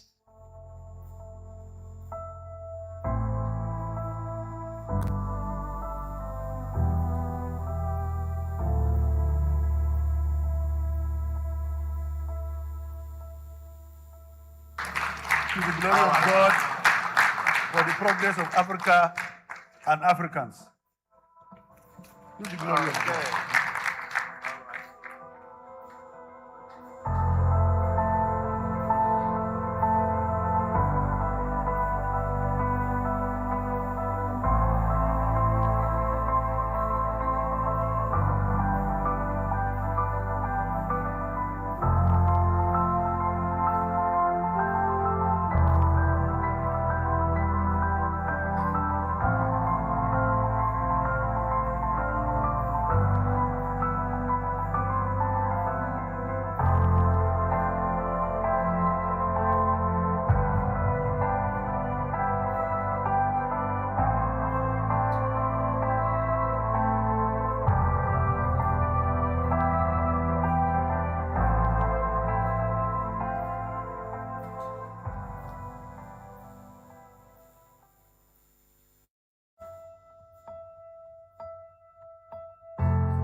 I bring you warm greetings from the government and people of the Federal Republic of Nigeria and express our appreciation to every institution represented here for your unwavering commitment to advancing agricultural science and innovation across our continent.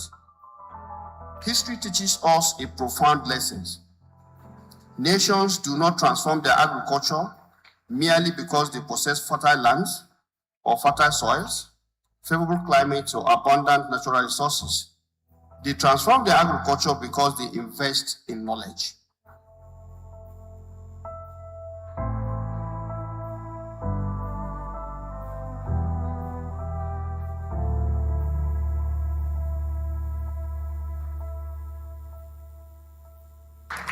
To the glory of God, for the progress of Africa and Africans. To the glory of God.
I bring you warm greetings from the government and people of the Federal Republic of Nigeria and express our appreciation to every institution represented here for your unwavering commitment to advancing agricultural science and innovation across our continent.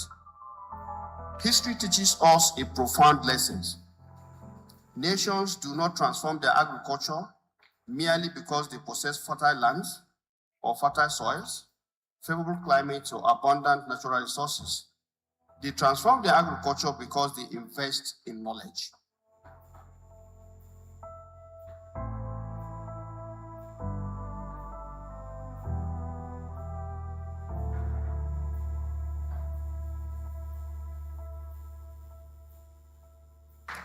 To the glory of God, for the progress of Africa and Africans.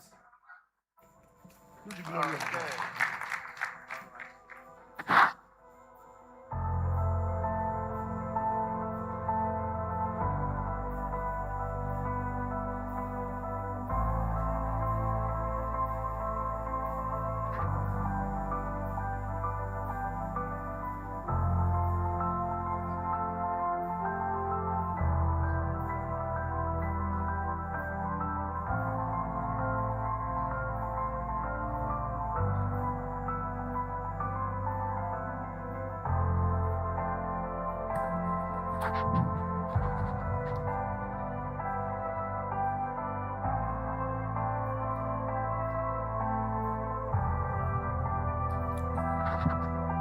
Good afternoon,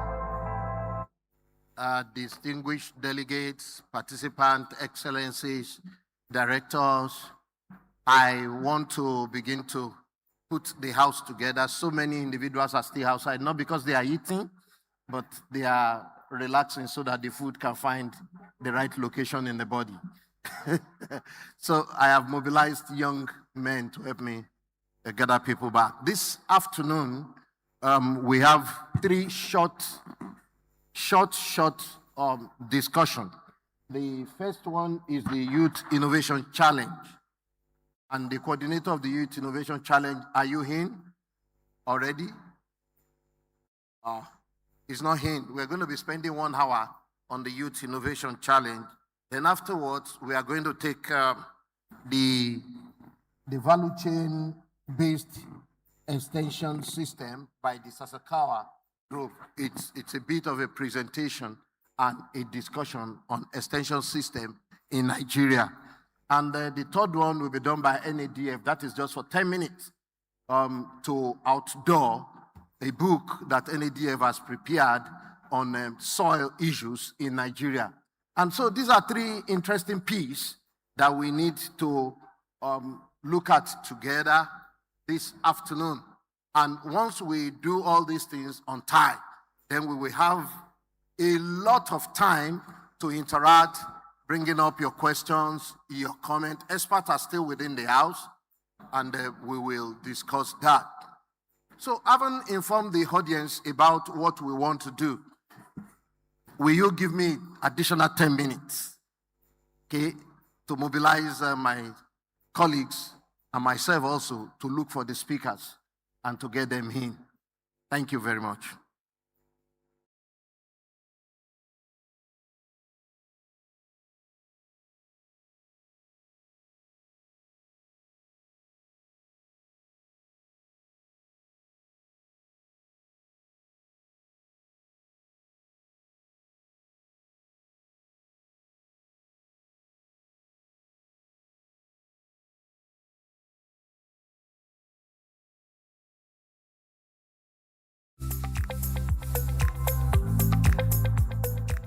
Today is World Food Day, a moment to reflect on the importance of food and to renew our commitment in ending hunger everywhere.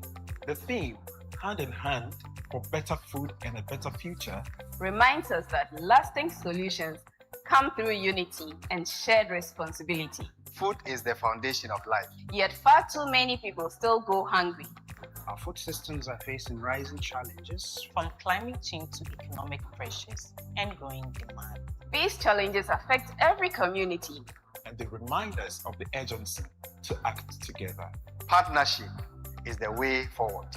Farmers, researchers, governments, businesses, and communities must unite to transform how food is produced, distributed, and consumed. Together, we can create food systems that are resilient, inclusive, and sustainable. On this World Food. Okay, thank you very much. I think I find Aziz, the leader of the youth group. Where is he now again? Okay, so I will yield the podium to Aziz to start and to do the closure of the innovation contest. So Aziz, a round of applause for him.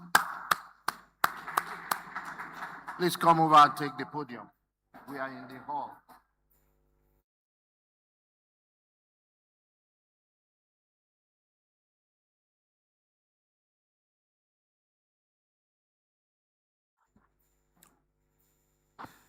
Thank you very much, Prof. Good afternoon, everyone.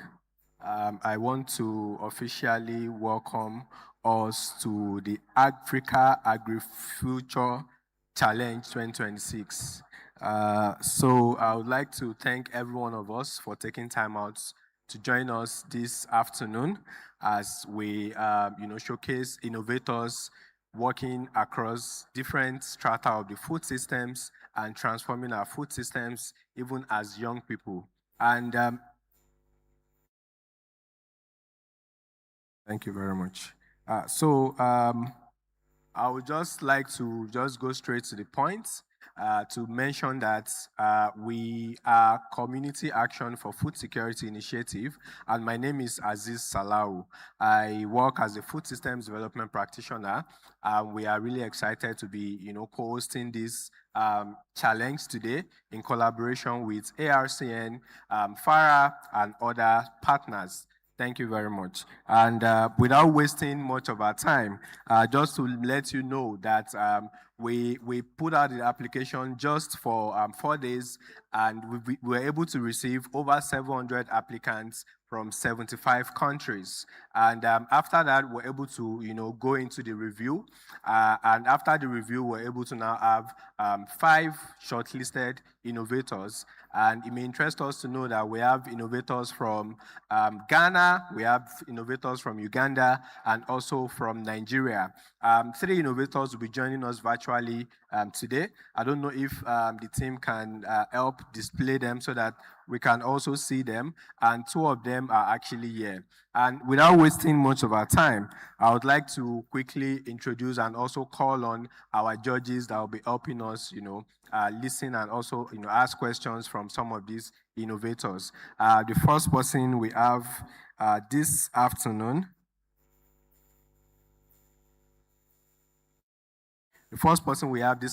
is Dr. Grace Otitodun from NISPRI. Please, can we give her a round of applause?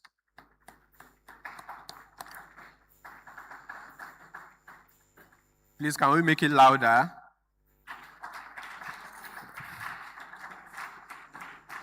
Yeah, we really understand that it's really an odd time, and people are still having their lunch, but I think it's fine. We can actually go ahead since we have, some of our leaders here. I see a lot of them are seated here, and it's really good that we're having this together. And the second judge I would be calling on is Mr. Dunsin. Mr. Dunsin works with the Dawn Commission. Please, can we give him a round of applause? We also have Mr. Kofi Seidu. Kofi is the regional director at YPAD, and I know he's also with FARA from Ghana. Maybe he's still probably having his lunch. Hopefully he's actually going to join us. Thank you so much, our judges, for taking time out, to join us this afternoon. And with this, I would like to welcome us officially as we, begin the pitch. So like I said, we have 5 innovators pitching, and we have 2 of them here, and 3 of them will be joining virtually. 1 from Ghana, 1 from Uganda, and the 3 other innovators from Nigeria. Please, can we give them a round of applause? Yeah, so without wasting much of our time, I wouldn't know if our judges are ready. Are you ready for us, our judges? Are you ready? All right. Without wasting much of our time, I don't know if the comms team can just help us, display some of the people joining us virtually. I mean, the people that are pitching, joining us virtually, so that we can, comments.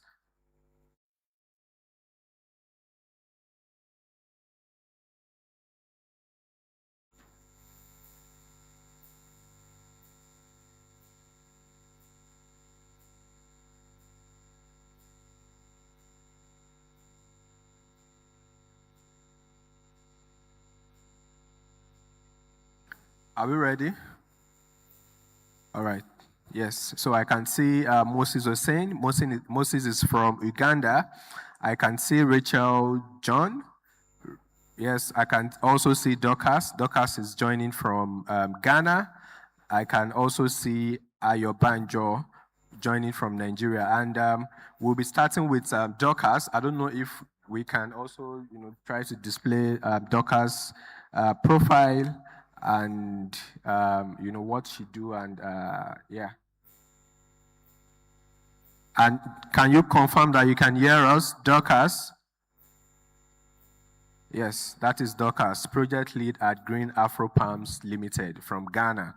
Dorcas, can you hear us? Hello, Aziz. Good afternoon. Please, I can hear you. All right.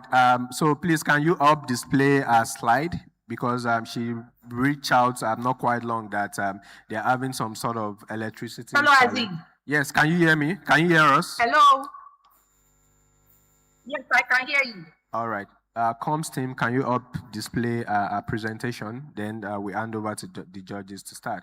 Remember, you have 5 minutes to pitch, and we have 5 minutes for the judges to also ask you questions. Yes, please. Noted. All right. So we are now waiting for the comms team to help us display a presentation, a pitch deck.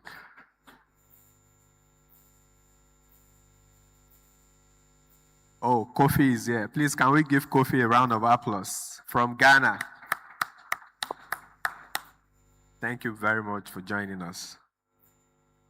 Yes, so can you see your screen now? Are you ready for us?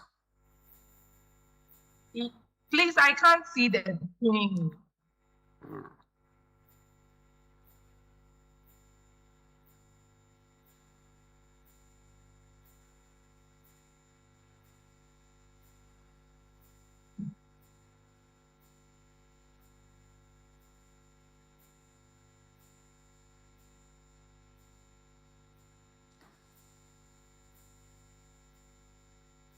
All right.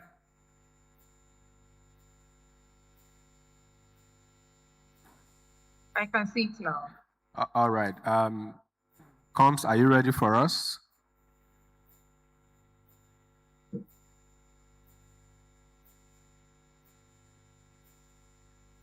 Judges, are you ready for us? All right. Are you ready for us? Yes, please. All right, please, let's give Grace a resounding round of applause as she pitch for 5 minutes. Yes, you have the floor. Okay. Good afternoon, everyone. Please, I'd like you to go through the slides while I tell a story. Can you say that again? I would like the team to go through the slides while I'm telling the story. So the story is about the slides. So you go through the slides while I tell the story by explaining them. All right, please, please continue. Your time started already. And whenever... Good afternoon, everyone. All protocol duly observed. My name is Dr. Abakwansa. I'm from Ghana and I work with Green Afro Palms, which is an agri-tech company that's bridging African's economic solution through Ghana. And with Green Afro Palms, we have 3 sides. We have the commercial side, the farming side, and the agro-processing side. But today, we'll be talking about the farming side. So I'd like you to picture this. So I want to introduce a farmer from the Ashanti region of Ghana, Edo region. And Ifia, she is the farmer I want to introduce, and she's part of Africa's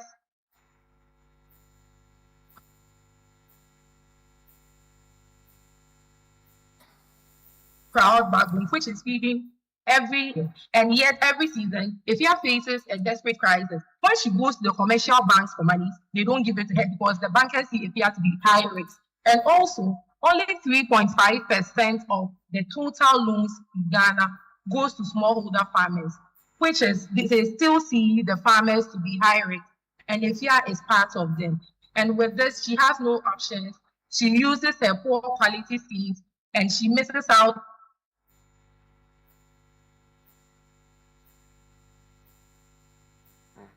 network.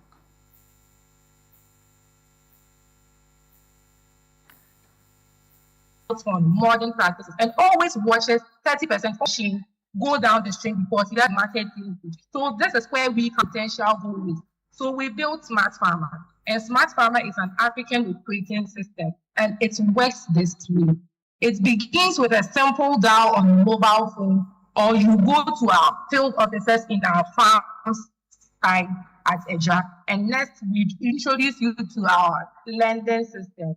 So you deposit a credit back value to back your credit, and we give you digital lock vouchers. We don't give cash because maybe due to the hardships she's going to use the monies for something else. So we give you locked digital vouchers, which you take these digital vouchers to our approved commodity seller to unlock your facilities, which is you unlock your seedlings, you unlock your fertilizers, and you unlock your farming services, farming extensions. And during the farming season, we provide you with all the necessary services for you to help you grow more and reduces crop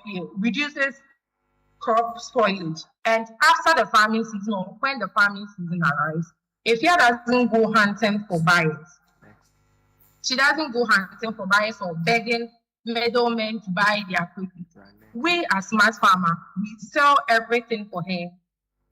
And the buyer of the goods, the buyer will pay through an escrow account. And that escrow account, it pays the banks first, the banks that works first. And after, it pays the farmer. And after that, it pays us. And we are targeting this because the agricultural value in Africa alone is 1 billion at now, and it's supposed to reach 300 billion by the next 4 years. So this is not just a future dream, it is happening right now. And we have successfully de-risked this model by going through the Bank of Ghana, and they have given us a license. And this license, it has helped us and operated so that we deployed over $600,000 in cumulative revenues to finance 835 farmers just like Ifia. And also, we disbursed over 355 in the form of credit, US$ for farmers, which are sort of just like Ifia. And for our recovery rate, we have 92 recovery rate % as of last year. And the new season just started April this year, which we have disbursed over $21,000 for the farmers to cultivate. And with that, our farmers, they don't just say we are helping them. Some of them have reported that they have 2.5 increments in their incomes. And we are very proud to say that 60% of our farmers are women. And this journey is championed by a very visionary team. And it's being led by our CEO, who is the project director. And he doubles as an Acumen Fellow and a Mandela Washington Fellow too. And with that, we have partners with CSI, that's the Crop Research Council for Ghana. They are our agri-tech people who goes on the field, teaching them the do's and don'ts of whatever the farmers have to do. And we have a runway, which takes at least 18 months to go through. And with that,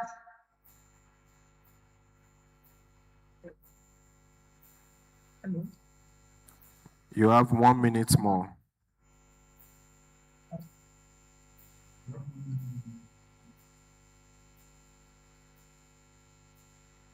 Dorcas, can you confirm you can hear us? Hello. Yes, we can hear you. Hello. You have 30 seconds to wrap up. Okay.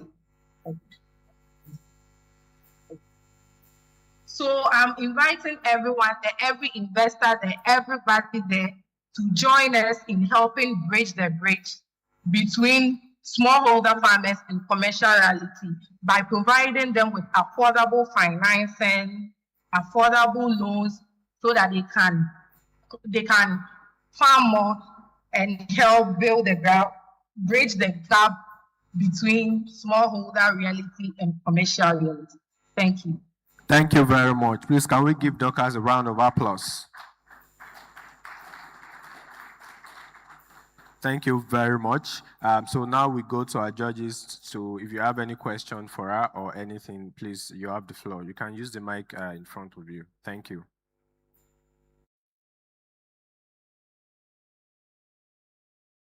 Much, Dorcas, for your presentation. Although the network was not too stable, I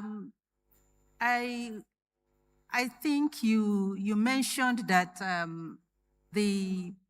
this particular innovation is being implemented, but we're not too clear within how is it being done. It's not, because that we couldn't get that aspect properly. If you can come again on that is repeat yourself just in few minutes, in few seconds, so that we'll be able to judge you properly. Okay, so this, thank you so much. Hi, Dorcas. Sorry, before you go on, okay. Please, you mentioned some metrics to measure growth and success. Could you also repeat that as you are repeating here? So I will target how it works first, and after I will mention the metric. So this is how our innovations work. We have two ways in which you can join our platform or receive funding from us. So the first one is through normal USSD codes. So people at the rural areas normally don't have access to internet. So you have a mobile phone, a normal mobile phone. You punch in *800#, that's our USSD code, and that's you register. And after registering, a farm officer will call you because he is going to receive your details. So he will call you and meet you, and he will explain everything to you. And after that, he will ask you to bring the commodity back value to secure your loan. And after that, they give you the credits. That's the credits. We don't give cash. So we give you the locked vouchers, and you go to the approved vendor to take everything from him. And during the farming season too, you'll be given extensive services, extensions services, continuous extension services. And after the farming season,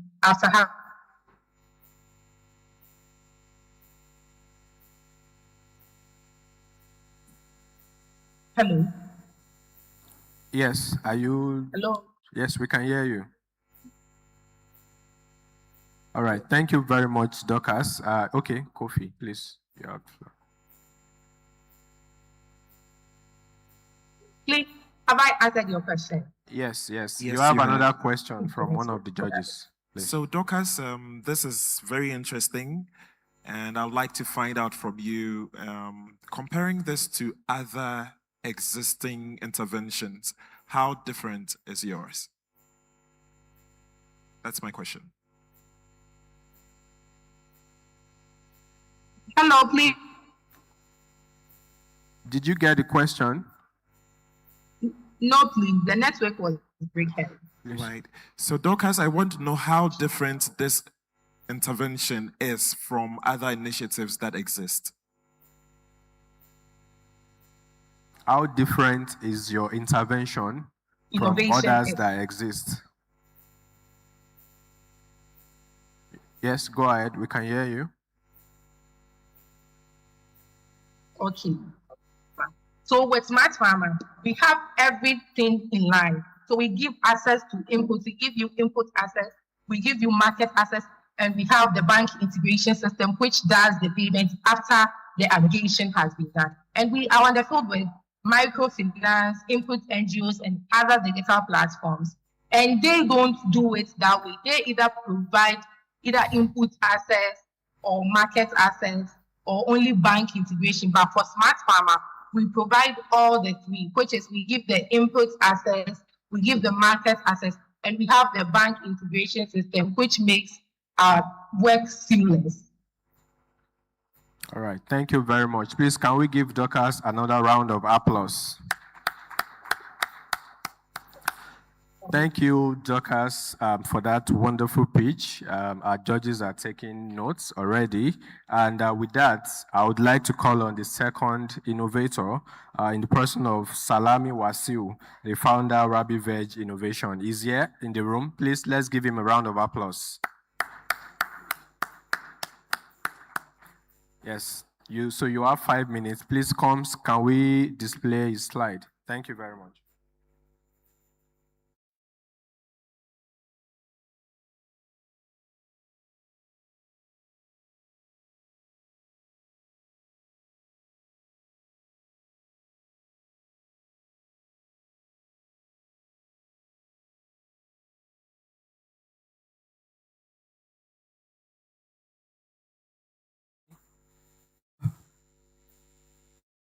Okay.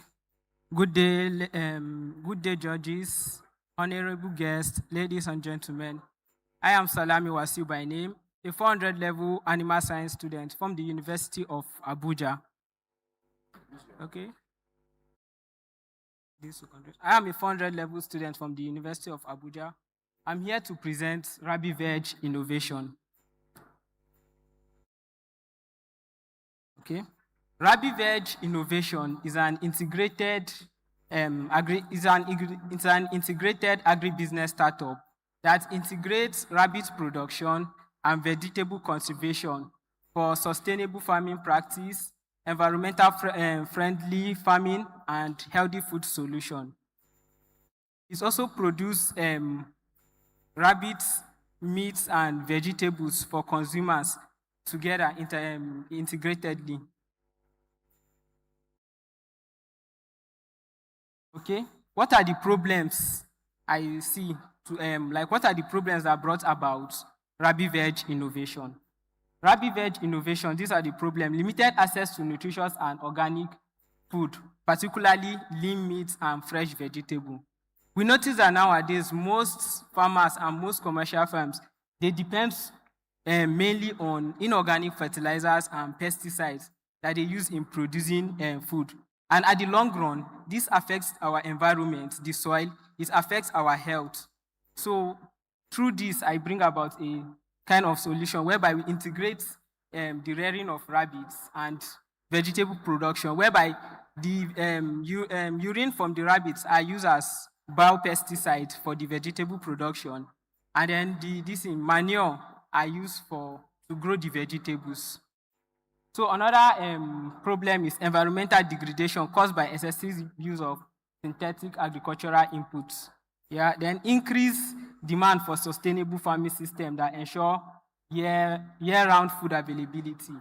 So this Rabi Veg Innovation is going to ensure all year-round production of lean meats, rabbit meats, and then vegetable,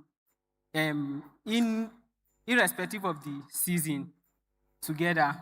Then heavy dependence of chemical fertilizers and pesticides in this. So then our solution, what solution has Agri-Veg Innovation brought to the table?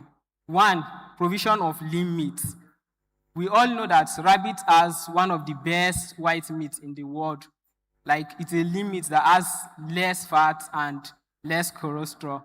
So this is a solution for those who are, for health conscious individuals who want lean meat.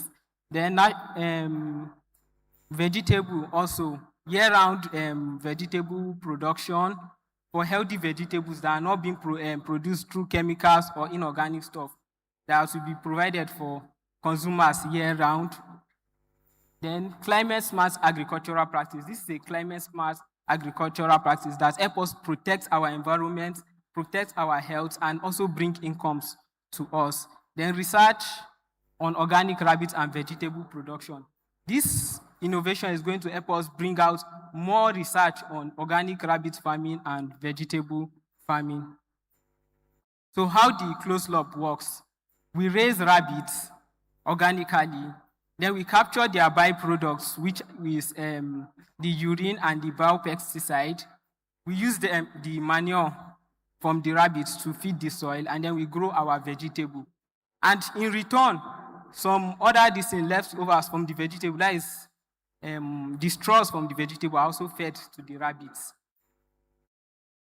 Okay, innovation and impact of this innovation. Healthier food choice, sustainable agricultural practice, resource efficiency, whereby we use resources from both sectors to run the farm, research-driven, scalable model, and economic opportunity. It's going to serve as a source of economic opportunity for me and other youths in the country. Okay, business model and target market. Our revenue stream is going to be the sales of live rabbits, processed rabbit meat, fried vegetables, processed vegetable products, training on integrated production, and also carrying out research. So our target markets are health-conscious individuals. We know of so many people who are being restricted from eating beef and other forms of meat. So rabbits will be an option for them, like not leaving them out of eating meat as a source of protein. Then urban household and local markets. We also sell to urban household, local markets, and restaurants to make the availability wide. Then youth and aspiring farmer. We also train youth and aspiring farmer on this model. So it can be something we can adopt within the country. So Rabi Veg Innovation is committed to healthy food through sustainable, environmental friendly farming, building a future where agriculture benefits the people, the environment, and the economy. Thank you. Thank you very much. Please, can we give him a round of applause? Our judge is over to you, please. So thank you very much. This is very interesting. I like the name Rabi Veg because it actually reflects the integration of both sides. What I want to know from you is this. You mentioned that this is organic. I mean, the vegetables are organic. But considering that we are integrating it with rabbit production, I'm also wondering how do you handle the sick rabbits? Whenever sickness occurs, how do you handle them? Because we're talking about organic, and we are hoping that there are no medications for animals that are going to go into our veggies. So that's a question. Okay. Probably you can think about it while the next question comes. Okay. Yeah, for the rabbit production, yeah, you talk about medications. So we have other means of doing this treating illnesses in rabbits aside using the conventional drugs. So the thing is, when rearing livestock, once you prevent, you do all what it takes to prevent a disease, there will not be future need to maybe use inorganic medications. And again, we can use, we call them biotics. We have organic stuffs like ginger and so many things that can use to boost their immune system while rearing them to prevent them from these diseases. And all of this, research has also shown that most of these organic products can be used in treating this disease. And again, when you use it regularly, it's even going to suppress the rate of that disease. And when it comes, it can also help to cure to some extent. I think mostly the diseases that can't be cured by organic products might be probably viral diseases, which require vaccination to prevent it. Yes, thank you. Okay, thank you very much for your presentation. I have a question that is a bit bothering me.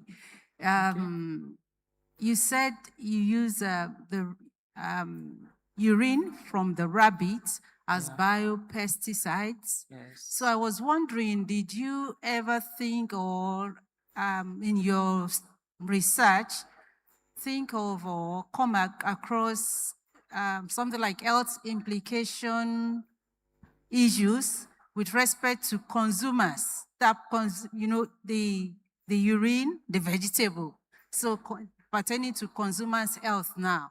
Do you think of or do you come across any health implications as relating to consumption of vegetables that have been treated with this urine?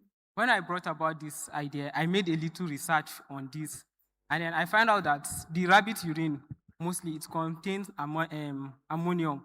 And this ammonium does not actually kill the insects itself. Like, it only repels them. Because even killing those insects that we're trying to protect the plant from is harmful to our environment. Because in some other ways, they are beneficial to the environment. So it helps to repel those insects. And then, for my research, it does not have any health implication on the consumer. So far as, like, you can, once you wash the fruit, you can eat it. It does not have any health implication.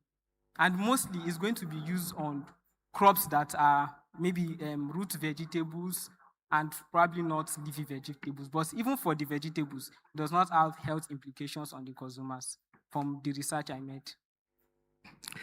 Thank you. Really beautiful idea.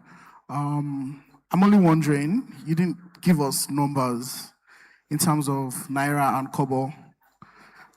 So you gave us like your revenue streams and all. Even from the beginning, did you do any market survey to know if there are actual demand for rabbit meat or what the demand for rabbit meat is? Because at the end of the day, you're a farmer and you want to make money, right? And anybody investing in your idea also wants to make money. Do you understand what I'm saying? So what does the market look like in terms of, you don't have to give specifics, but do you have an idea what the market looks like? Okay. Rabbit meat is not a common meat from my research, but is a meat that is gaining global recognition because of its nutritional value. And then this is a meat that is being sourced for by those who are health-conscious feeders, most especially those who are restricted to maybe eating beef or other source of animal protein. And then this is a startup. That is why I'm not able to give much figures. Although this is something I've practiced for over 2 years. That is after my secondary school, before gaining admission into the university. So I use this to keep myself busy. So I see opportunities in it.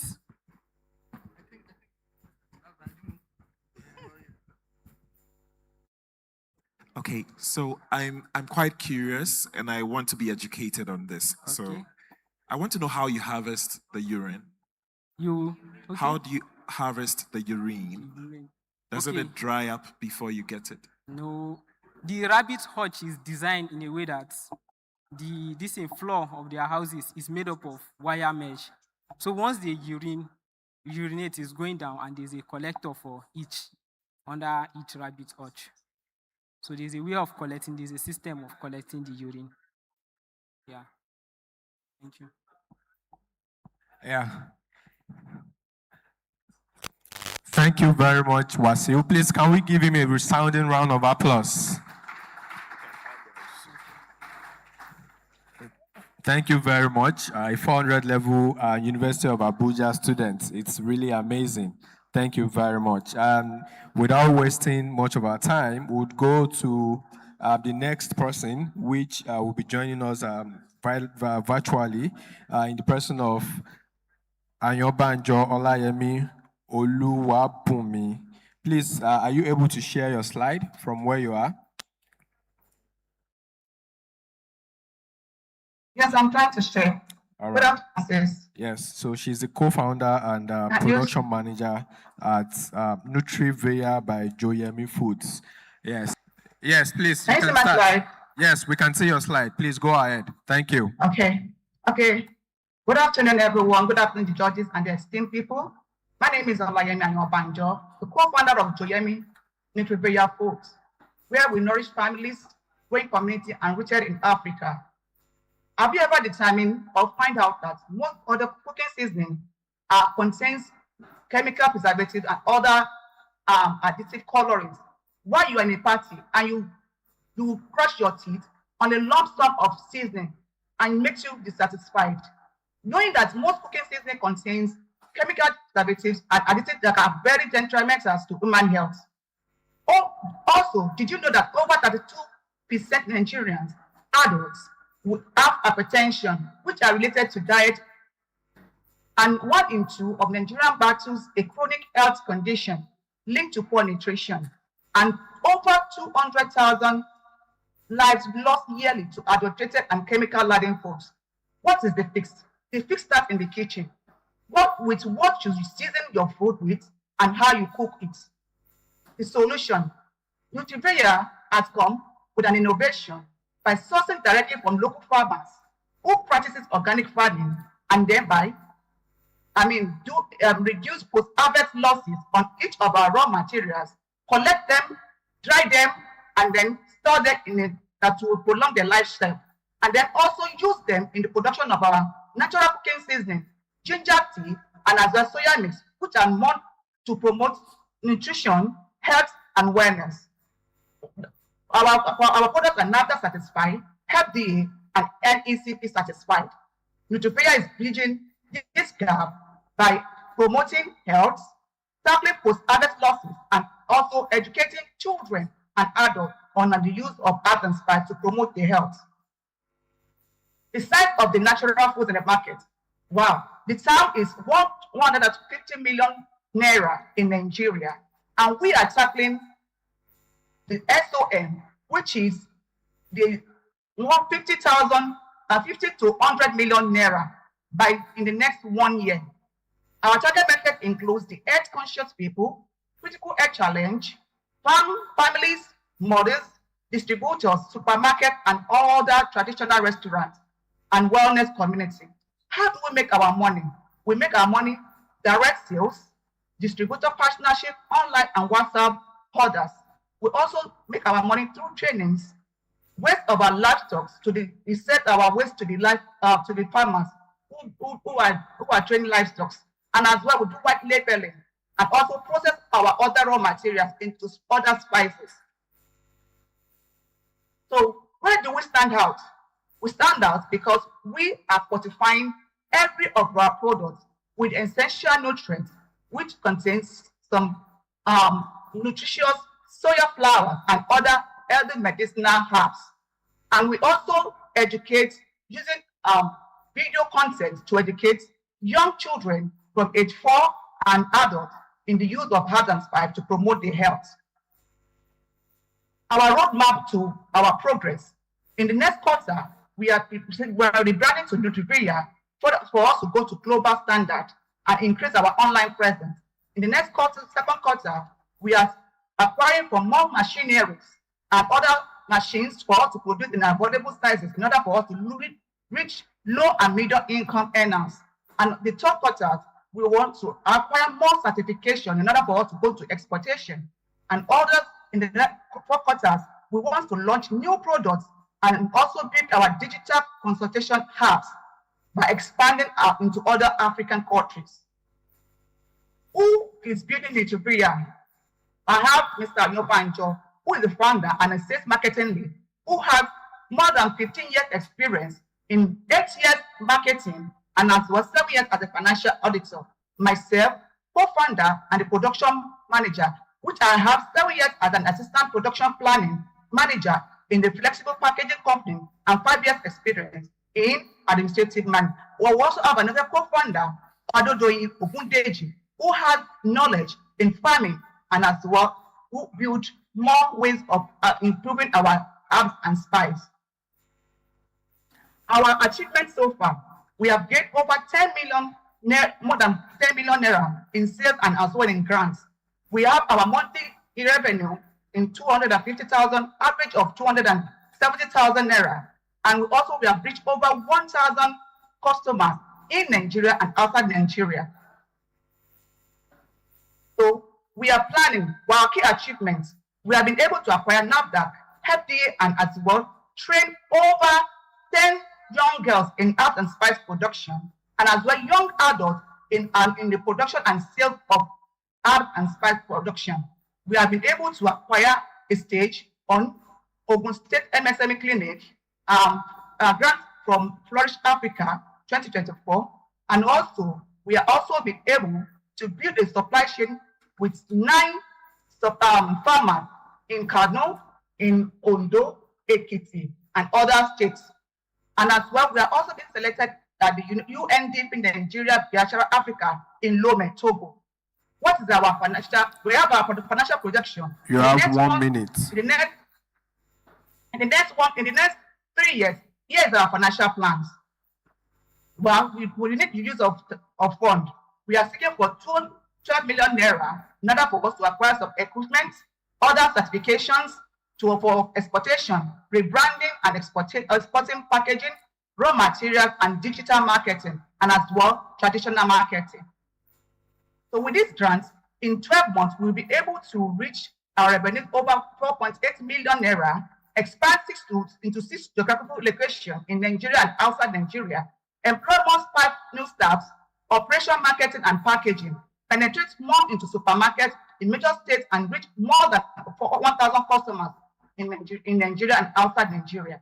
So we are calling you to join this wonderful, creative and innovation where you promote nutrition, health, and as well preserve lots of harvest of vegetables and herbs. Thank you. Thank you very much. Please, can we give her a round of applause? Now our judges, over to you for your questions. Thank you.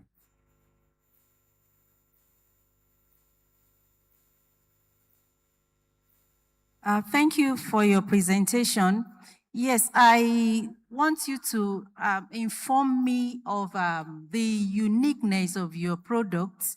I mean, the Nutrivia, yeah. So is how, I'm sure there will be other products in the market that is similar to this. So how will you rate your product? How unique it is that will make people to be attracted in getting your products and maybe leaving the other products? You understand what I meant?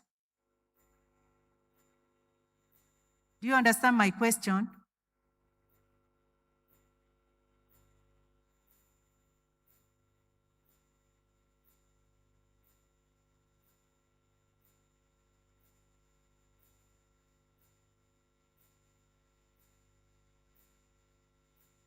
Hola, Yemi, can you hear us? Please unmute your mic. I think it's good you unmute your mic. Yeah, speaking. Sorry. All right. Can you come again, ma'am? Yes. Can you come again, ma'am? I said, what makes your product, your innovation more unique than other products that have been in market before yours? What makes it unique? Okay. Convince me to be able to purchase your product. That's what I want. Oh, okay. So what we do that differentiates us from the other business or that does our product is other products are we source locally. We make sure that we link up with trusted farmers who practices organic farming to source our ginger, cloves, and all these things, especially the soya. We collect premium soya from farmers who practices organic farming. And our processing is different, it's unique. We fortify it with herbs, essential herbs that is more nutritious and can help you boost your daily diet and immunity. So this distinguishes us from every other producer. Thank you. Okay, so I collected the mic because I wanted to mention that there was no physical representation of your products, but now I can see. And I must commend your product. I think you're doing a great job. Thank you. Yeah, thank you. I'm also excited about your packaging, but thank you. I need your help on this. I realize that you mentioned that with Joyemi, the fix starts in the kitchen. I like that. But along the line, I heard about Nutri there. Yeah. Can you draw the distinction between the two and let us know which one is your brand name? Okay, ma'am. Okay, sir. So what we do is we want to use Nutribria as a brand name for us to go globally. I attended a pitch competition in Ogun State early this year. So we were being advised to use, because we use ginger mixed tea, Joyemi ginger mixed tea, and also, so the man said, this is a wonderful product. Now, why don't we look for a brand name that can go globally? So we have to go for more research, and then we came up with Nutribria. So Nutribria bringing that nutrition, health, and wellness. So we came up with this brand name in order so that it will stand as Joyemi will be the producer, but this will be our brand name. Thank you. Awesome. So one last thing, can you educate us on what natural foods are? Just to be sure you know what you're talking about. All right. So let me tell you something. From what my late grandmother usually say, it says, whatever you use in your cookings determine the state of your health. And so I was brought up with a wonderful grandmother who loves herbs and spice in cooking and as well used as a source of drinks. So he always tells us that whatever you source, how you source your foods and how you cook it determines how long your health will be prolonged. So whatever you eat must be medicine. Whatever you use in your cooking must be medicine. And when you eat medicine into your body. So the use of organic like ginger, garlic, turmeric, cloves, and other herbs are very essential to human health. And I know that in the next few years, many people will be coming to embrace organic products like that to boost their health. These are where the secret of health has been hidden. But majorly people have left what the mother nature is all about. And so I'm educating everyone out today that you need to embrace what will promote your health. Go organic and you will see how your health will improve. Thank you. Thank you very much, Olayemi. Please, can we give her another round of applause? Yes, thank you very much. We are moving quickly, and the next innovator is right here with us. And with that, I would like to invite Mr. Innocent Peters to come on the stage to pitch. Please, can we give him a sound round of applause?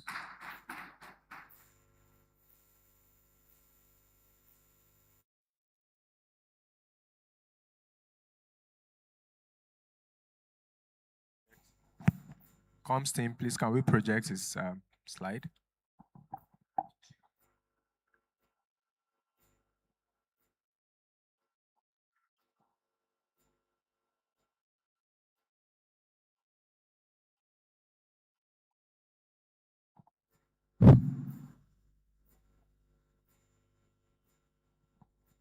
Olayemi, Innocent is the co-founder, Vicky Joshen, Echo Farms.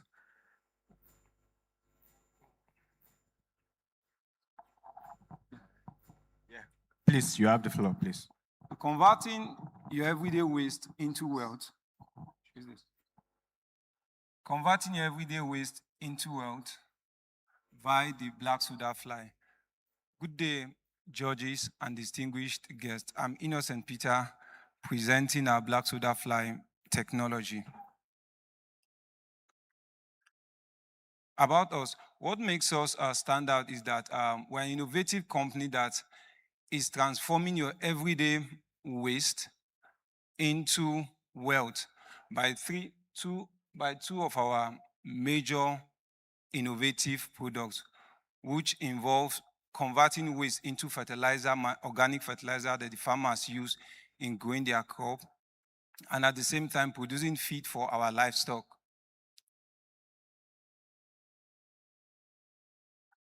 Our vision as a company is to help transform the industry by providing food security for farmers, and at the same time providing innovative technology via the black soda fly technology.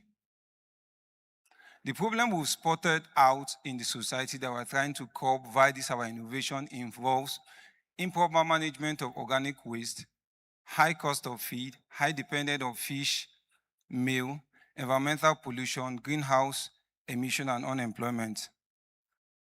Our solution, after identifying this problem in the society, we're using this our technology of BSF to provide solution to this menace that is in the society by turning the waste into quality protein for livestock feed and at the same time organic fertilizer for our farmers. So part of our core value as a company and what makes us stand out is that we're including the Sustainable Development Goal 1, 2, and 13, which involves, or in other words, to end poverty, no hunger, at the same time, climate action. Our product and target market is to provide meal for poultry and at the same time, biofertilizer used by organic farmers. Our technology, how it works. So basically, we use your everyday waste. Some might be thinking, what are those waste? Simply some of these peel from yam, cucumber, some of all those garbage. It could even involve the feces from the poultry. We convert them via this our technology to produce this amazing breakthrough technology that is helping to improve our feed and at the same time help farmers to serve as fertilizers. A competitive analysis. So basically, in a nutshell, that's what we are doing. We're actually converting waste into this breakthrough technology. So that thing actually makes us stand out, unlike the conventional feed that exists in the market that people use in growing their bed. You discover that they have chemicals on the inside, but these are organic, so it doesn't have side effect even on the poultry bed and even with the final consumer. So at the long run, this our technology is much more effective, both for the farmers and even we who are consuming it. So our sustainability. So these are 3-year projection, starting from 2025. The first year of innovating this, our innovation, we went about creating sensitization, ensuring we get market penetration. We're able to generate a total sales revenue of 2.4 million. The second year, which is this 2026, we have estimated of 5,520,000. And the 2027 projection is 12,697,000. 696, I beg your pardon. Why this matters to Africa, African population is projected to double by 2054, significantly increasing the demand of affordable food and sustainable agricultural system. Vicky Goshen Ecofarm addresses the severe African most pressing challenge, which include food security, high livestock production costs, organic waste pollution, climate change, youth unemployment, women economic empowerment, soil degradation. So our business model involves with sensitizing the people, creating symposium, organizing seminars, workshops. At the same time, we leverage on ICT, doing targeting our targeted markets. We'll be leveraging high on technology to ensure that we reach the market we are doing by search engine optimization, extension service, word of mouth. We'll go do communal outreach, go to educate these people. Most often we go to the farmers who have one-on-one engagement, and at the same time we go to people producing feed to make them see why they should include this technology in their food production as against using the conventional feed that we have. This is our team. So call to action is best. This is the best time for we to begin to see how we can galvanize to use our waste, converting it into wealth. So your waste can be used at the same time helping you to preserve the environment at the same time providing wealth for us. Thank you.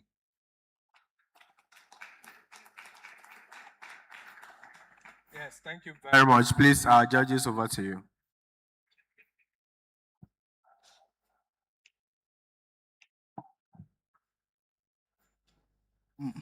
Thank you. Thank you, sir. I like that you call BSF technology. I'm wondering, I've seen it around, I've worked a bit with BSF. What is different? What innovations are you bringing into this whole BSF market? That's one. Then secondly, I'm wondering, I saw you when you're doing your business model analysis, you gave us like a breakdown of your expected sales. Well, I'm wondering how much money do you need and what exactly do you need the money for? I mean, just wondering. Then the last question, this is just a product question. How do you sell? Do you harvest the live maggots or and sell, or do you dry, do you process? Is there some packaging? Just you could just walk me through like your sales process. Yeah. Sorry, please let me add it so that you answered both together. Yeah, with his last question, I want to know, I'm sure you breed your BSF yourself.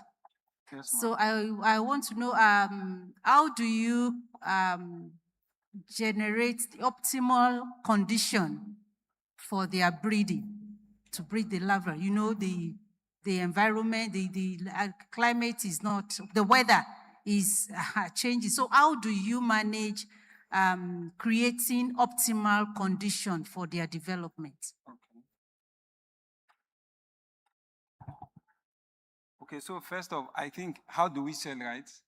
That's part of the question you asked her. How do we sell? And what makes us unique? No, I was talking about your sales model. Okay. I didn't ask how, that was the last question. Okay. Like, what's the product? Is it live? What's the process of coming about the product? That was the last question. But I was asking about innovation. Innovation, like what gives you the boldness to call it our BSF technology? Do you understand? That's the first question. Then the second question is, what's your, what do you need money for? Do you understand? Like, what do you need money for? How much money do you need? I didn't see any of that. Okay, thank you. You only just said costs. I didn't understand that. Okay, thank you. I factored that in the course of the question, and maybe that will be asked. So thanks for that. So let me start from the second one. I think that's one of the most important one. So we actually need the money to be able to buy some of the equipment that we need to scale. We discovered, because basically we've been doing two things: providing the feed for livestock, at the same time the fertilizer for farmers. But we've also been able to make more advancement to discover that you can actually use the BSF for cosmetology, producing creams that people, like lotion that people can use. It has the extraction of the oil as well that people can also use. So it has diverse uses. So we're looking at purchasing equipment that will allow us to diversify. Okay, 5 million naira projection. That's what we're looking at. So we're looking at scaling, getting what we don't have, equipment that we don't have before. So how we sell is that we have a target market. We don't sell to everybody. So we go after the people who actually need what we are producing. At the same time, we also create the market, because some of these poultry people don't really know the difference between this BSF and the other products that are in the market. So we create the market by creating orientation, making them know that they need this. And you also asked the question that what makes this stand out? Excuse me. We discovered the normal feed that people use to rear their birds. They use chemicals in producing those feeds. It affects hormonal imbalance in women. So we've been able to do that research to discover that if you take normal chicken at times, they use those chemicals, it even gives headache. But birds that they use this BSF to rear don't have such kind of complication that the conventional poultry birds have. And it described the high rate of cancerous issues in the market. And when you check let me not put fear in our heart, but when you look at the deep roots of those things, it describes that those chemicals are not good to human health. So this is actually an amazing product that stands out.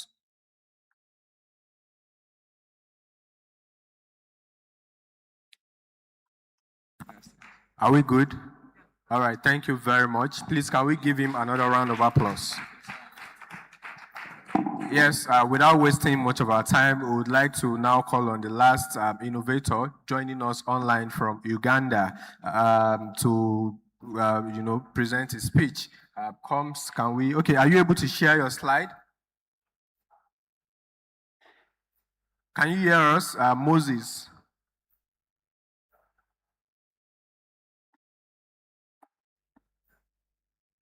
Can you unmute your mic and speak? Can you hear me? Can you hear us? Hello? All right. Yes, I can hear you very all right. Are you able to share your screen?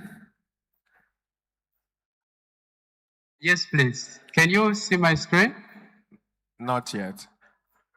All right, yes, we can. Please, can we give Moses a round of applause? All right, Moses, 5 minutes. Thank you. Thank you very much, dear judges, all the delegates in your different capacities. I want to thank you so much for taking your time in this very important event. My name is Moses Ochen, founder and CEO of AgriCycle Uganda, a company that recycle agricultural waste such as rice ash, peanut ash, maize cob, and many other waste into carbonized charcoal briquettes. We also recycle this waste into biofertilizer and biochar. At AgriCycle Uganda, we believe that environmental conservation is a collective responsibility. Did you know that 70% of agricultural residues are unmanaged and just burned? Are you also aware that 90% of Uganda's household relies on using wood charcoal and firewood? Furthermore, are you aware that 41% of Uganda's land is affected by soil degradation?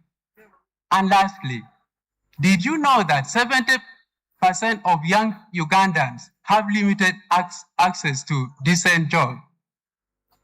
As a Uganda, we have introduced carbonized charcoal briquettes, organic fertilizer, and biochar made through recycling agricultural waste.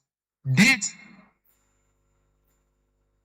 briquettes are sold to households, institutions, poultry farmers, and other people who are distributors, and they represent 40%, 30%, 20%, and 10% of our customers respectively. They like our product because it is very clean, affordable, environmentally friendly, and above all, runs for long hours. We sell a kilogram of our briquettes at 0.32 euro. We conducted market surveys, and currently, as a recycling Uganda, we are serving a beachhead market of 270,000 people who are residents of Bulu City where we operate. But we are targeting 9 million people who are residents in the northern part of Uganda. But also given the scalability of our project, we are targeting total addressable market of 48 million Ugandans who are users of biomass fuel. Our value proposition is very clear. The product is 100% organic, completely smokeless, but also we ensure supply consistency and quality consistency to our customers. Comparatively, households spend 4.7 euro monthly on our briquettes, but they spend 11.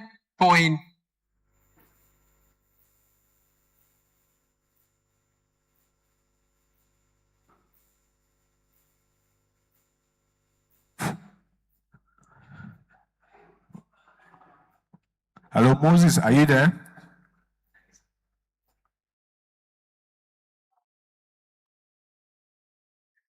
Moses, we can't hear you anymore.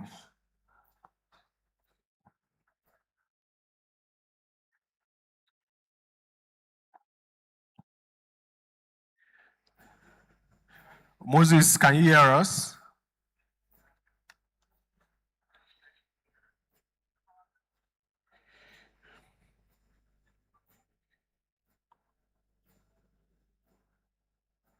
Combs, can you confirm that he's still with us?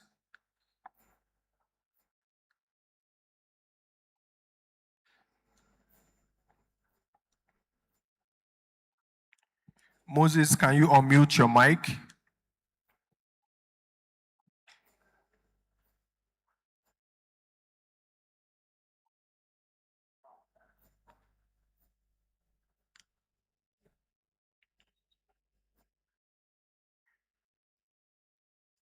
So my network at JAP can continue.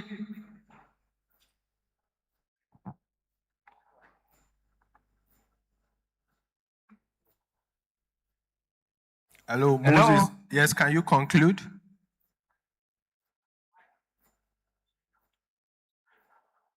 All right. There are several processes involved in the production. All right. Of our briquettes that start with collection of raw materials, carbonization, crushing, compression, and drying. The final product is therefore sold to the end consumers. We conducted customer survey and reached out to 200 people. Out of the 200 people, 110 of them were households, 40 institutions, 44 farmers, and 10 distributors. 95% of them cited fuel costs as a very big concern, of which 90% of them were willing to switch immediately if other cheaper alternatives were provided. After conducting market survey for the past 3 months, they were very satisfied with our product, up to 80%. In our financials, we sell a kilo of our briquettes at €2, and the profit that we get from each kilogram of our briquettes is €0.16. In our projection, 2031, we project an increase in our annual revenue up to €2.4 million. The impact is very clear. We are reducing the amount of carbon emitted by 25,000 tons per year. And also we are reducing on the agricultural waste by 360 tons per year as compared to 900,000 tons generated annually. These are the team agricultural with I Moses, CEO and the co-founder, Lydia as the finance officer, Dave Ado as the chief operations officer. We dream a profitable circular economy company creating a poverty-free and climate-resilient society. We also dream of creating employment opportunities to over 100 youth. Thank you very much, Moses. Please, judges, please, you can now go ahead to ask questions. Thank you. All right. Thank you so much, Moses. That's very innovative, very interesting. I come from Ghana, a place where we're able to taste food and know the source of the fuel. I mean, the kind of fuel that was used to cook it. So when you use charcoal, the food tastes different. When you use biogas, it tastes different. So many of us stick to charcoal. I don't know the situation in Uganda. And when I say many of us stick to charcoal, for some particular foods, you want it to taste a certain way. So you would definitely go for charcoal. So I want to ask, because I think you should also have an international outlook, look out for international market. I'd like to ask you, in a place like Ghana, what strategy would you use to promote this to someone like my grandmom who is stuck with charcoal and wants to smell the smoke in her jollof? Just to add to that question, I don't think it's only in Ghana. I think also in Uganda and in Nigeria, adoption of new products is usually a bit of a hassle. So what's the market strategy? How do you intend to make it attractive to people? Yeah. Do you have a question? Okay. Yeah, you can go ahead. Thank you so much. It is true that adoption of new product is a problem, even in Uganda. But what has made our briquettes to be adopted is that, one, there is inaccessibility of the cooking fuel. People have burnt down trees, and right now they don't have access to firewood, they don't have access to wood charcoal. And therefore, the only option that people are left with right now is to resort to using our briquettes. Because you find that about 90% of the households in Uganda used to rely on firewood and wood charcoal, but it is now completely depleted. So the fact that we have introduced our briquettes, they are catching up with it very fast. There is no any option that they have but to come and use our briquettes because they can't afford use of biogas. In regards to the market strategies that we are using, we have networked in the community. We have distribution outlets. We have sales agents. We also use social media platforms to do our marketing, as well as radio talk shows. This has enabled people to get to know about our product, and a lot of awareness has been created in them. In terms of international marketing, right now, we are considering that, but we first of all want to make the best use of the local market. Once we realize that we have already captured all the local market, then we shall now consider international market, because we see that targeting international market right now may not be cost effective to us. Thank you. All right. Thank you very much, Moses. And please, can we give our 5 innovators a resounding round of applause? Yes, thank you very much. So while we wait for our judges to collate the results, I have a very little call to action for supporting young innovators. Africa is home to one of the youngest and most innovative population in the world.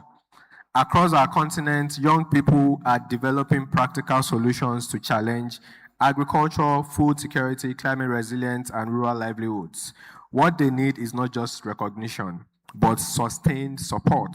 We therefore call on government, development partners, the private sector, research institutions, investors, and philanthropists to invest in youth-led innovations by creating enabling environments, expanding access to finance, strengthening mentorship, and opening pathways to markets.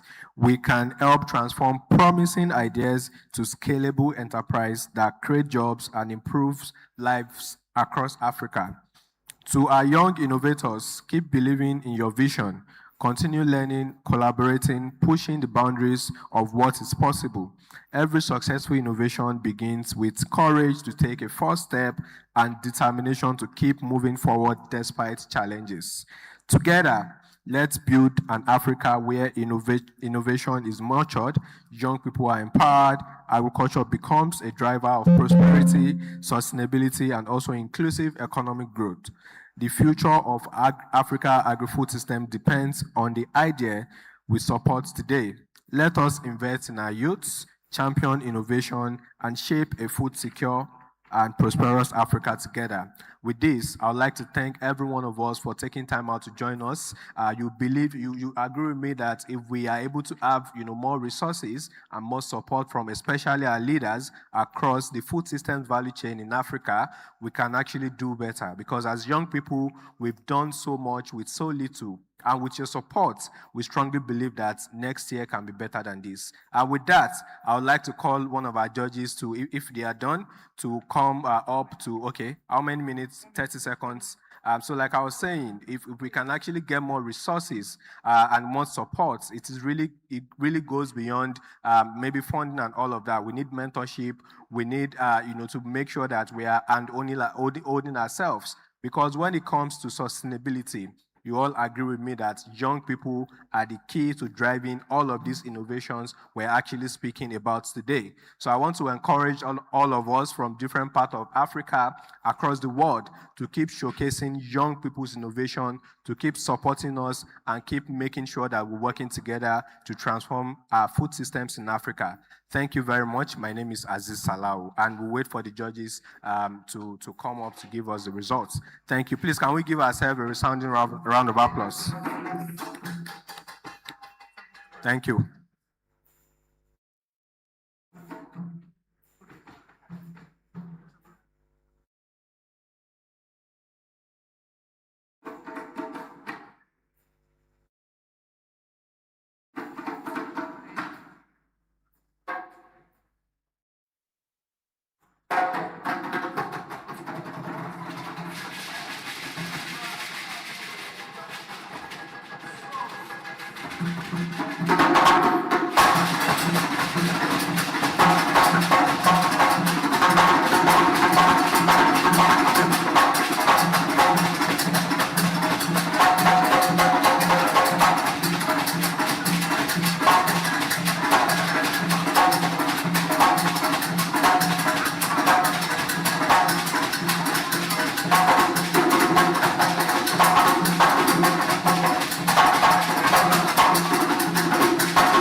All right, thank you for a beautiful presentation. So I'll start from the second runner-up. It was very keenly contested, I'll tell you. So the second runner-up is Salami Wasiu from Rabi Veg. Thank you. Please come give me a round of applause. Thank you. Then the first runner-up is Olayemi Ayobanjo from Nutrivea. Can we give a round of applause, please? And then the winner of this challenge goes to Moses Osen from AgriCycle. Please come give me a round of applause. Thank you very much, everyone. I was built to be the best, number one and nothing less. Lead me to my destiny.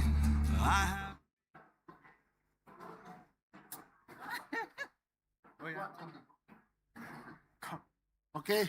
Yeah, thank you very much. And that's our youth. We need to give them the time and the recognition they deserve. And congratulations to the winners. They are going to take it up from there. Now, we still have 2 or 3 important engagements to do before we close the Nigerian Day. The first one we are going to take now for about 10 minutes is from NADF. NADF has put a lot of effort together to put up a book around soil issue in Nigeria. And I'm happy to introduce that the Executive Secretary of NADF is in the house, sitting right there. So I'm going to call the NADF colleague to quickly jump to the podium, give a brief around the book, and then we outdoor the book. A round of applause, please. A round of applause, please.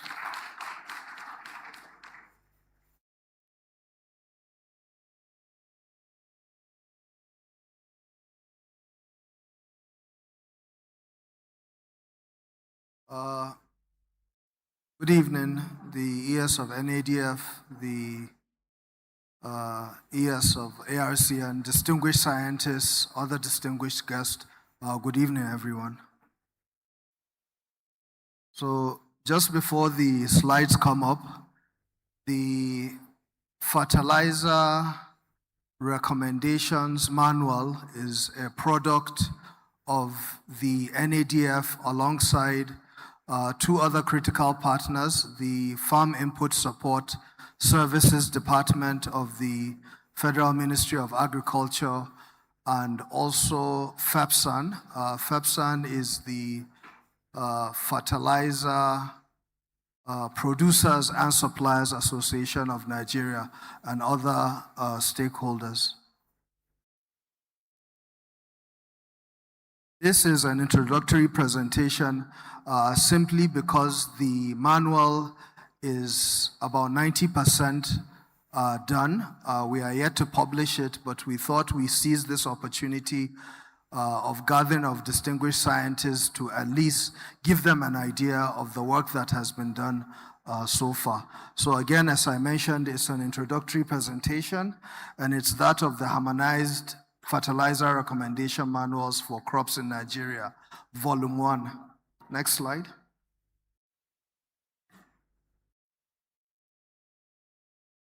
The flow of the presentation is such that I would very quickly give you a glance of the National Agricultural Development Fund for the benefit of those that are not aware of the fund. I will give a very quick background of the approach for which we took, the rationale behind the manual, methodology, the context, outcomes, and of course the next steps. So very quickly, the National Agricultural Development Fund is the latest ingenuity of the Nigerian government around addressing the Herculean task of agricultural finance. It is the first fund in the country that is dedicated wholly and solely for financing agriculture. We have about 9 distinct mandates. About 5 and 6 of those distinct mandates speak specifically to financing agriculture, whether it is in the area of policies, on lending, or other acts. So the background is that the idea of the manual came because there have been disintegrated recommendations around how inputs are being used in Nigeria, either by institutes or private sector entities. So the idea was to provide an evidence-based fertilizer use manual in which farmers on the field could see the scientific idea around how those inputs could be used. The rationale, as mentioned, is the issue of the fragmentation around the recommendations, also around multiple crop-specific guidance, and also the need for a nationally accepted standard around how these inputs are used, specifically fertilizer. Just for context, you will notice that the manual is a volume 1. Volume 1 because we are hoping to have other manuals that will speak to other crops. But for now, this manual speaks to maize, rice, wheat, cassava, and cowpeas. Of course, it covers the 6 major agricultural, agroecological zones, 36 states, and the FCT. The scientific framework that has been adopted is, of course, around the right source, the right time, and the right quantity. The best practice was adopted for the scientific framework. The standard unit is kg, and advisory orientation is focused on extension and farmer-focused approach. The methodology is that we invited individuals, 1 person from each of the mandate institutes, including NCRI, IRT, LCRI, IRS, and of course NARLS, which has the mandate around extension. The first approach was such that we had a technical working group as far back as April last year. Then we had a review by crop experts in August. There was a national validation workshop in March. We also launched the editorial committee in that same month of March, after which there was a final technical review to ensure that the content was fit for policy into practice. So we are at the final stage, which is the publication. As mentioned earlier, we are about 90% complete as far as the work is concerned. So in terms of the technical outputs, we are looking at a situation where this is an extension to farmer glossary, some sort of a dictionary, if you can call it so. It provides simplified technical language. The manual is going to be interpreted into the 3 major languages of Hausa, Yoruba, and Igbo. Of course, it describes the best practices around fertilizer application, nutrient deficiency, standard fertilizer conversion references, and field usability testing is also integrated. In terms of strategic outcomes, it definitely speaks to the renewed hope agenda of the current administration. It also speaks to food sovereignty objectives, climate-smart agriculture, agricultural intensification, sustainable soil management, agricultural extension, and of course, improved application of fertilizer efficiency. In terms of strategic national priorities, one of the elephant in the rooms has been issues around subsidy. It also speaks to better return on subsidy investments, reduced important dependency, increased farmer resilience, and strengthen national advisory systems. To round up, the manual is, again, at a point in time where we are finalizing the translation of the document into the 3 languages. We intend to gazette it as a national fertilizer use guide for the 2026. Of course, this will be done alongside our partners, FIS. The next step will be to do the publication of the manual, develop extension pocket guides, develop digital deployment through TV, radio, jingles, and WhatsApp platforms. As far as pathways, we think the refills platform is an excellent one. The state ADPs would also be a pathway for which this could be adopted, and NERLS extension systems, private sector. Sorry, just before I leave the podium, I know we are out of time, but I think it's only right to acknowledge some of the key contributors to this document, including Professor C.K. Daudu of NERLS, Professor I.Y. Amapu of IER-ABU, Professor Vincent Oduramigba Modupe, who is somewhere in the crowd, Dr. Onyekwere, NCRI, Dr. A.K. Ghana, Dr. ZGS Turaki, Dr. Aliyu of AR-ABU, Mrs. S.O.K. of the Farm Insult Support Services, Sam Ali, and of course, all our other colleagues, including those from FEPSAN, OCP, IFDC, are so many to mention. I see that there's a bit of pressure on me to leave the stage. Thank you very much.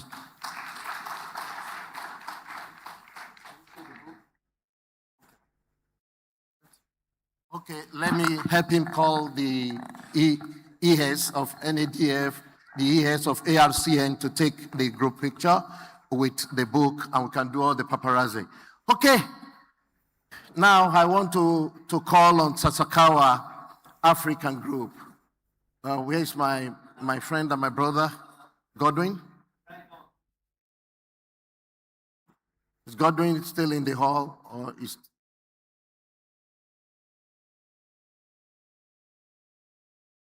Okay, while we do all this paparazzi, we take Godwin. And if Godwin finish on time, we have the interactive section we promise each other. Okay, and we can look at all those issues we have discussed in the presence of His Excellency the Minister. Congratulations to NADF on this publication endeavor, and many more are coming up. Many more are up already, many more in the pipeline. Okay, thank you very much. He cancelled. Wow. Okay, time failed us, and we have failed our distinguished partner, the Sasakawa Group. They canceled that section. Okay, let's spend the next 20-30 minutes.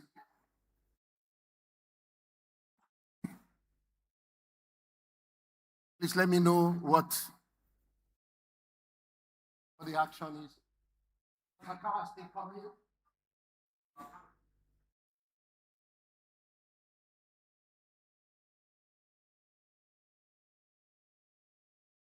Okay, apologies for that, but Sasakawa canceled that engagement. So let's use that 30 minutes to interrogate the subject matter we suspended earlier on.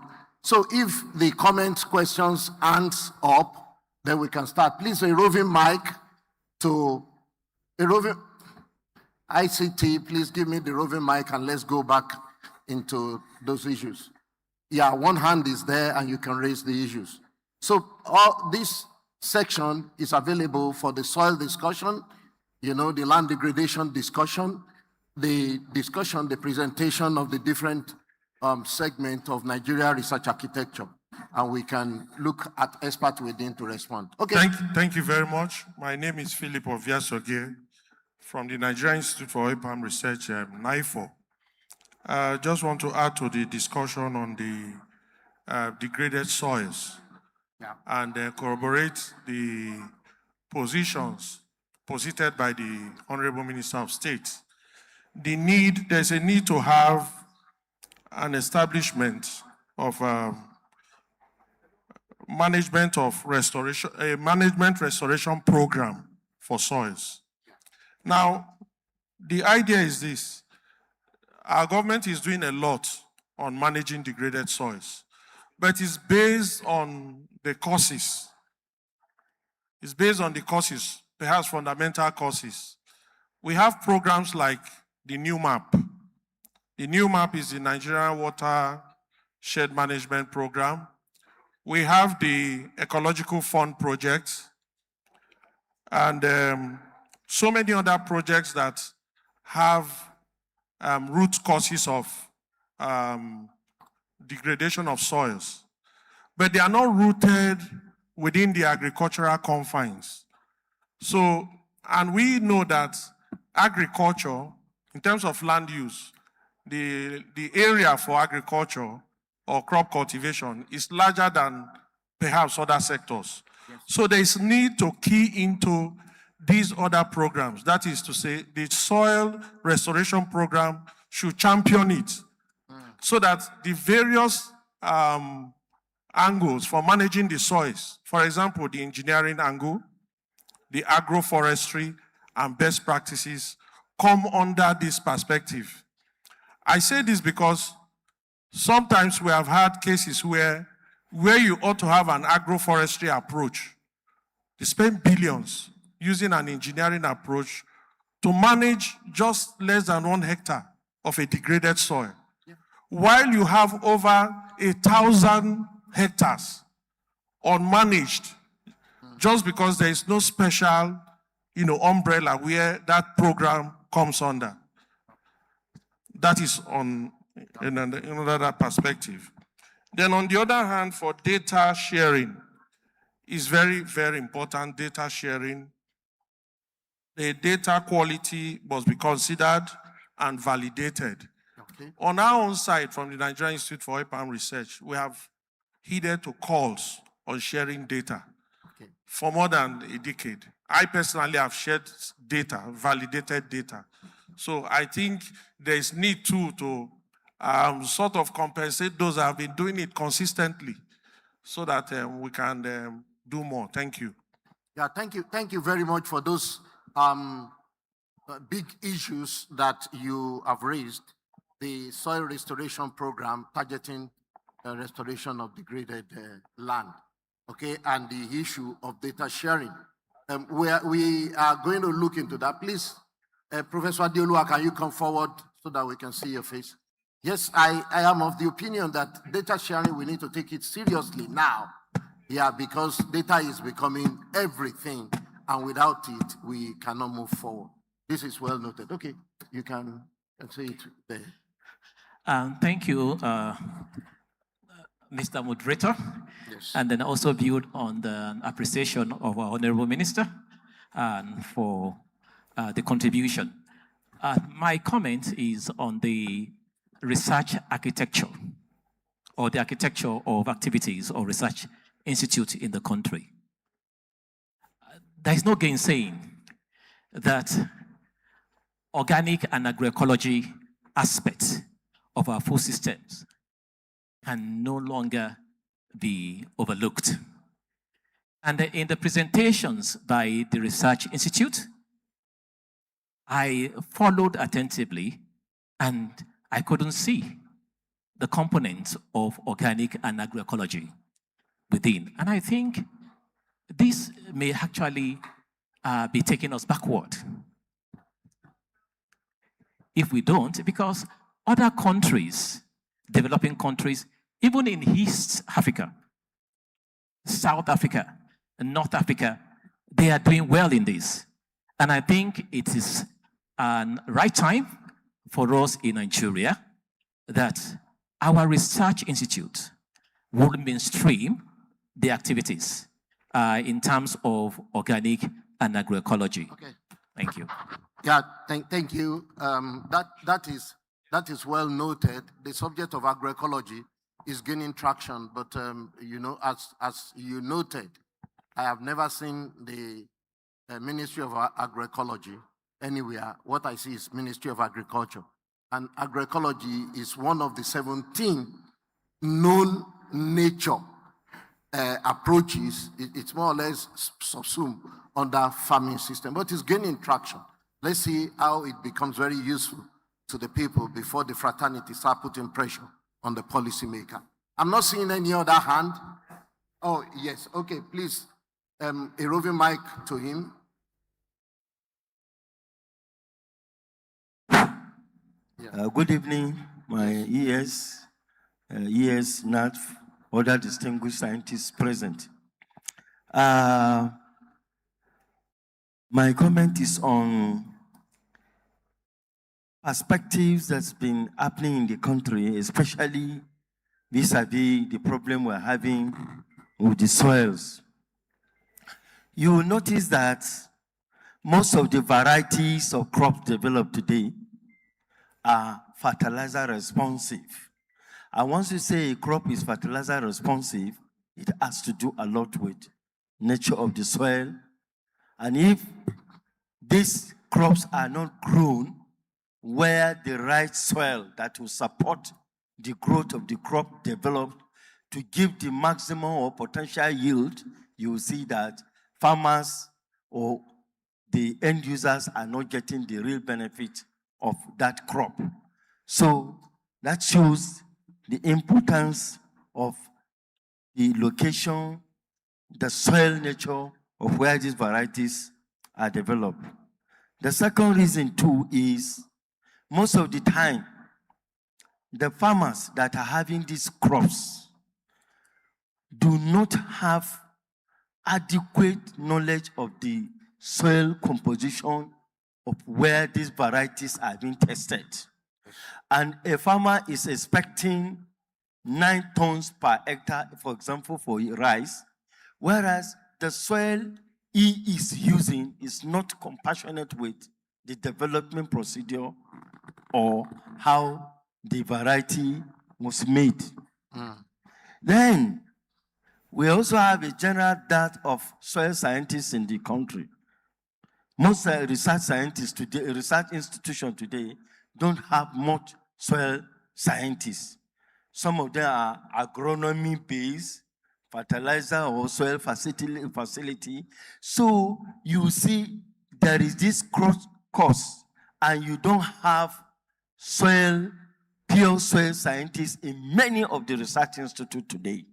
And this is also affecting some of the issues of soil science. And finally, in those days, we used to have fallow system. We still have a lot of land that have not been cultivated, but the marginal, the ones we are using, are overmined. And you see we keep repeating, and this is why we keep having series of problems of soil in the country. I hope government will come into it. Thank you. Yeah, thank you very much. Please, can you quickly pass the microphone to Alhaji Aminu Baba? I just heard what the ED NCRI said. I have a farm in Nasarawa State. I've been cultivating for the past 4 years. 4? 4. Okay. And what I don't understand, you see from the researchers' field, yes, and the farmers' field, the disparity is so wide. It's wide, yeah. And at times I don't know the explanation, but I'm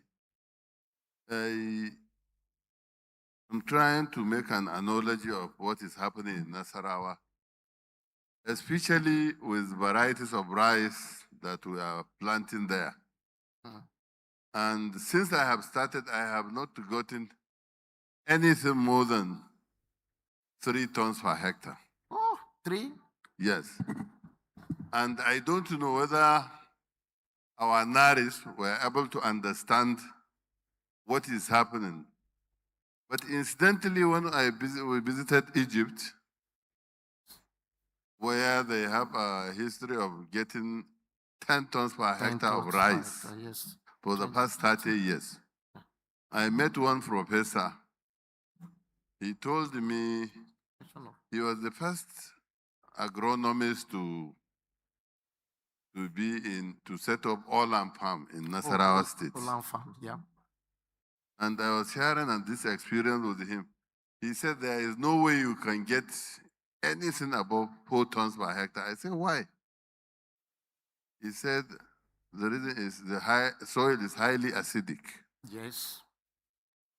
And I confirm from Olam, they have invested more than, I think, between 500 to billion in that part of the country. 4,000 hectares, I think, of irrigation. Olam, Nasara. But they are not getting more than 4 tons per hectare.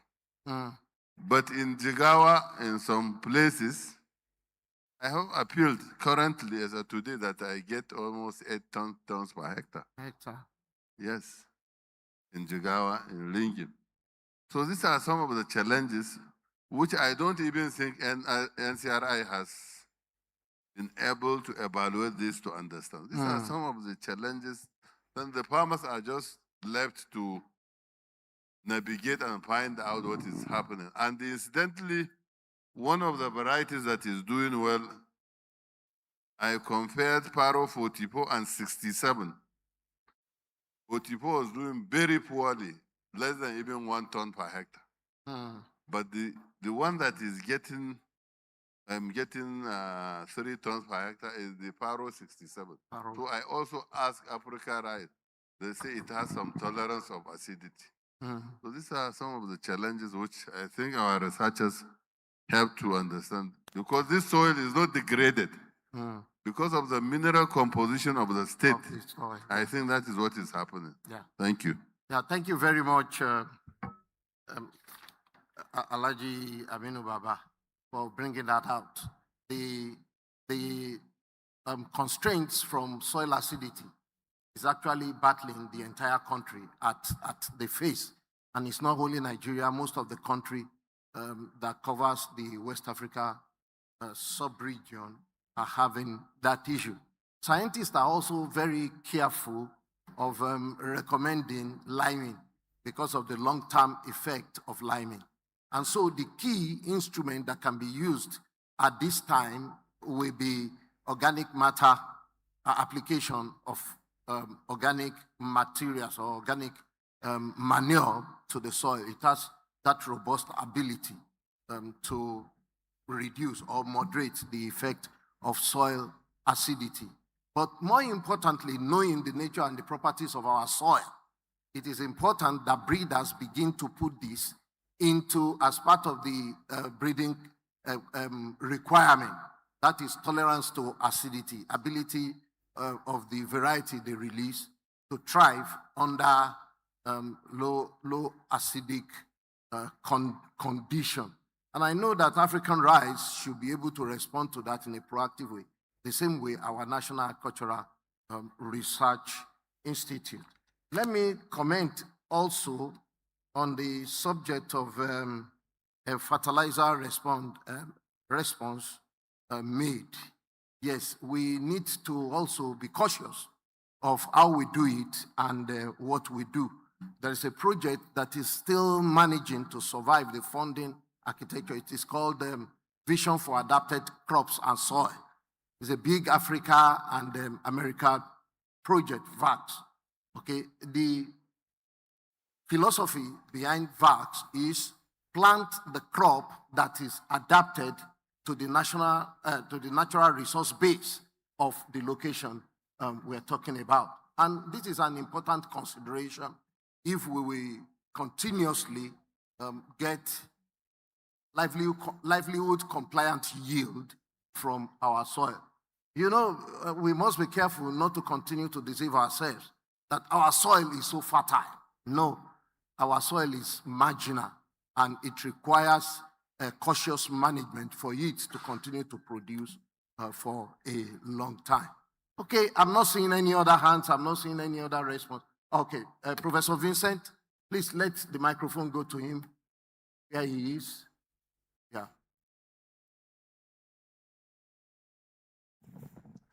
It's working. Thank you very much, Professor Fatombi. Well, mine is just a few comments to some of the things that were discussed. I can talk for Nigeria now because it is Nigerian Day. Now, we are moving even beyond fertilizer recommendations and the conventional soil fertility research. I think I can mention OCP here. There were fertilizers that are now called specialty fertilizers. Yes. Crop specific. I can talk, there's one for maize, for rice, for wheat, for oil palm, for tomato, for cocoa. But these are things that it took so many years from research before we got to it. And then with modeling, I can tell you if you use maize specialty fertilizers, this is the yield you will get. We also took into consideration degradation. And so, but it takes a lot of funding and research efforts to get those fertilizers. But you know, people are used to the conventional NPK, all those other things. So like the manual the ES was talking about now, by the time people look at it, you see some of these specialty fertilizer. And the essence of the specialty fertilizer is now to move to what we call precision agriculture. So now, if you take the one for wheat and you apply it to maize, you are wasting your resources. If you take the one for cocoa and apply it to oil palm, you get the same thing. So now, you see, so I want to disagree with some of our people that were talking about. These things were products from the National Research Institutions, but funded by OCP. In fact, I can tell you that for wheat, 3 institutions produce it: IR&T in Ibadan, Lake Charles Research Institute in Maiduguri, and CDA, BUK in Kano, with different expertise. So the take-home is, I think the national research institutions in Nigeria have the expertise, but the system has problem. And it's unfortunate that most of the sound scientists, most times they are taken by the CG systems and internet because to come and do this work.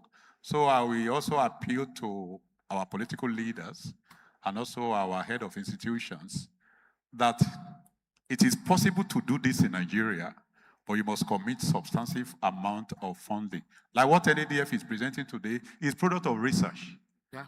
And by the time you see, you find out that for Nigeria now you can talk about those 5 crops that the ES mentioned and something that is coming. So you now find out that somebody from, if you are planting maize in the northern Guinea savannah, you are planting in the forest, you are not going to use the same type of fertilizer. Yes, you cannot.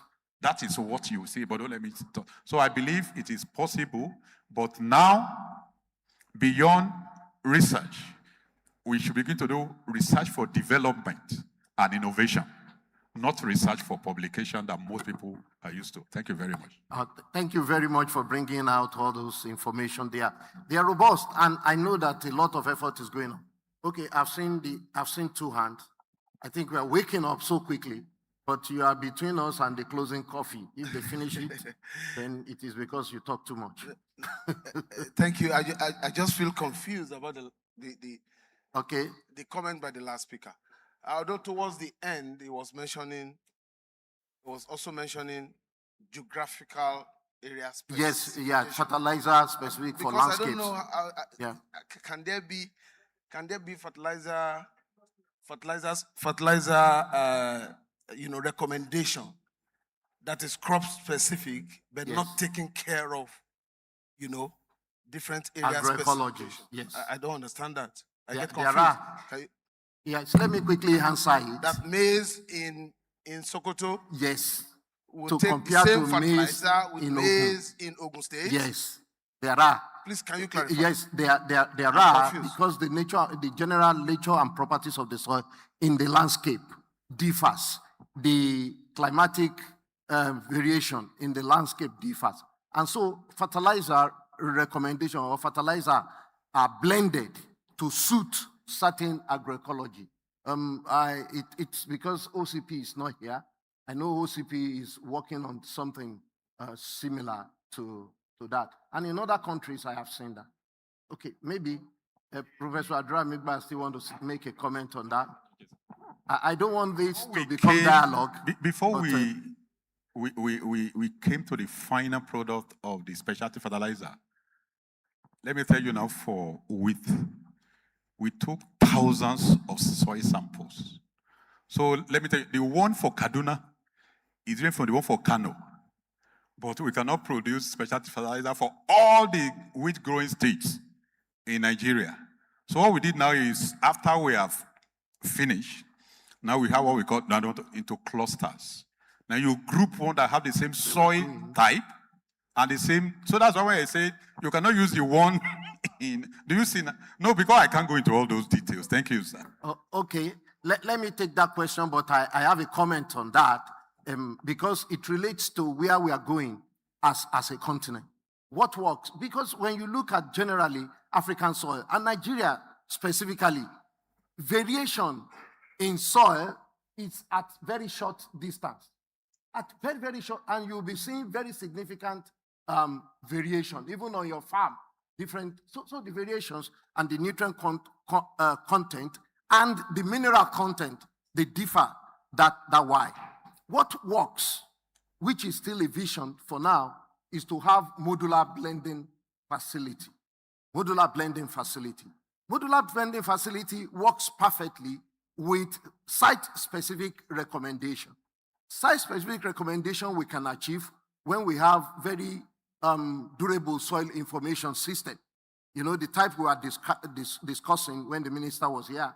You take georeference information, you know, within that soil information that can give you the current status of the soil in your place. And it asks you, what do you want to grow?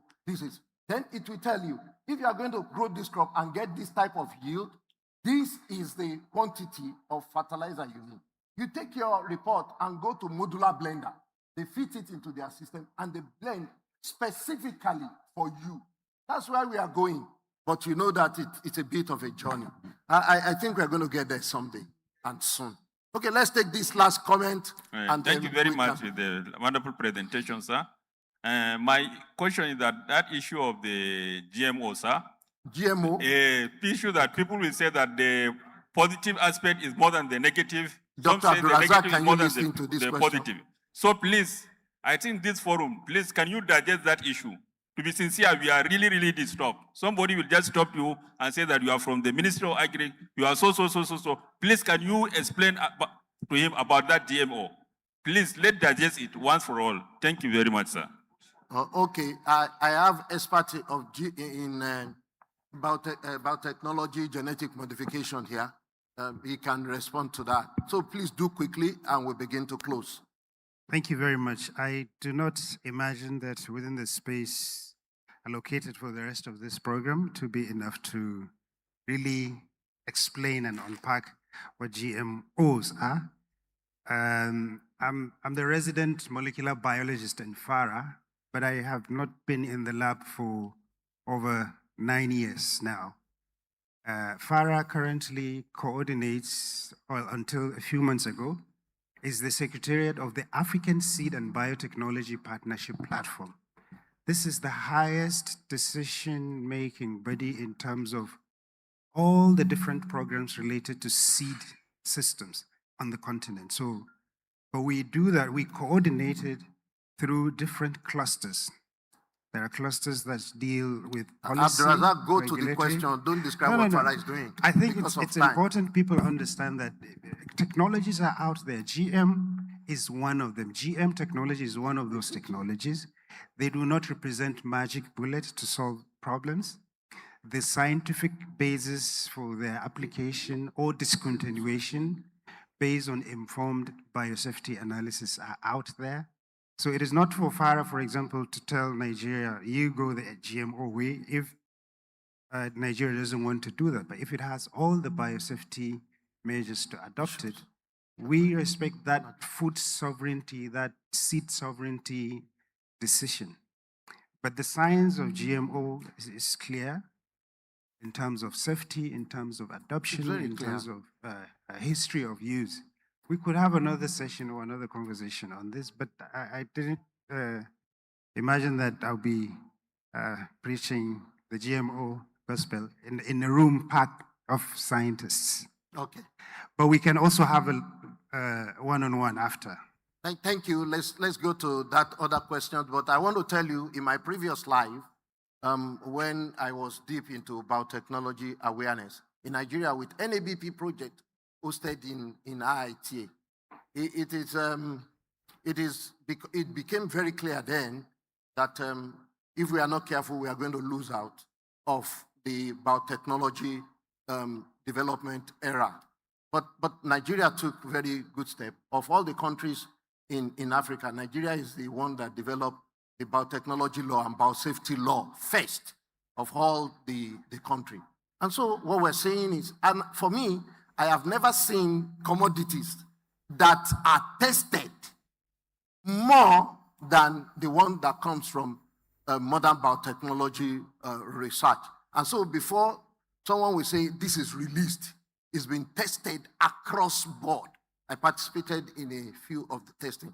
But because of movement, of social movement, without evidence, this, that, without, concrete evidence, we succeeded. The social movement people succeeded in conscientizing the people to think around product of biotechnology. Now, I doubt if we are doing transgenic materials in Nigeria. Rather, we just use biotechnology as a tool to identify the location of the different genes, and the breeders, they come up with what we use. So those things, that we use BT in this, in that, possibly some commodities are using that, or we use terminator technology. All those ones, you don't find them used in Nigeria. Okay, let's take that questions, and we begin to draw the curtain. Sorry, just one question. Good evening, everybody. My name is Idaniboye Tami. I'm from Federal Ministry of Agriculture and Food Security. I work here in Abuja. My question goes to Professor who just spoke. I'm just, Alhaji. Razak, okay. Yes. He just said something, and I kind of want to ask him that, sir, based on what you just said previously, do you think FARA has the moral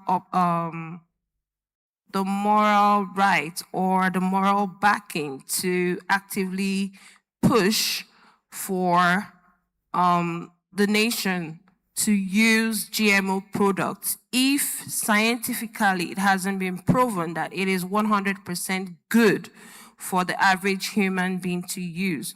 And if tomorrow it's proven that it is not good, do you think FARA can come out and boldly say, stop using GMO seeds? Thank you.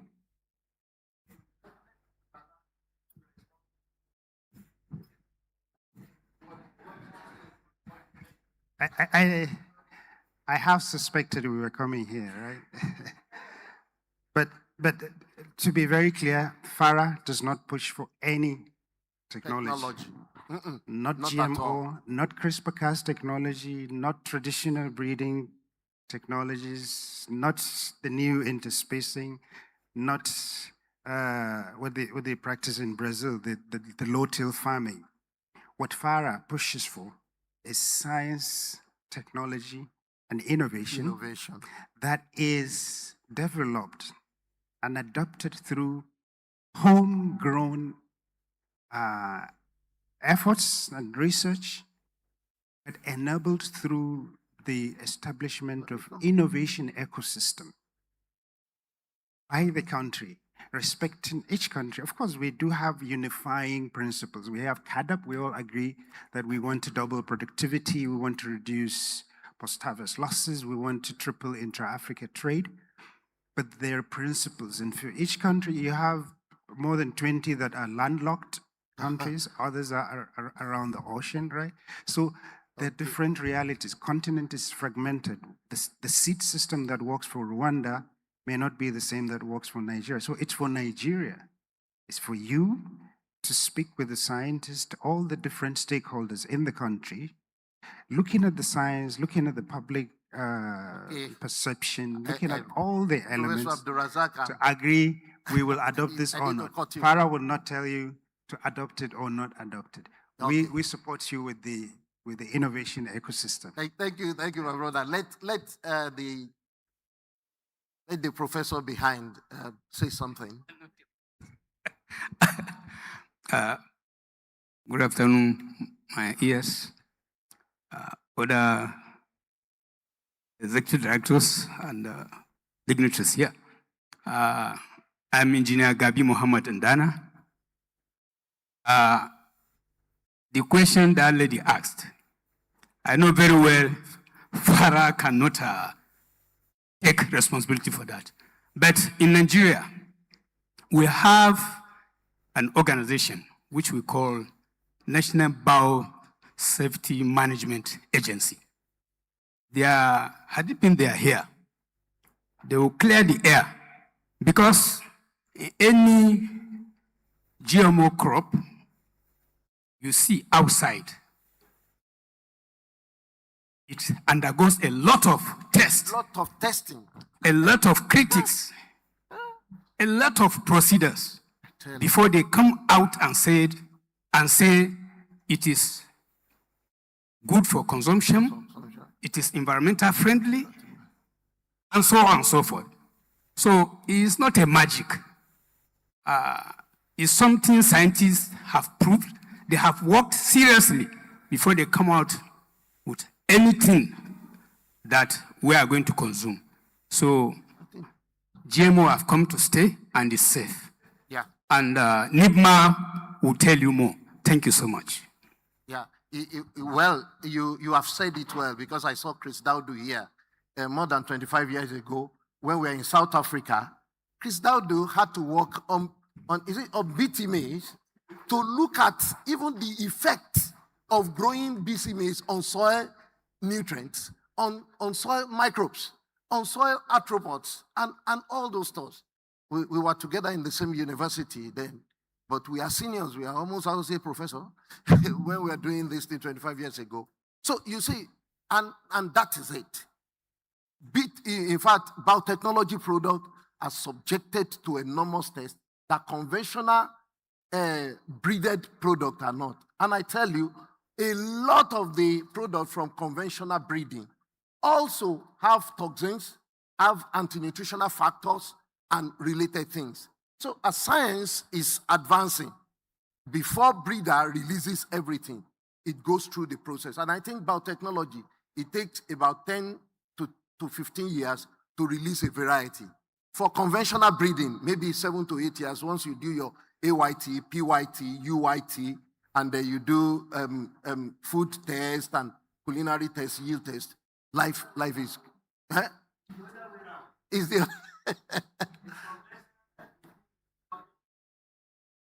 The process up to breeding and getting superior, but testing, it goes a long more than that. Okay, I'm not seeing any hand, and I'm becoming very happy. I'm going to call the ES of ARC, and today is his day, and then he has decided to look like a young man.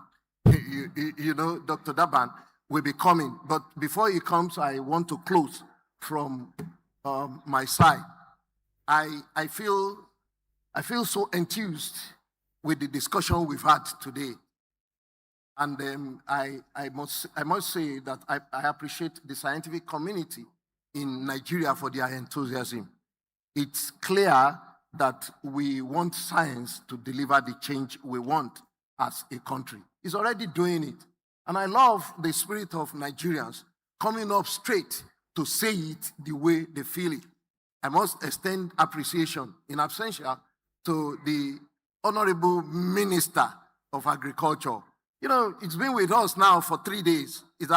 For 2 days. But Honorable Minister of State has been with us every day till now.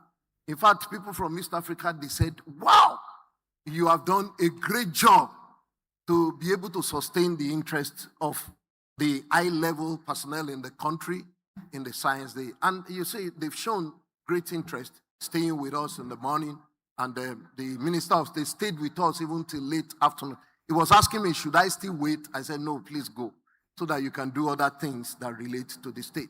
And so we deserve to give ourselves a round of applause.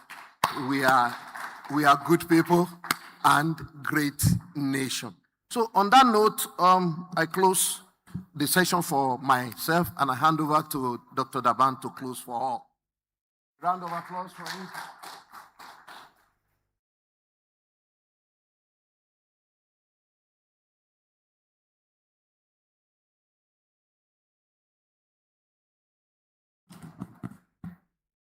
Good evening, everyone. Thank you very much for coming around attending this great occasion. And I sincerely appreciate every one of you that made this Nigerian Day possible and successful. Today is not a day to restore it. It's the day of showing appreciation and thanking God that this thing happened during our time. We don't know when it's going to come out to Nigeria, so it's enough to give glory to God. Thank you, and God bless.